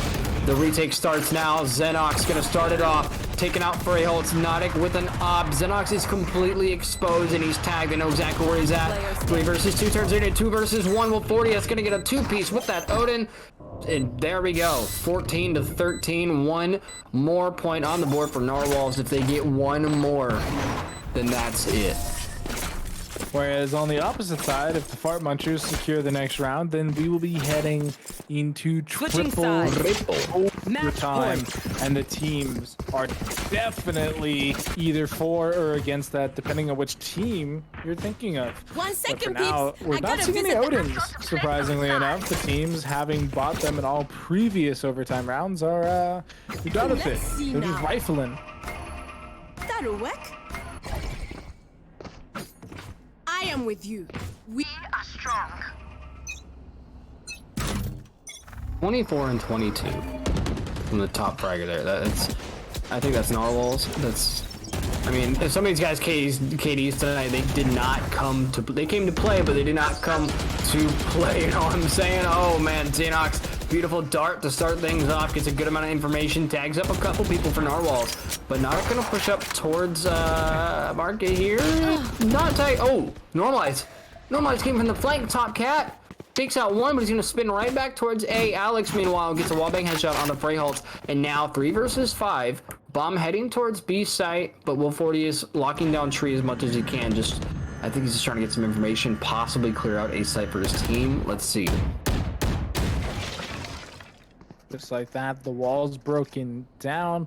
Spike not here though. It's over on that B site. Wolf40 is going to try and make some noise. They are found out. They're taken very extremely low.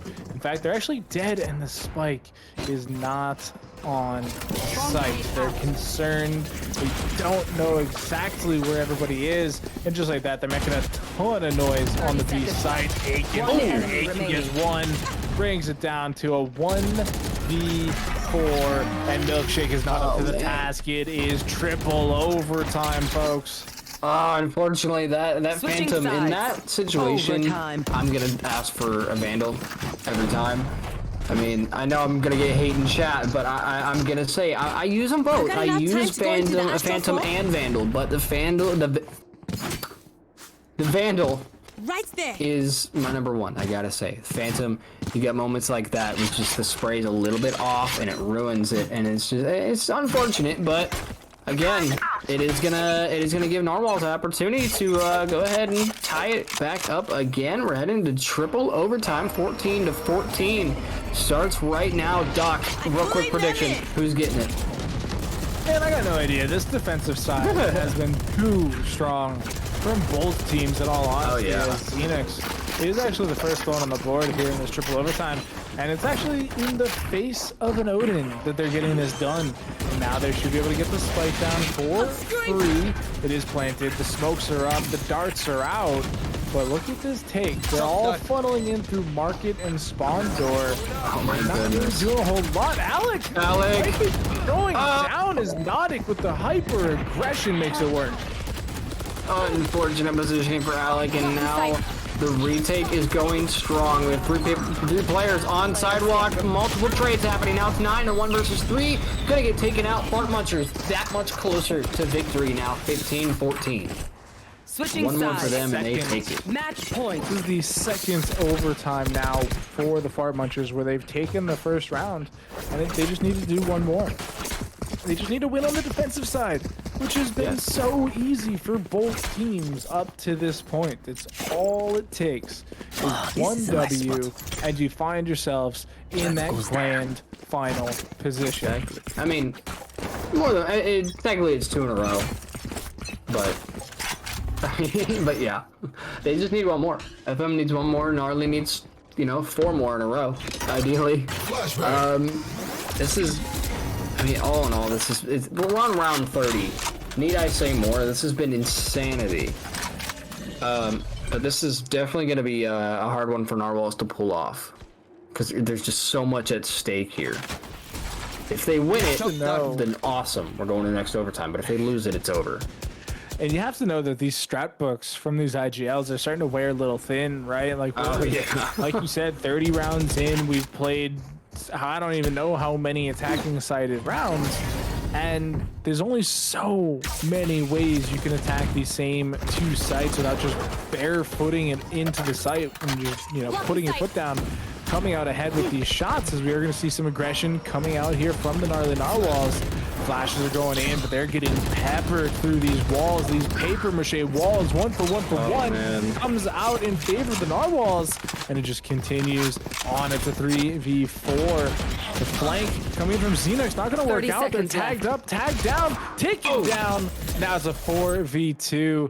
Mickey, I think we're going to a quintuple overtime, my friend. Man. I mean, I love it. I love casting. I love the game. But it gets to a point where it's like, how are the players right now? You know, like, how are they still doing this? And there we go. Alex takes out Frey, but gets traded almost immediately. And Milkshake is going to solidify triple overtime. Oh, man. Switching sides. Overtime. Oh, man. Round number 31 coming in, man. 31. Defensive side.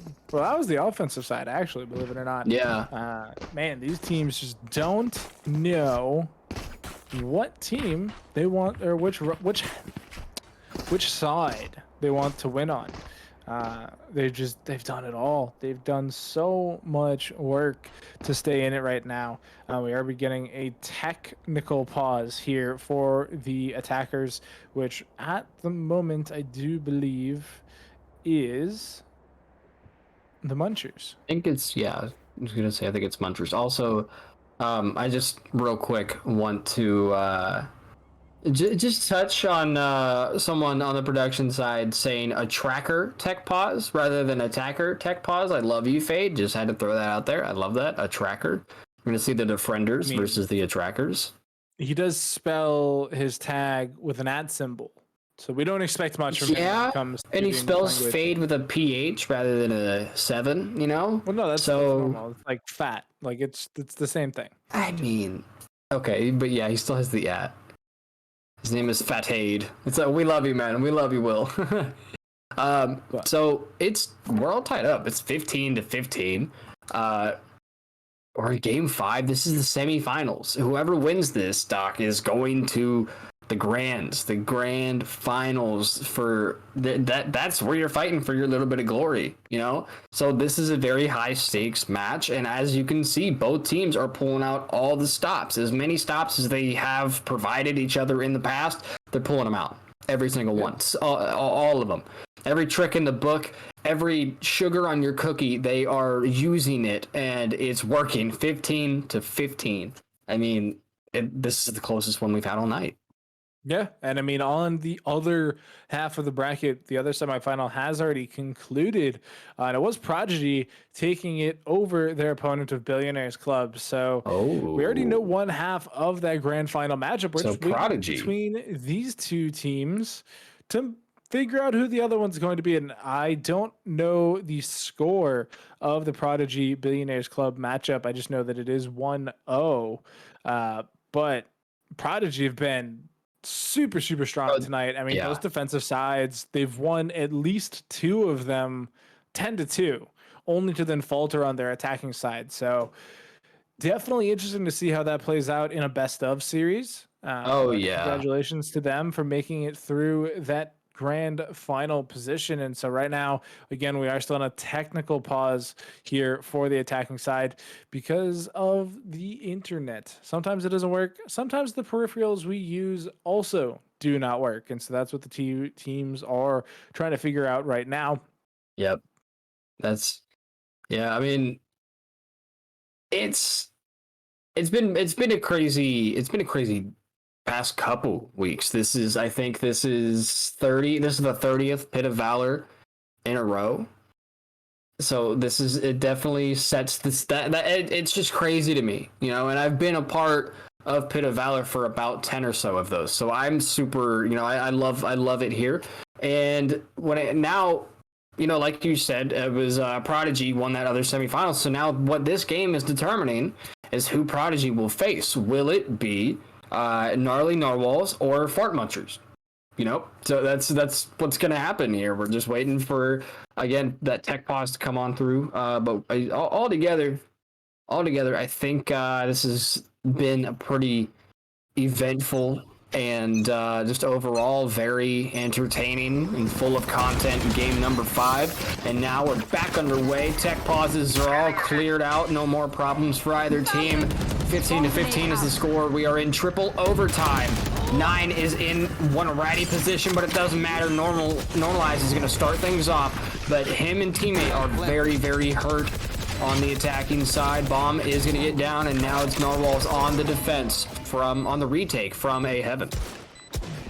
Spike's already down, and we are just into the round, and with this Fart Muncher agent lead, they have to be aware of this flank that's coming through. If they're unaware, they could get completely blindsided just like that as Aiken walks in and takes them all home. It's a flawless round from the Munchers, putting themselves once again in the lead here in overtime, and it all comes down to this one defensive side for them. They've done it before, they've done it again. Let's see if they can do it one more time. This is crazy. This is literally, we could get a 4 time. What is a 4 times?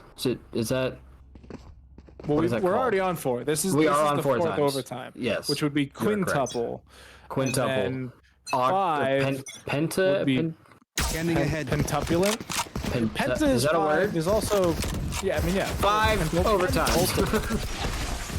we could be reaching a 5th overtime.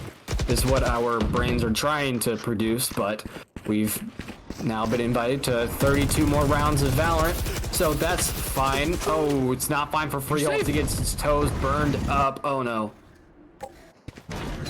This is looking a little bit spicy now, as the HP bars are definitely favoring the Fart Munchers. I love the idea to close that door too, right? Like, you've already found people hanging out in the middle lane. You gotta try and stem the flow somehow, and by dropping that door, you force them to shoot it out or go somewhere else. And so right now we do see the Narwhals choose to shoot it out and go somewhere else, but they have to somehow make it through tree, which does have a watcher and exit.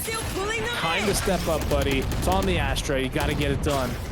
Yeah, it's all on exit. He's here in tree basically by himself, and he does have Stove. Eventually picks up 2, picks up 3. 3-piece, beautiful from exit, but Nonic is going to shut him down. Aiken going to get the refrag, and now it's a 1 versus 3. Milkshake starts things off with the kill on Aiken. Not able to solidify that second, and ladies and gentlemen, Alec is going to solidify 17-15. Beautiful 4 times overtimes on Bind. That is insanity. Yeah, and it all came down to that one tree push where it all melted away. A super clean 3K coming out from the Munchers there. And in quintuple overtime, they punched their ticket, securing themselves a grand final position here in the 49th ever GLG Pit of Valor. Yeah, I mean, that's crazy. Now we're gonna see Prodigy versus Fart Munchers coming up next. We are gonna take a quick break though. Possible caster change, and if you guys are, stick around. Not if, stick around. I'm telling you, stick around. Get some Cheez-Its. Come back. We'll be right back. And yeah.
Town to town, from London to Taiwan, I've been all around the globe trying to protect your soul.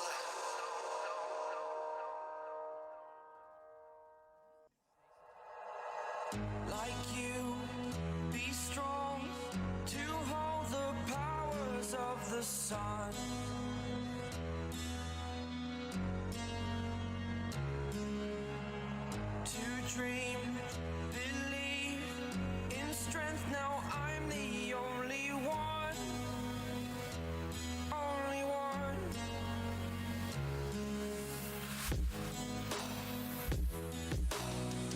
I was an ordinary boy until I broke the rules. My life destroyed, life destroyed. Until I walk awake, scream my mind, I shout, the ground shakes. How much can I take? My mind will break. Will it break? Can I take? Can I be your superhero?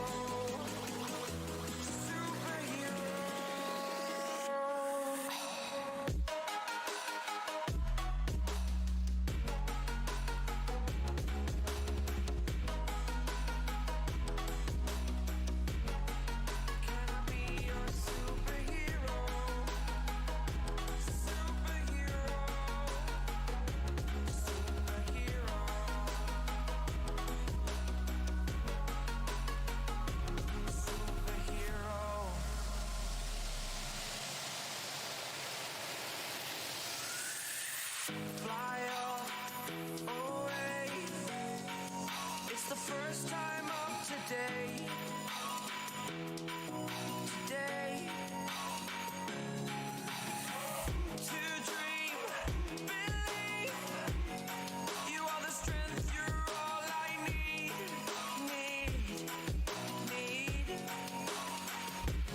Oh, gonna give it a shot. Only one of me to shield you all from the enemy. You're a superhero. You're a superhero.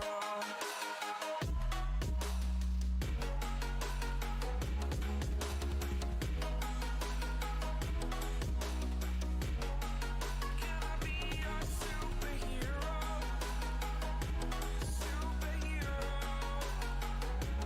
Superhero. Superhero. Can I be your superhero?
I just wanna rise to the top.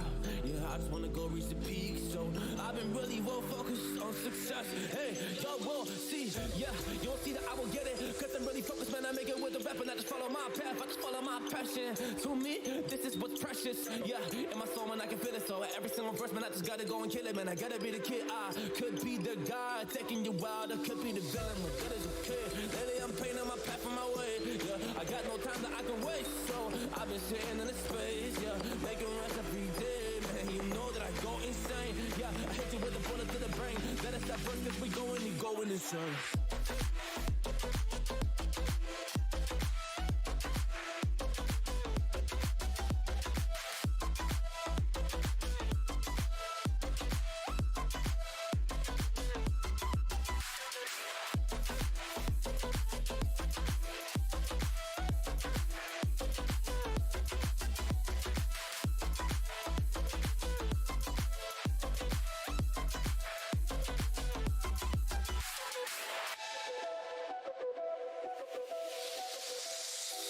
You don't know what I'm gonna do.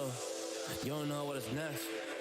And I'm loving the fact, truly it's making me blessed. Cause I work on my team, no snakes in the grass. And we have been trusting the wind because of the work that we did in the past.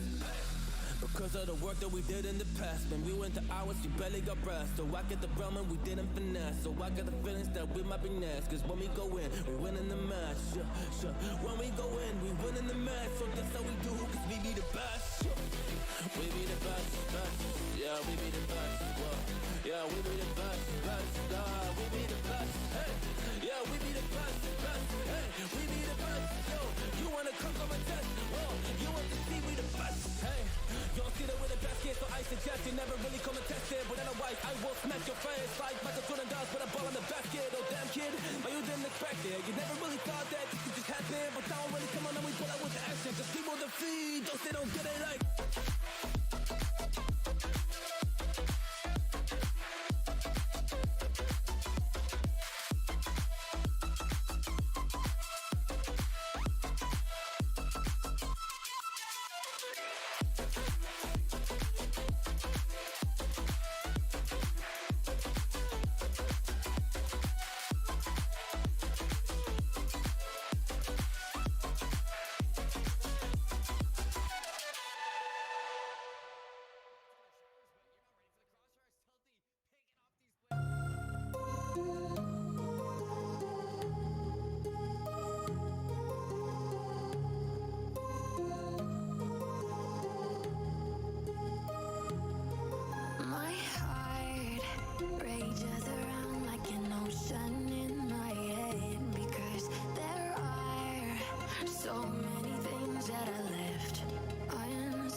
Welcome back, everybody. I hope you're well rested after that last matchup. Quintuple overtime, and we're still here. I'm the Doctor, and you may recognize the most ravishing man on the internet, none other than Ravishing Ravish. How you doing tonight, my man? Hey man, good to be back. I'm excited. I'm really happy to be here. It's gonna be a fantastic time as always, and I'm glad I get to be beside you here today, Doc. Should be as great of a time. You know, it's like, yo, they decided to pull me in. They said, yo, can you come in right now? I said, I don't know about all this, man. I was busy. I was standing around in my room, standing outside the window, contemplating my very existence. But you know, when GLG called, and especially when I'm with you, Doc, I might as well, you know, swing on by. But you gonna make my time worthwhile here, Doc. How are you gonna do that? Because we have a best of 3 between 2 teams, one of them being named Prodigy, who have been absolutely tearing up the bracket, 2 maps in a row of 10-2 halves on their defensive side into victories, and the other team is called Fart Munchers. See, you had me at Prodigy. You there. It's like suddenly like, cool. Wow, great name, right? Tearing up the bracket. Fantastic in the tier 3 scene. And then suddenly you bring up this topic of these messiahs, these absolute titans of industry. I believe it was Corinthians 7 that wrote the Fart Munchers would take the world by storm. And I'm here to see that here today. They're in it for the long haul, man. They just came off of, like I said, a quintuple overtime, That's knockout, drag out, brawl. That's too many. On Ascent. And they're going to have to do it again. We're just waiting on a full map pick to come on through. We know that Prodigy's defending map 1, and then map 2 is Bind, Haven. Map 3 is Bind. I don't know. We'll figure it out. Map 1 is Ascent, I think. Shocker. It's never not Ascent. Right? Wow, cool. So you're telling me that teams will always want to default to playing that one map that everybody else plays? Guys, come on. I'm tired of it. Get creative, please. Like it's we have Vertical Box, otherwise known as Icebox. We have Breeze with the garbage collector button. Love that one. And we got Haven with the triple bomb site. How much more fun can you ask for? And this Discord chat is in shambles. I don't know what's going on. We have 3 TOs saying different map 1s. What is happening, guys? Hey, TO friends. As you know, we here at GLG are very, very organized, right? We're very dedicated to our craft, and we know exactly what's happening at all times, forever and always. Which, speaking of excellent tournament organizing, if you guys missed any of the action of the Radiant Arena, our partnership there with the community gaming team in these last couple weeks, they are, I believe, still available as Twitch VODs for after tonight's show. And hopefully they will be uploaded to the YouTube, if not already, sometime soon. Huge event. $3,000 tournaments, Ravish. Absolute madness. The teams really showed up and really put on a great show. We love to see those teams again. And a lot of them were actually previous Pit of Valor champions. It all starts on Wednesdays. And just like that, next week's sign up for the Pit of Valor 50 is already live. Click the link down below and get yourself signed up for next Wednesday event. And we're heading into Ascent, like we said. And these teams are locking in quick. You know what you should sign up for? You should also sign up to go to the GLG gaming facility. GLG will be opening a gaming facility this year in Rochester, New York, baby. On the 22nd floor of the Innovation Square. It's not going to be gaming in your mom's basement or nothing. You'll be taking your gaming to the skies, literally and figuratively. Giving it a whole new meaning. Which actually, Ravish, I don't know if you know this. What's that? But Rochester is kind of close to the Hat of America, Canada. I don't know if you know that part. That is so you do know that. Did you also know that as of today, the American-Canadian border will be opening as of, I believe it's August 8th. Select your agent for travel. Wow. Well, you see, my friend, suddenly I've become a lot more interested and intrigued. Yeah, it's a good old time. Rochester, Yeah, beautiful city, by the way. I actually wouldn't mind giving a little visit as we hop on down. It could be a fun time. Like, it's as you mentioned, I'm right on the hat. I could probably just do a hop, skip, and jump, and suddenly I'm there. How about it? Hop, skip, and a jump is how I like to cross the border anyway. It's very leisurely, but I do know that, at least for me, I'm leaving America and entering healthcare land. So, quite nice. Nice cool breeze comes on down. But we do have a bit of a technical issue here, as one of the players did crash upon entering the game. So hopefully we'll get that sorted back up again, and we'll be able to join the game shortly. I did see the agent selection for the most part there. Pretty standard stuff, I would say. Yeah, nothing too super out of the ordinary. I say, I always do talk about the difference between picking up Killjoy Cypher, especially going up onto a set. I just think Killjoy is just a more valuable and viable pick because of the control you're able to get. Cypher, I think it really depends. Your tripwires are cool, but like, what are really protecting it from? The flanks aren't necessarily super duper common, and as long as you got your cages set up early on, there's only so much you can do. But as you load on in, it should be the same selection running it back. Yeah, and I think we're seeing very similar compositions where, the two duelists, excuse me, of the Phoenix and the Jet, pretty guaranteed.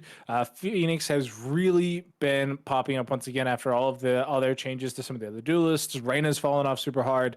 And the kind of flex pick was one of the ones you already mentioned, the Killjoy and the Cypher matchup, because of just the versatility you can get out of both to a certain degree. But the other one to really keep an eye on is Omen versus Astra, which is something that we've been seeing all night long. Astra has so much versatility in terms of her kit. She can have the black hole, she can have the smoke, the quick smoke, the long smoke, just lots of different things she can choose to do, whereas Omen has smoke, teleport, and blind. Like, those are all his very binary things, and when you can use them.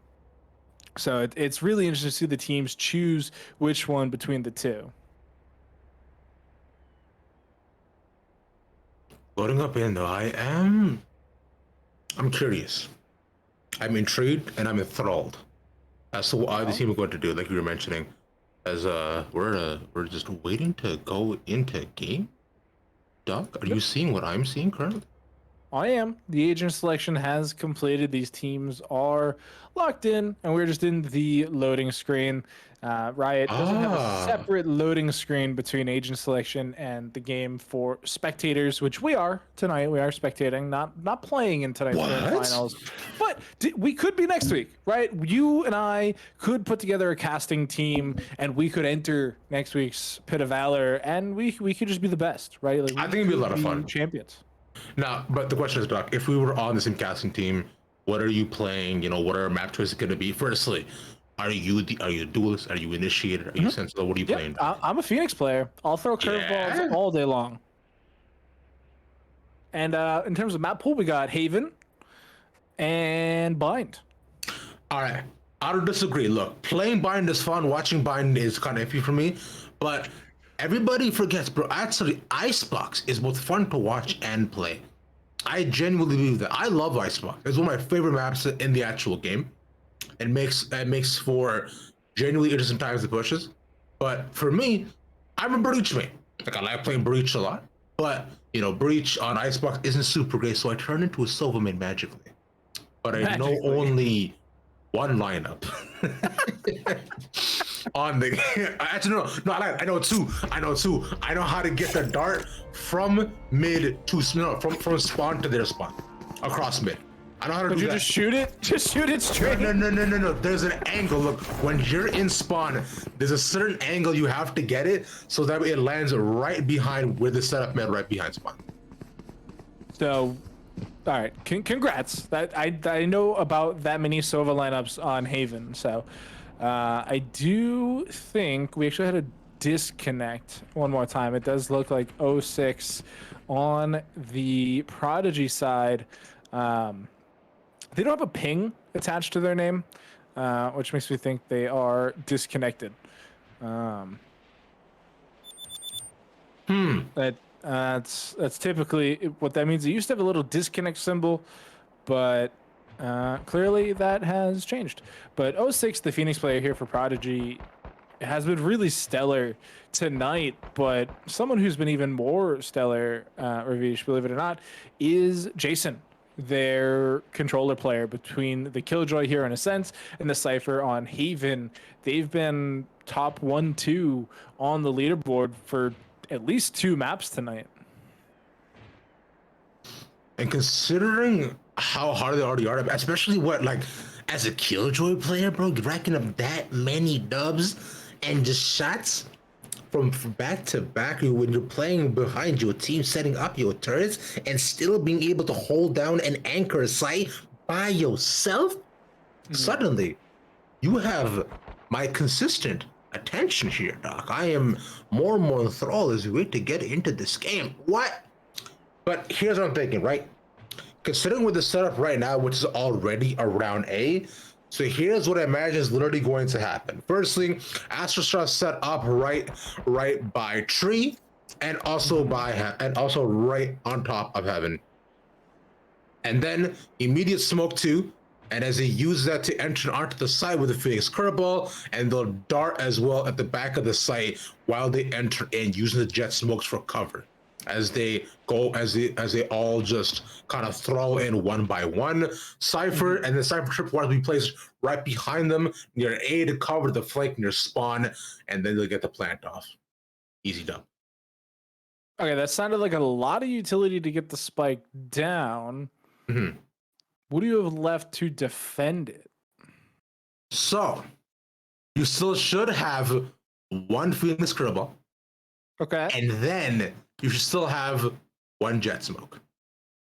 So one 3-second cloud burst.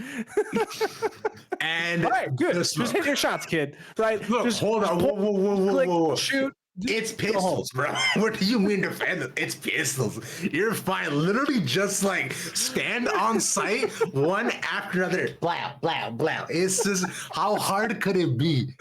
Right? Yeah.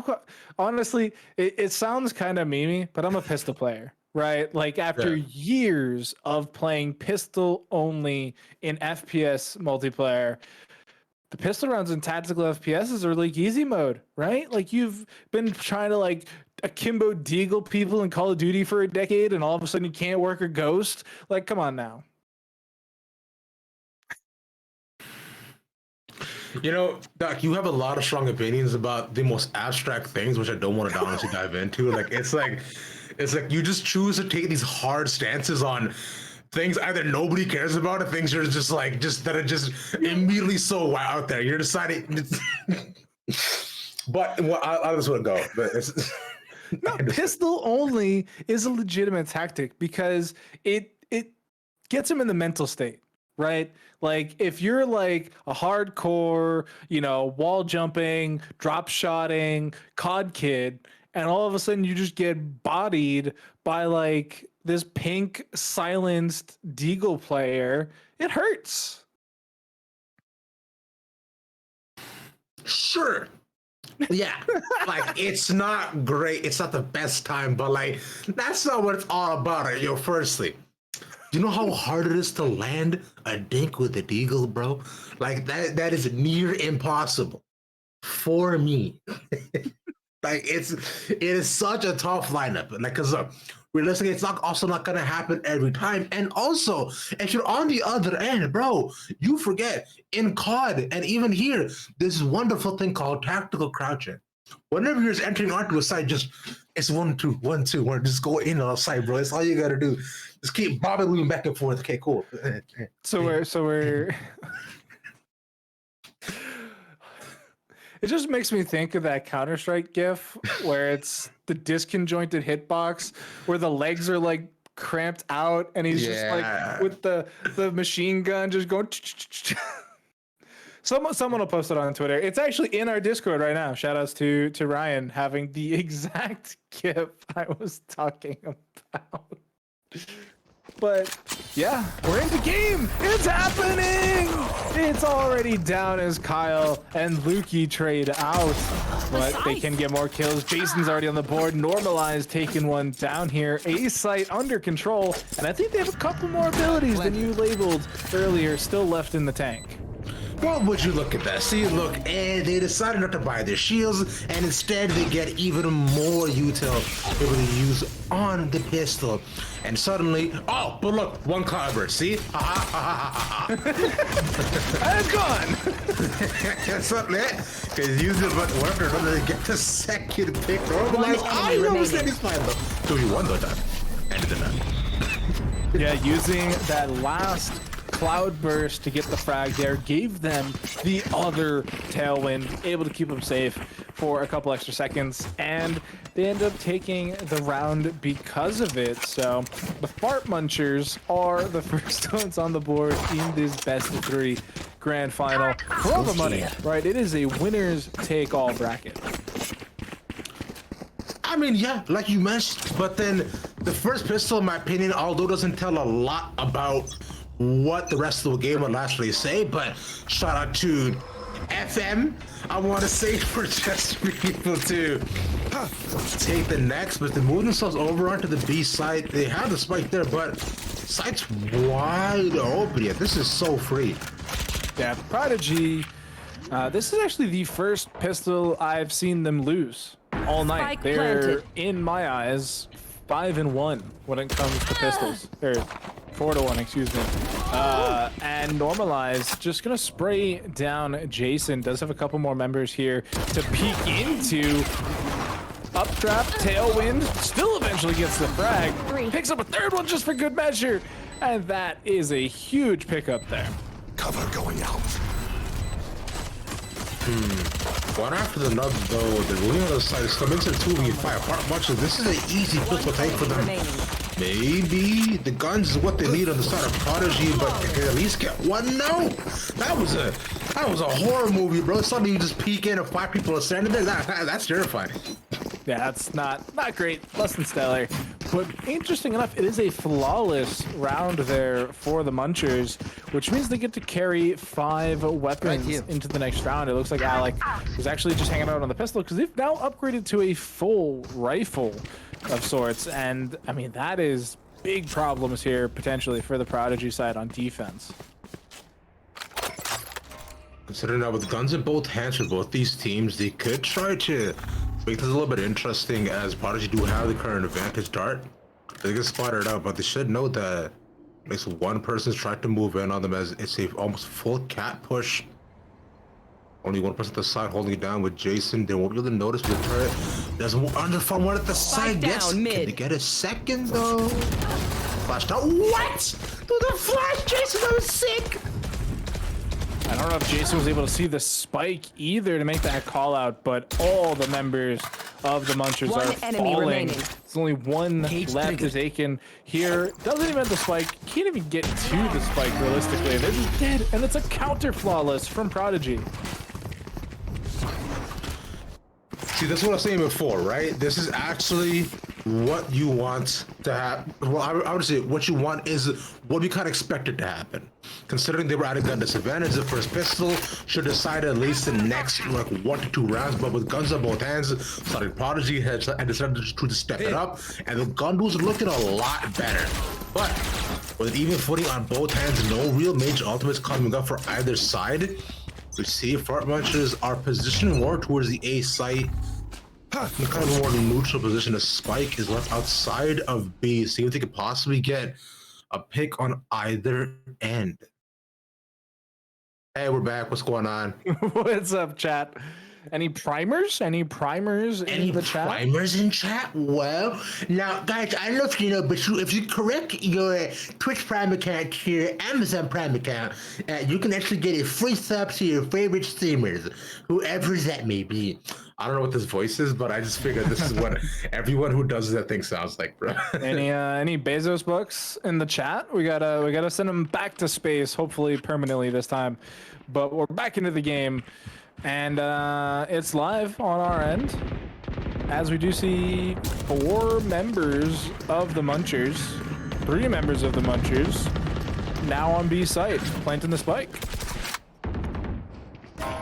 We get it down, but yeah, I mean, but can you do anything off of it? It's the question, though.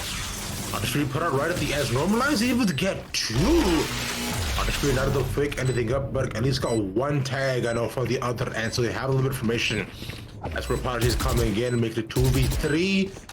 Not exactly the overall man advantage, but they're attacking both Speedway and Stairs on either end. They're gonna get picked off.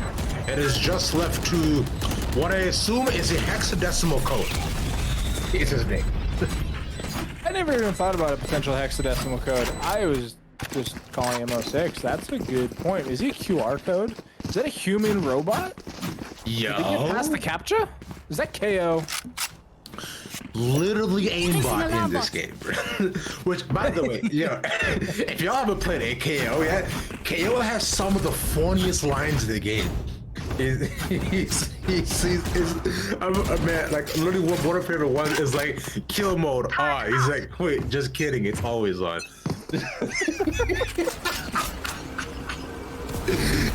Oh man, KO definitely a big favorite. Oh, that's a huge target, just like 4 people.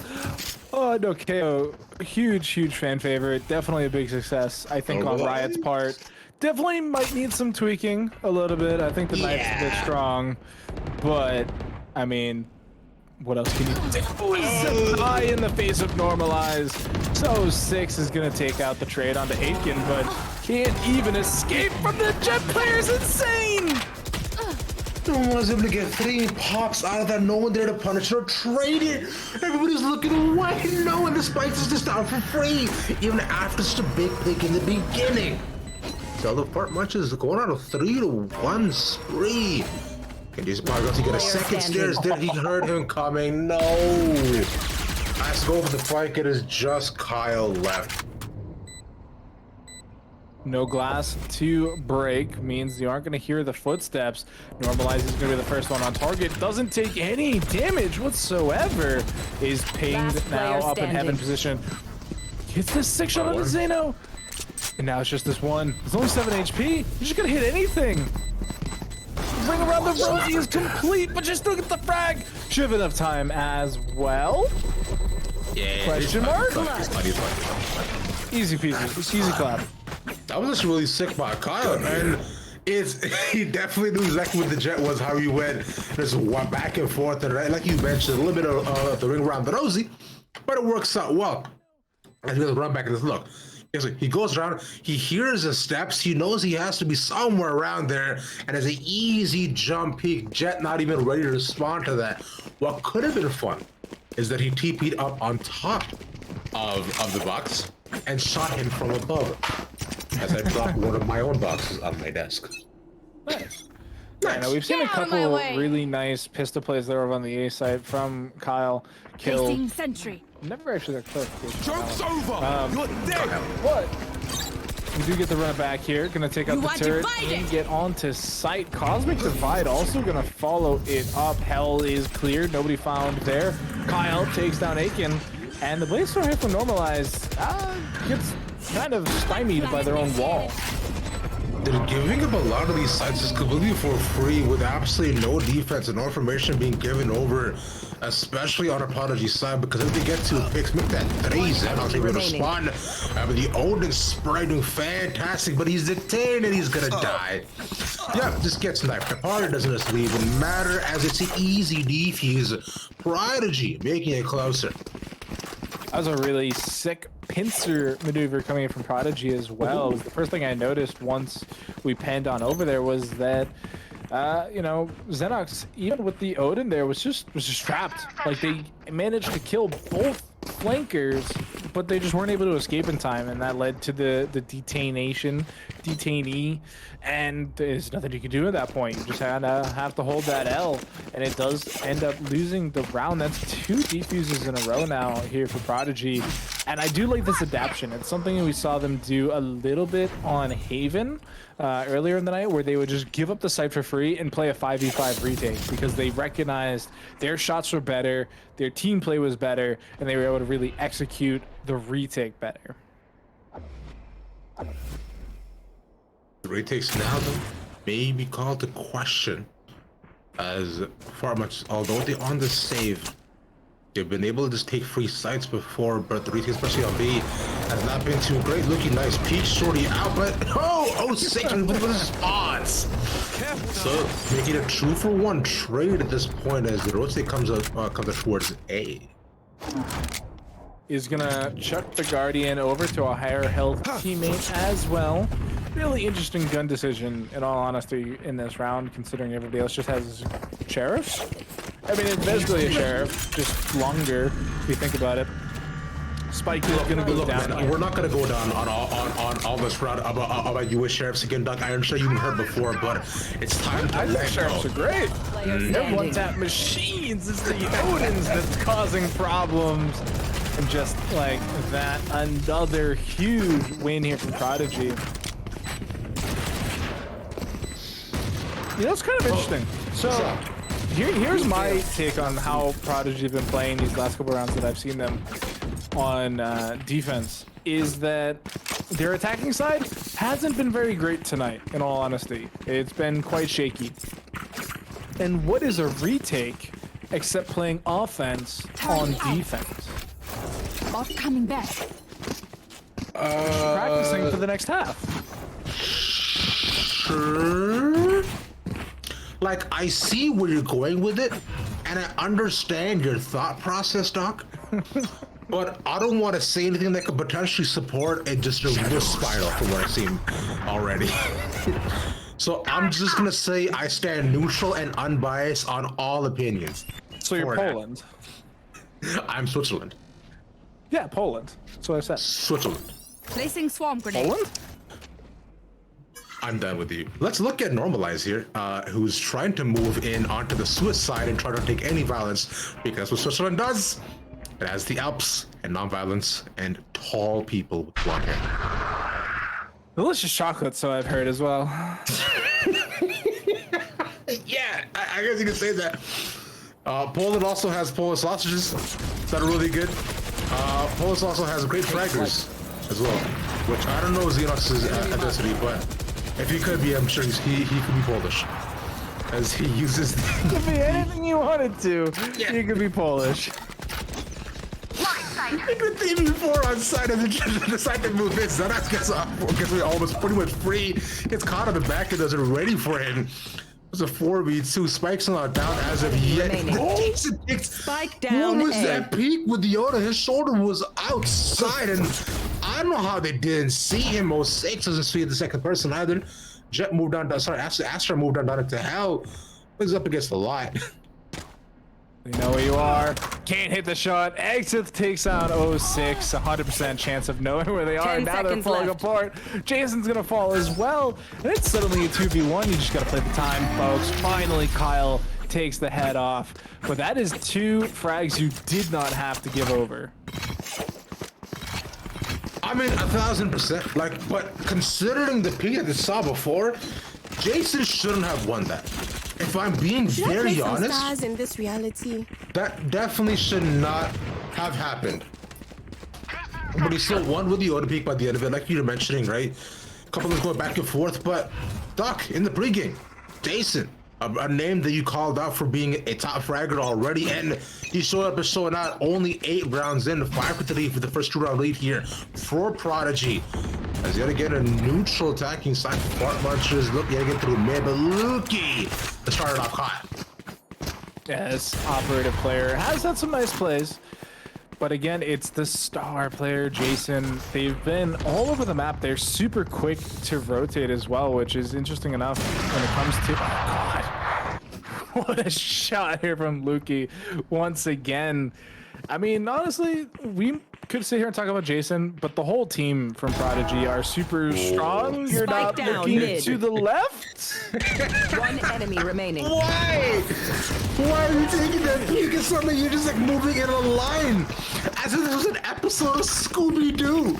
Like, like that literally happened. They were moving the hallway, flash right back and forth. Like, all right, gang, don't split up now. No one leave my sight.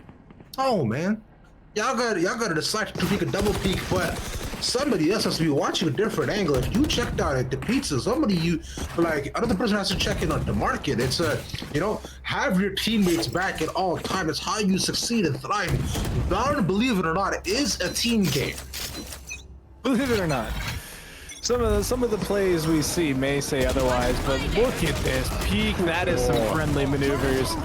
06 is going to get traded out here by Alec, who lets the rip off of the run it back. Hunter's Fury going to come out successful as well, but Lukey still picking up frags, trapped into the back of the pit, though.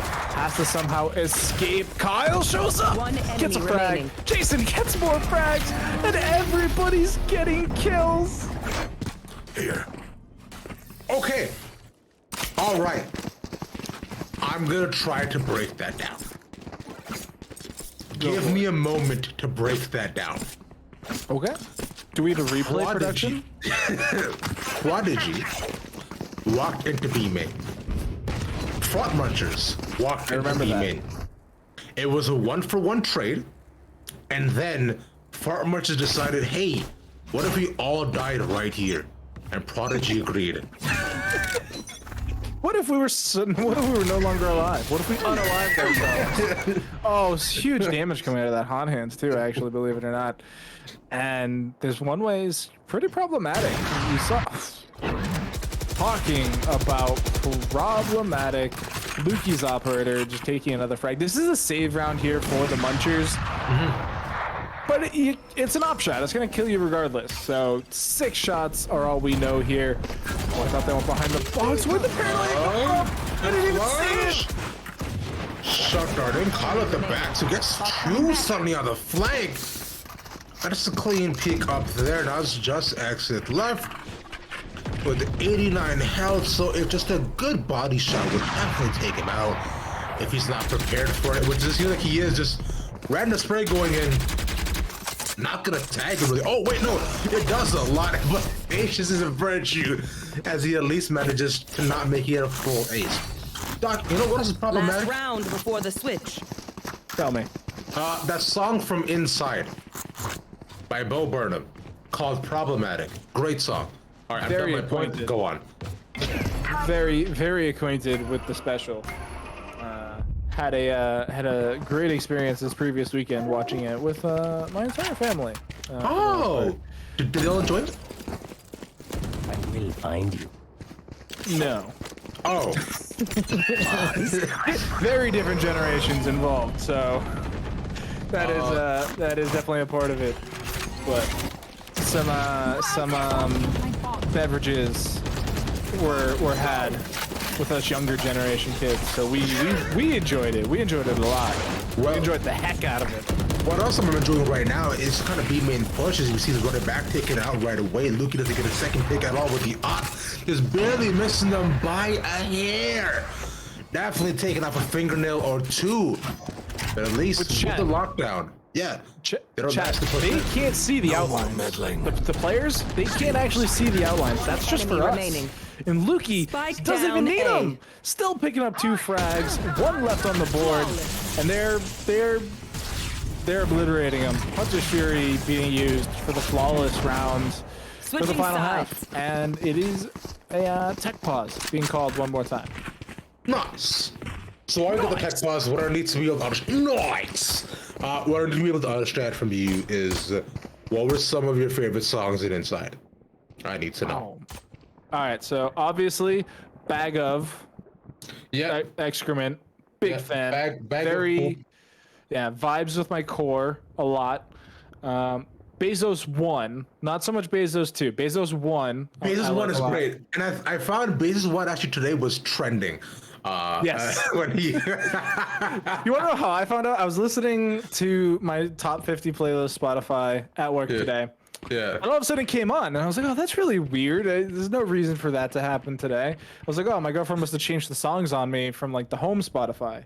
Yeah. And no, I looked it up, and it actually was in the top 50. And I was like, oh. Yeah, it was it was making an absolute killing. And I know this because in my usually on repeat songs, it showed up as well, and I was mildly confused yet oddly taken back, like, oh, okay. I mean, I'll take it. It's not one of my favorites, but I find that now that we've been able to go to space, it's only that much more interesting. Because truly and truly, as Boborn says, Jeffrey Bezos, you did it. I'm sure he put his back into it the whole way through as well. I'm also, oh man, what is this? There's just so many. ATL, I vibe with a lot constantly. Come on, problematic. Jeff, get him. If you haven't seen Inside by Bo Burnham, chat, it's a Netflix special. Do it right We're now. laughing, so we're laughing a lot. I do hesitate to call it a straight up comedy with most people. It is. Here, I'll tell you what. Like, especially, I've also told this to my friends who, if you have a lot going on in your mind and like you feel as though you need something to like relax to and like taking the stress of the daily grind and like muddleness away, don't watch it. This is not something watch John Mulaney, right? Like, just watch John Mulaney. Boo. Booing. Who doesn't like John Mulaney? I don't like John Mulaney. I'm Street smarts. No, man. Like, bro, he's so meh. Like, he's just everything about him is just mid. Like, I get it. Like, he's a comedian, and if being a comedian was a job description, it would be John Mulaney would be the manager. Like, that's what it is. Yeah. I find John Mulaney specials on Netflix comical because they're a comedian. They make me laugh. Inside makes me laugh, but for very different reasons. I've smiled once during all the John Mulaney specials I've watched. Like, I've done this every single time. My sister loves John Mulaney, but like, he's okay. Like I said, like, if you were to fill out the requirements for a comedian, John Mulaney will fit them. He checks the boxes, but so here's the thing, Ravish. Are you a huge fan of the Transformer movies by Michael Bay? I am. Though they're okay. I've seen the first one. Yeah. I've seen This is the same thing, right? Like, they're not cinematic adventures. Yeah. They're movies. And I enjoy movies. Well, Fast and the Furious are cinematic adventures, my friend. You want to the latest one yet? It is on my checklist to go see Fast and the Furious 9. Yes, I don't want to see them go to space. I don't care about Bezos. I want to see Dom Toretto bringing the family to the moon. That's what I want, bro. Nothing more important than the family and getting the spike down, which is what Prodigy has done. Out of 5v3, they set up the side that looks like he can sacrifice him. Oh, that's easy pick as he drops right around behind the one. Gets a second peek as well. That was a nice little spray, as they know exactly what the Astra was, and it just jet left, and they saved the ace for Jason. You can't ask for much more of a controller player, right? Like, if you're on a Killjoy or a Cypher or something like that, you are expected to be a supportive style player, but in just like the terms of the battle sage, sometimes you just pop off, right? You're on point, you're hitting all your shots. There's nothing the opponent can do to you. And you just tear them apart, literally shred them like chicken. And now we're at a 10-3 scoreline off the back of Jason's ace. Wow. Now, remember how we mentioned before about how pistols actually quite impact the economy going into the next 2 rounds and could really set you up ahead to take the next couple of fights? Well, hey, guess what's happening? They've drawn already the direction onto the side. Luke's not really with anybody else, though. Finds the classic at the back. There's Kyle there to defend him, and Jason gets through 2. Somehow as he moves through trees. Evan, as he peeks it, Luke finds one more. There's just one person left. Again, will get at least one to make it even, as they have patched that, my friends. You cannot use the body there. So here's my question for you, I guess, then is, so literally every week, yeah, we watch Killjoys put that molly there, and I'm not being like facetious or exorbitant or extravagant, whatever the word is. Sure. Literally every week here on Pit of Valor, we see that exact Molotov. Mm-hmm. And every single time, my co-commentator will say, that doesn't work. It's been patched out. Yeah. Who is correct? Is it the Killjoy players in Grand Finals, or is it my commentators who I know for a fact read patch notes? Because I am confused. It's your commentators who read the patch notes. It's so obvious, and I don't know why they're not seeing it. I don't know if they haven't tested it or they haven't really seen practice tooled it, whatever. But either way, it shouldn't be happening. Yeah. All players should read the patch notes, guys. But little lockdown being used to take over the beach site, it should be a pretty easy take, because the kid is at the back looking to at least get a smoke put out, will choose to flee. And this is such an early lockdown as well. There's no Hunter's Fury to deny it. There's no chop darts in the way, but Xenox and Aiken picking up the slack here, just fragging out with these upgraded rifles. The Munchers looking to get back on the board here in the second half, and they go full lawless. So much better than my last team. An expected round, I would say, considering they were at a good disadvantage, but investing in Killjoy Ultimate and not getting anything out of it too, is unfortunate, considering, as Bobo would say, trying it and they get something out of it, try making faces, singing little songs. It's you want to try and do it, but if you look at this, well, look who has economy again. Yeah, I mean, saving it for this round, I think, would have been a bit better of an idea, because you have something to back it up in terms of weaponry. I'm not super annoyed by the usage, because as we say lots of times, you have to use your ultimate before you can earn the orbs back.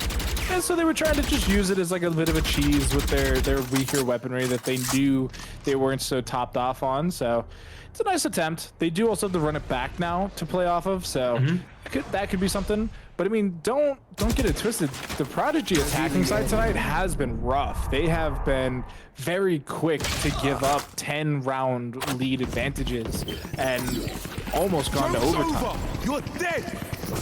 Well, suddenly I'm more intrigued as to what might happen as you go onto the side. That's going to cost that analytics one good trade. They find the back of trees though, and suddenly just a 3K for a run it back. Yet again, a kill. Last one left alive as the spike goes down. This is going to be a bit of an oops reset round here for the Munchers. They won the last round, then they're going to get reset completely. Not great economically. They're going to lose all of their weapons due to the pinch coming in on Akon now. There's nowhere to look. There's no coming out of that situation, even if you're 10, right? That is just an impossible win. What is it called in Star Trek? The Nosferatu? That's not right. Well, Nosferatu was a vampire in a movie. And I believe Akon, as you see, was kind of going back and forth. You could say that he was creeping. He could see it from a shadow. Spike here. Yeah, no, the Kobayashi Maru. That's what I'm thinking of. Those sound like cool Japanese words that I can get behind. It is the Starfleet test to be a captain, I believe. I'm not a nerd, so I don't really know the true answers. All I know is that it's unwinnable unless you cheat. And everybody's favorite Captain Kirk cheated to get to the captainship. And I think he got it? I don't really remember. It had James McAvoy in it. That's all I know. Albeit his name is Captain Kirk. So I think he got it. Yeah. Yeah, but that could be like a mutiny situation, right? Like he could have just murdered somebody for the title, like the Captain Dreadbeard, not Dreadbeard. Dread Pirate Robert is coming in onto A side, Doc. As I've made their way in. The spike goes down, but the doors are immediately destroyed. They're trying to spray them down, but I shot her at the back of her spot. It's 2 for 2 looking down on the heaven. So the Cubist claims up. Another lockdown. Yeah, he has it back here yet again. He's pushing out ready with the spike. Trade not so Curtis is ready with it. But it's 25 seconds until the next Sonic Dart. Not locked down. He's seen all the way up onto heaven. They know his location. All he has to do is potentially whip, but does he know his lineups? No, he doesn't. That's a tough lineup, man. Come on, that's a. Oh man, pros don't fake though, which leads me to believe that the Munchers are not going to win this round. What? The time? Yeah, it's over. He cannot get it at all. Prodigy get the first map. That's crazy. He actually stalled long enough to be able to get it. But when you are triple faking, by the end of it, then you know somebody's gonna know, like, hey, maybe he's not defusing yet. It's a tough sell and an even tougher gamble trying to bait the person into peeking yet again. But yeah, he said pros don't fake, but maybe they do. Yeah.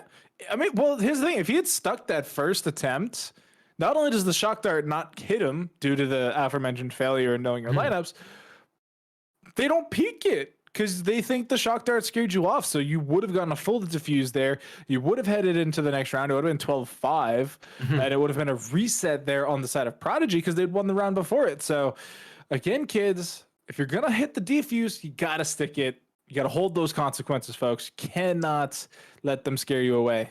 At least get it to half. And as we reach it's a halftime as well. Will Prodigy be able to take it home, or will be with you staying a little bit longer? Find out after these messages.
Midnight and city lights on the other side.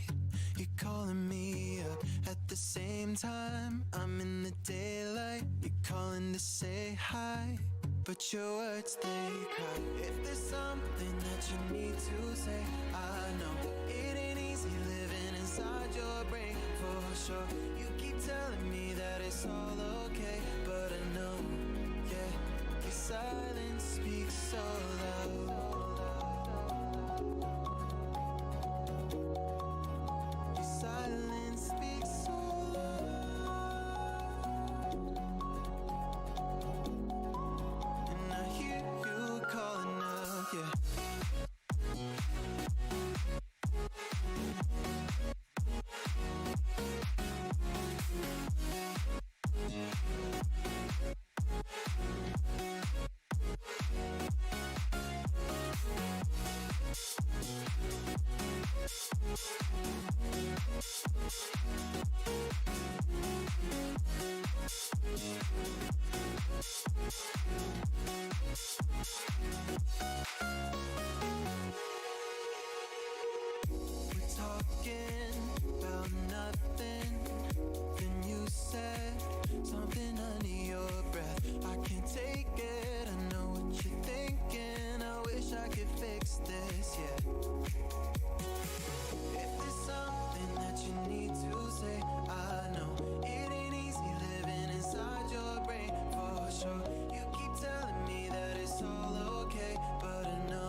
Welcome back, everybody. Here we are for the second map of this grand final best of 3 between the Fart Munchers and Prodigy. Once again, I'm the Doctor, being joined by Ravishing Ravish, and we are heading on to Haven after a 14, I believe this was to be 13-4 spanking Prodigy, coming out 1-0. Like you mentioned here, Doc, it was a easy take there for them. Although at the beginning, the pistols were looking to be in Fart Munch's favors, but some of the things all got flipped around as soon as guns came into their hands, and it was a clear beeline to the finish for Prodigies. But as we have switched up the sides, like you mentioned, the Prodigies attacking side isn't exactly the most favored, but we are going over to Haven, so I'm glad we're seeing a different map. Yeah, this is the other map that we've actually seen Prodigy on, because we followed them for a couple maps earlier in the night.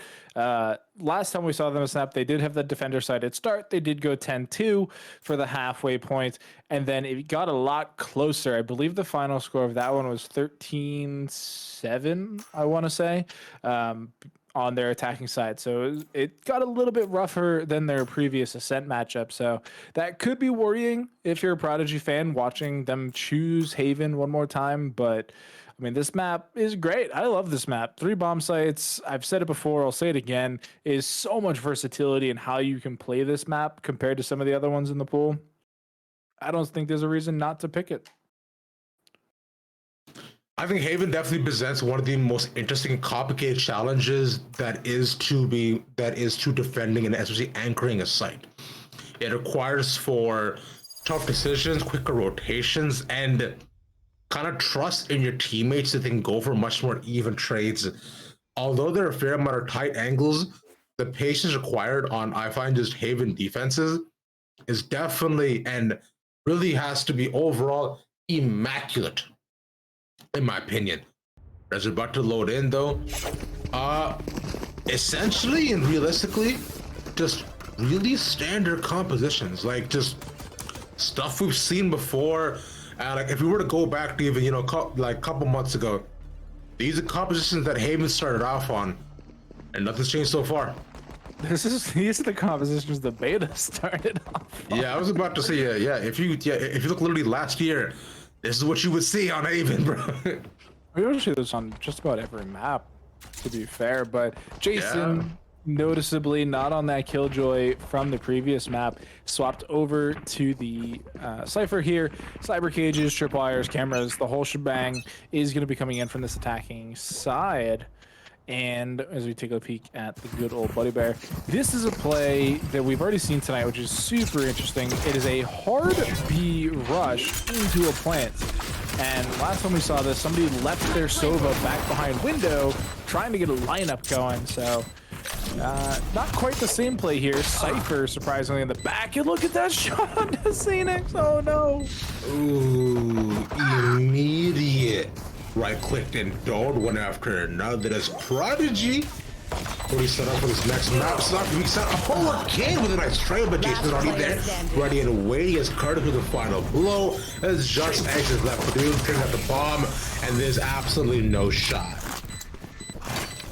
Prodigy bringing it back, picking up the pistol round again for themselves. Gonna give them that little bit of an economic boost you've been so willing to talk about here, Ravish. And look at that, 5 Spectres, 5 full armors. They are gonna WP. And this is the standard. But this is actually such a huge investment. But I do enjoy seeing the strat a lot from teams. Like you mentioned, easy WQ with only one person set up right down by C. Actually, no. He's just completely open and set up a garage, but they should hear all the footsteps coming in. As a Jordan out first, though, but Zenos only with the shorty right behind green. He's at the back ready and waiting with a flash as well. Don't spot anybody. A huge flashes, but they don't get anything. He steps in the line of fire. Seaside is there. This is 2 far. Make that 3, Doc. And far much don't have a chance. Nope.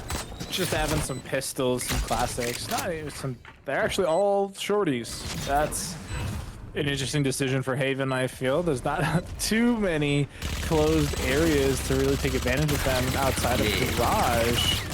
And especially going into these Spectres, not great, but we are gonna see them at least set up for some of these exit frags a little bit.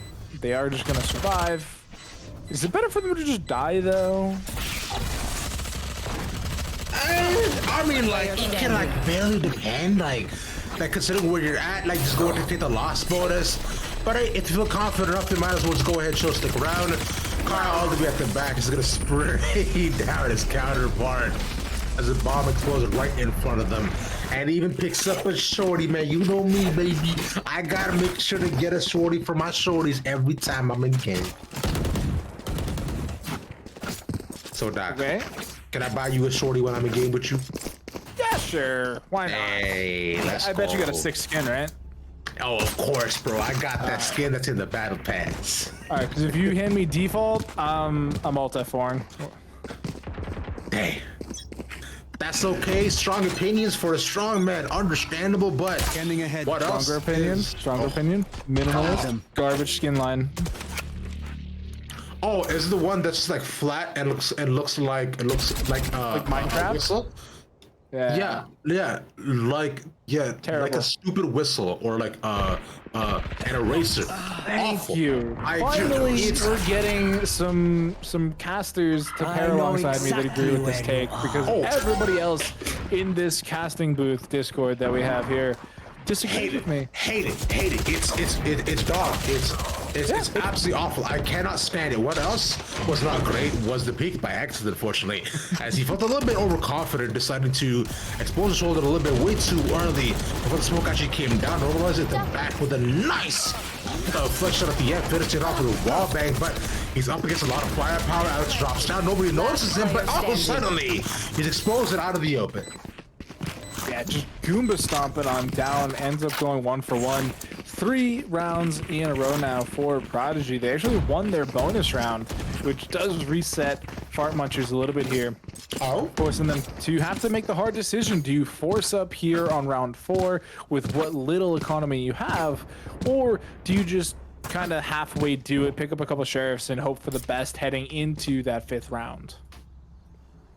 I think you just hope for the best, which is exactly what they're doing, right? Get a couple of light shields down, although only one person. Yeah, everybody getting the light shield share classic. But the question is right now is, can they dome, like you mentioned, them being able to dome before? Joke's like over. The COD plays. That goes up, but they're noticeable. The running back using a response to get onto the side. The T side is given over completely. But there's a huge response coming in. Go look at the flanks here, though, Doc. A spec should go down pretty soon. Oops. What? Excuse me? Lukey? Again, chat, they can't see the x-rays. That's just the spectator. Promise you, I'm telling the truth here. They can't see the outlines. That is just Lukey being a great shot. That is absolutely nutters.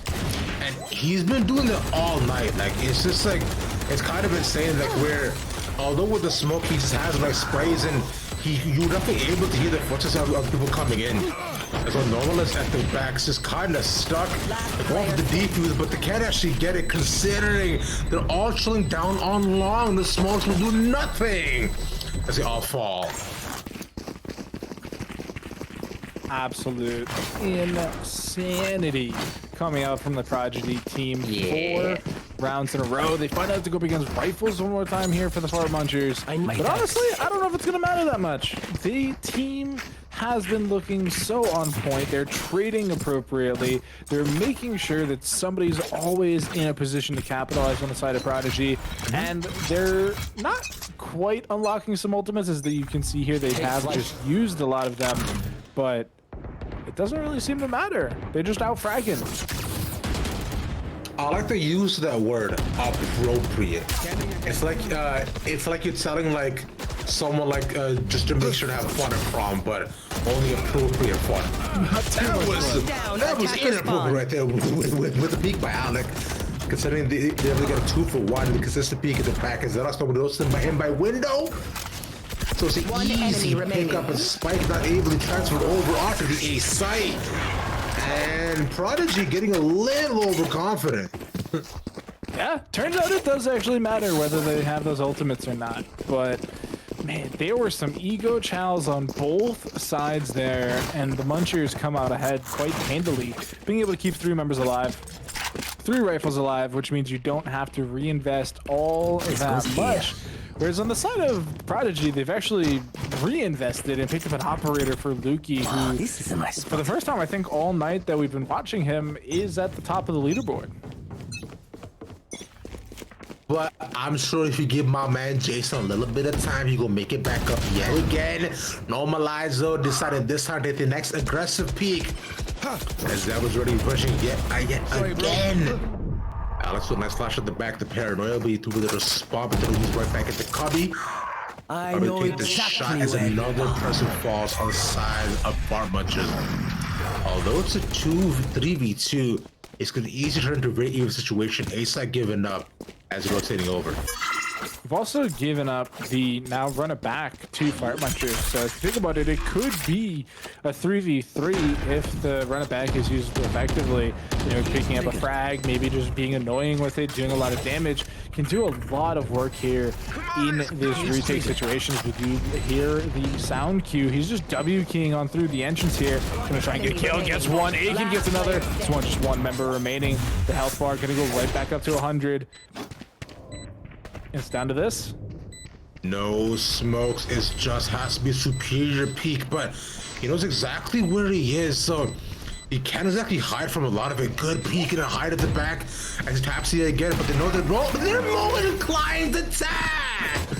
And Kyle wins the peak, bro. Let's go.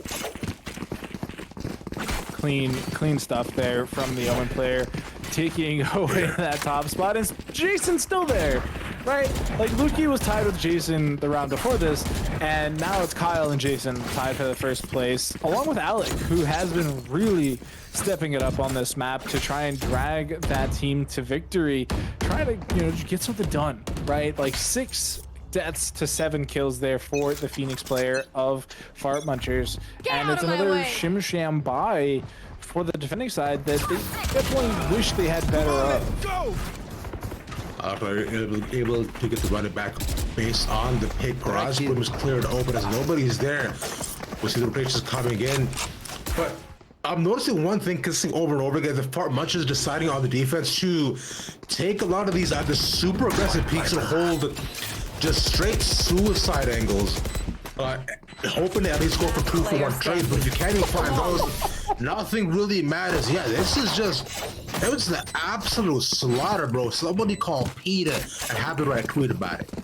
Yeah, definitely some skeet shooting there, some cheeks clapping, and they're trading knives there on the Jet players. Just, you saw them go out and they just came right back. It was like Neo in the second Matrix movie when he just repels all those bullets. It's nasty.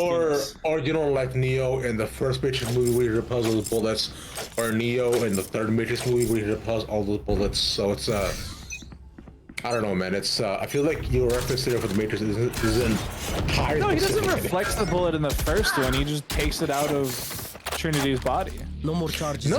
Remember, it's like at the end when he becomes the one, he stops the bullets in front of him and reflects it back. As Lukey wishes he could have reflected the paranoia. In the hallway when he's fighting Smith, Mr. yeah. What's-his-face? Yeah, Smith.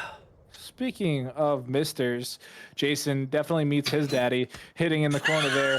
And now, with this lead of 6 rounds to 1, the Fart Munchers are definitely looking to hold strong. This flank coming in from Xenox could prove to be quite disastrous, but you could see they're not feeling brave enough to just W key around these corners. They're waiting for a little bit of a call out as the recon darts and the footsteps are heard.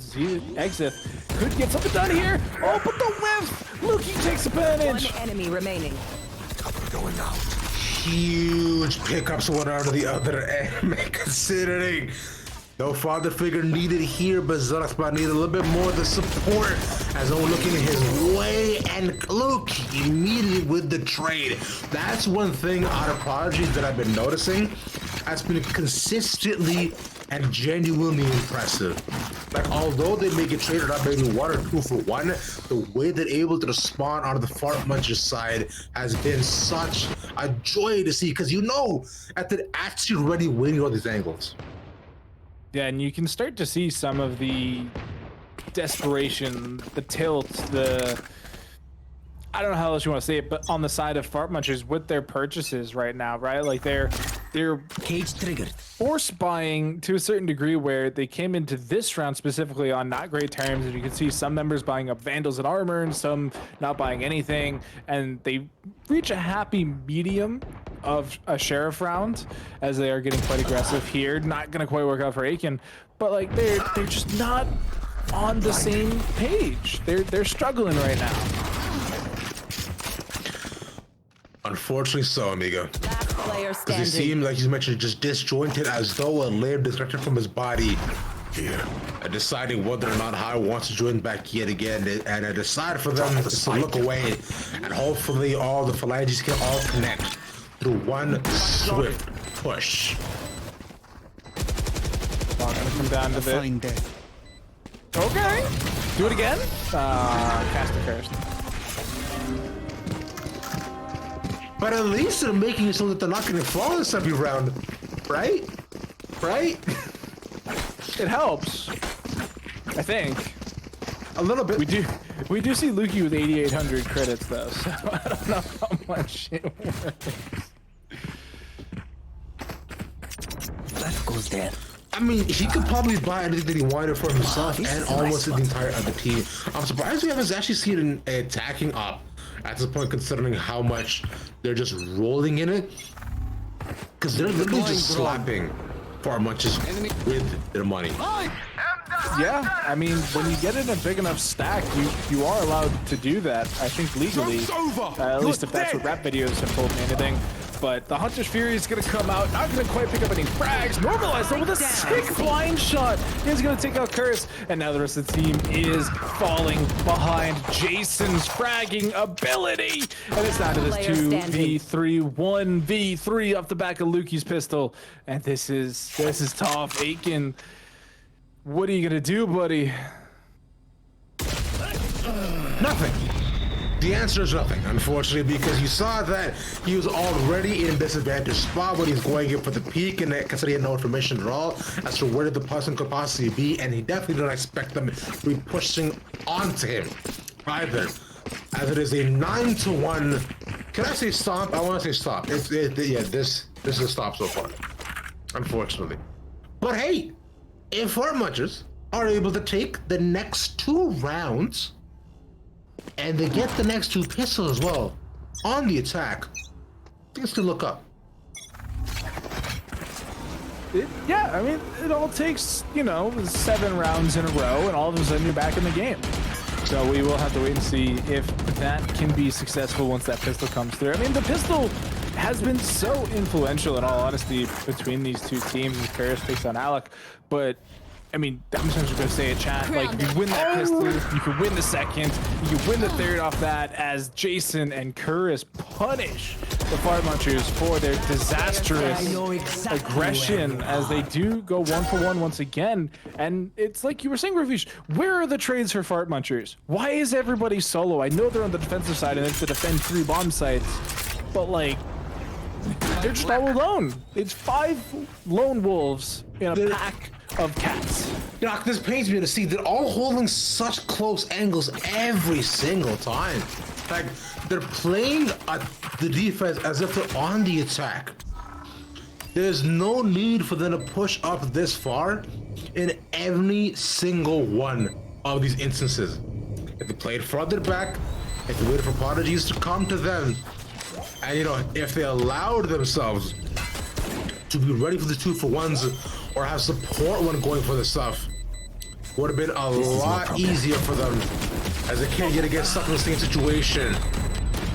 And Jason with a 3K to finish it off. It's 10-1. Looking to make it 11.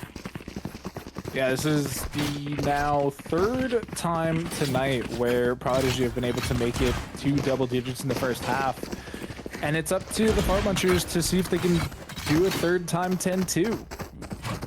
It's been how do I say it?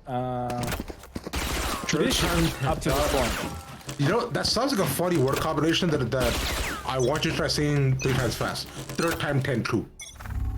Third time 10-2. Third time 10-2. Third time 10-2. 13 times 2. Get out of my way! 13 times 2 is 26. Alex moves in, trying to get like his 2 picks for himself. Able to find a couple of bit of information, taking out across the board. And suddenly, why are we peeking up there? Why are we moving? Why? Answer me. Why? Nande. Pourquoi? Como estás? Just anything. Switching sides. I don't have anything for you. As they say, Jim, I'm a doctor, not a mortician. But 11-1 is the scoreline. If Prodigy take the pistol here, it does put them not only on map point, remind you chat, for those of you who are just tuning in, but also tournament point. They could potentially take this tournament 2-0, securing themselves not only the $50, but the Pit of Valor 49 championship title. Wow. A prestigious and honorable title to hold amongst yourself.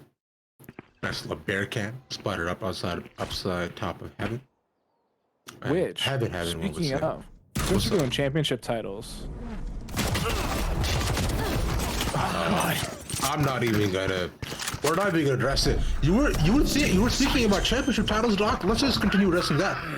Yeah, when we do all meet at the GLG LAN Center, exclamation point GLG LAN in chat, I bet we'll have actual trophies for our champion. That would be really cool. I think that'd be a lot of fun. I cannot wait to go to the exclamation on GLG LAN in Rochester, New York, on the 22nd floor of the. Hold on. Innovation Square.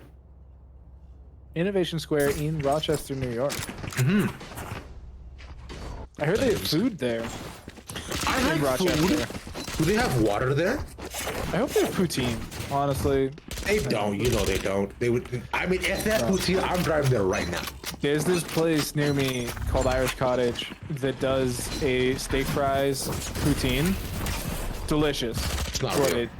It's not real. You're right. I'm still waiting to get that Canadian stamp both in my passport and in my stomach, as we are seeing the potential final round here. Jason and Chris picked off 2.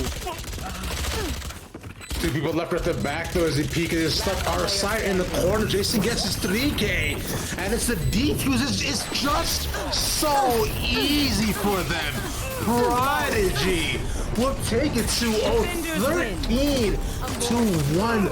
What an absolute stomp they had coming out, looking unstoppable, undefeatable, indomitable even.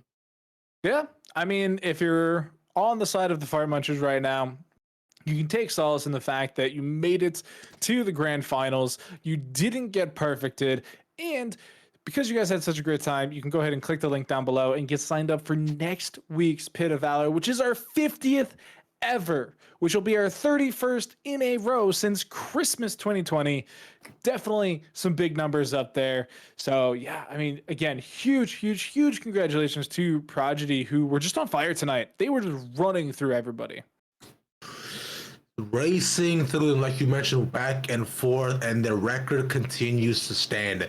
These guys are a whole new breed, and I hope they continue to play together more, because then they can really shake up the overall tier 3, moving the tier 2 scene for Valor, which makes it exciting, makes it fun, and honestly, I'm always gonna see more interesting and just fantastic players. But Doc, any closing thoughts from you?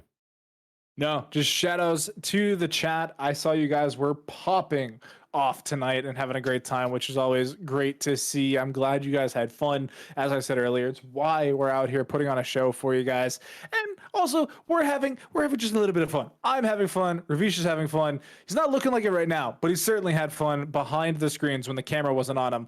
But other than that, I do want to give a shout out to our production staff, Fade and Ryan. Shout outs to T.O., Ben, and Harry, making sure all the scenes are moving behind us. And I think with that, we are going to be closing out here for tonight. And be sure to tune in next week for Pit of Valor number 50.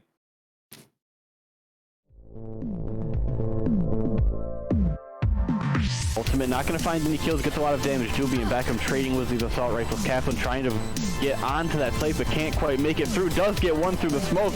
Blast going to trade it back. Kaplan with the third through the stun. The diffuser still going down. Can he find them in time? He can. He's for Kaplan.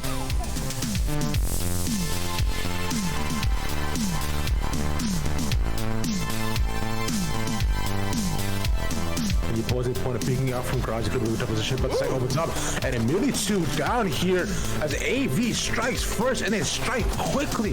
Almost all of the kid falling apart. Smith coming here for the upper short. Strike to J, gets a triple, but to get a quadra. And top shot, and now you have to deal with 3 more. You get one through the smoke, a triple kill no less. Is he able to find it? No, through the smoke. He's able to find a second one. That's a quad kill.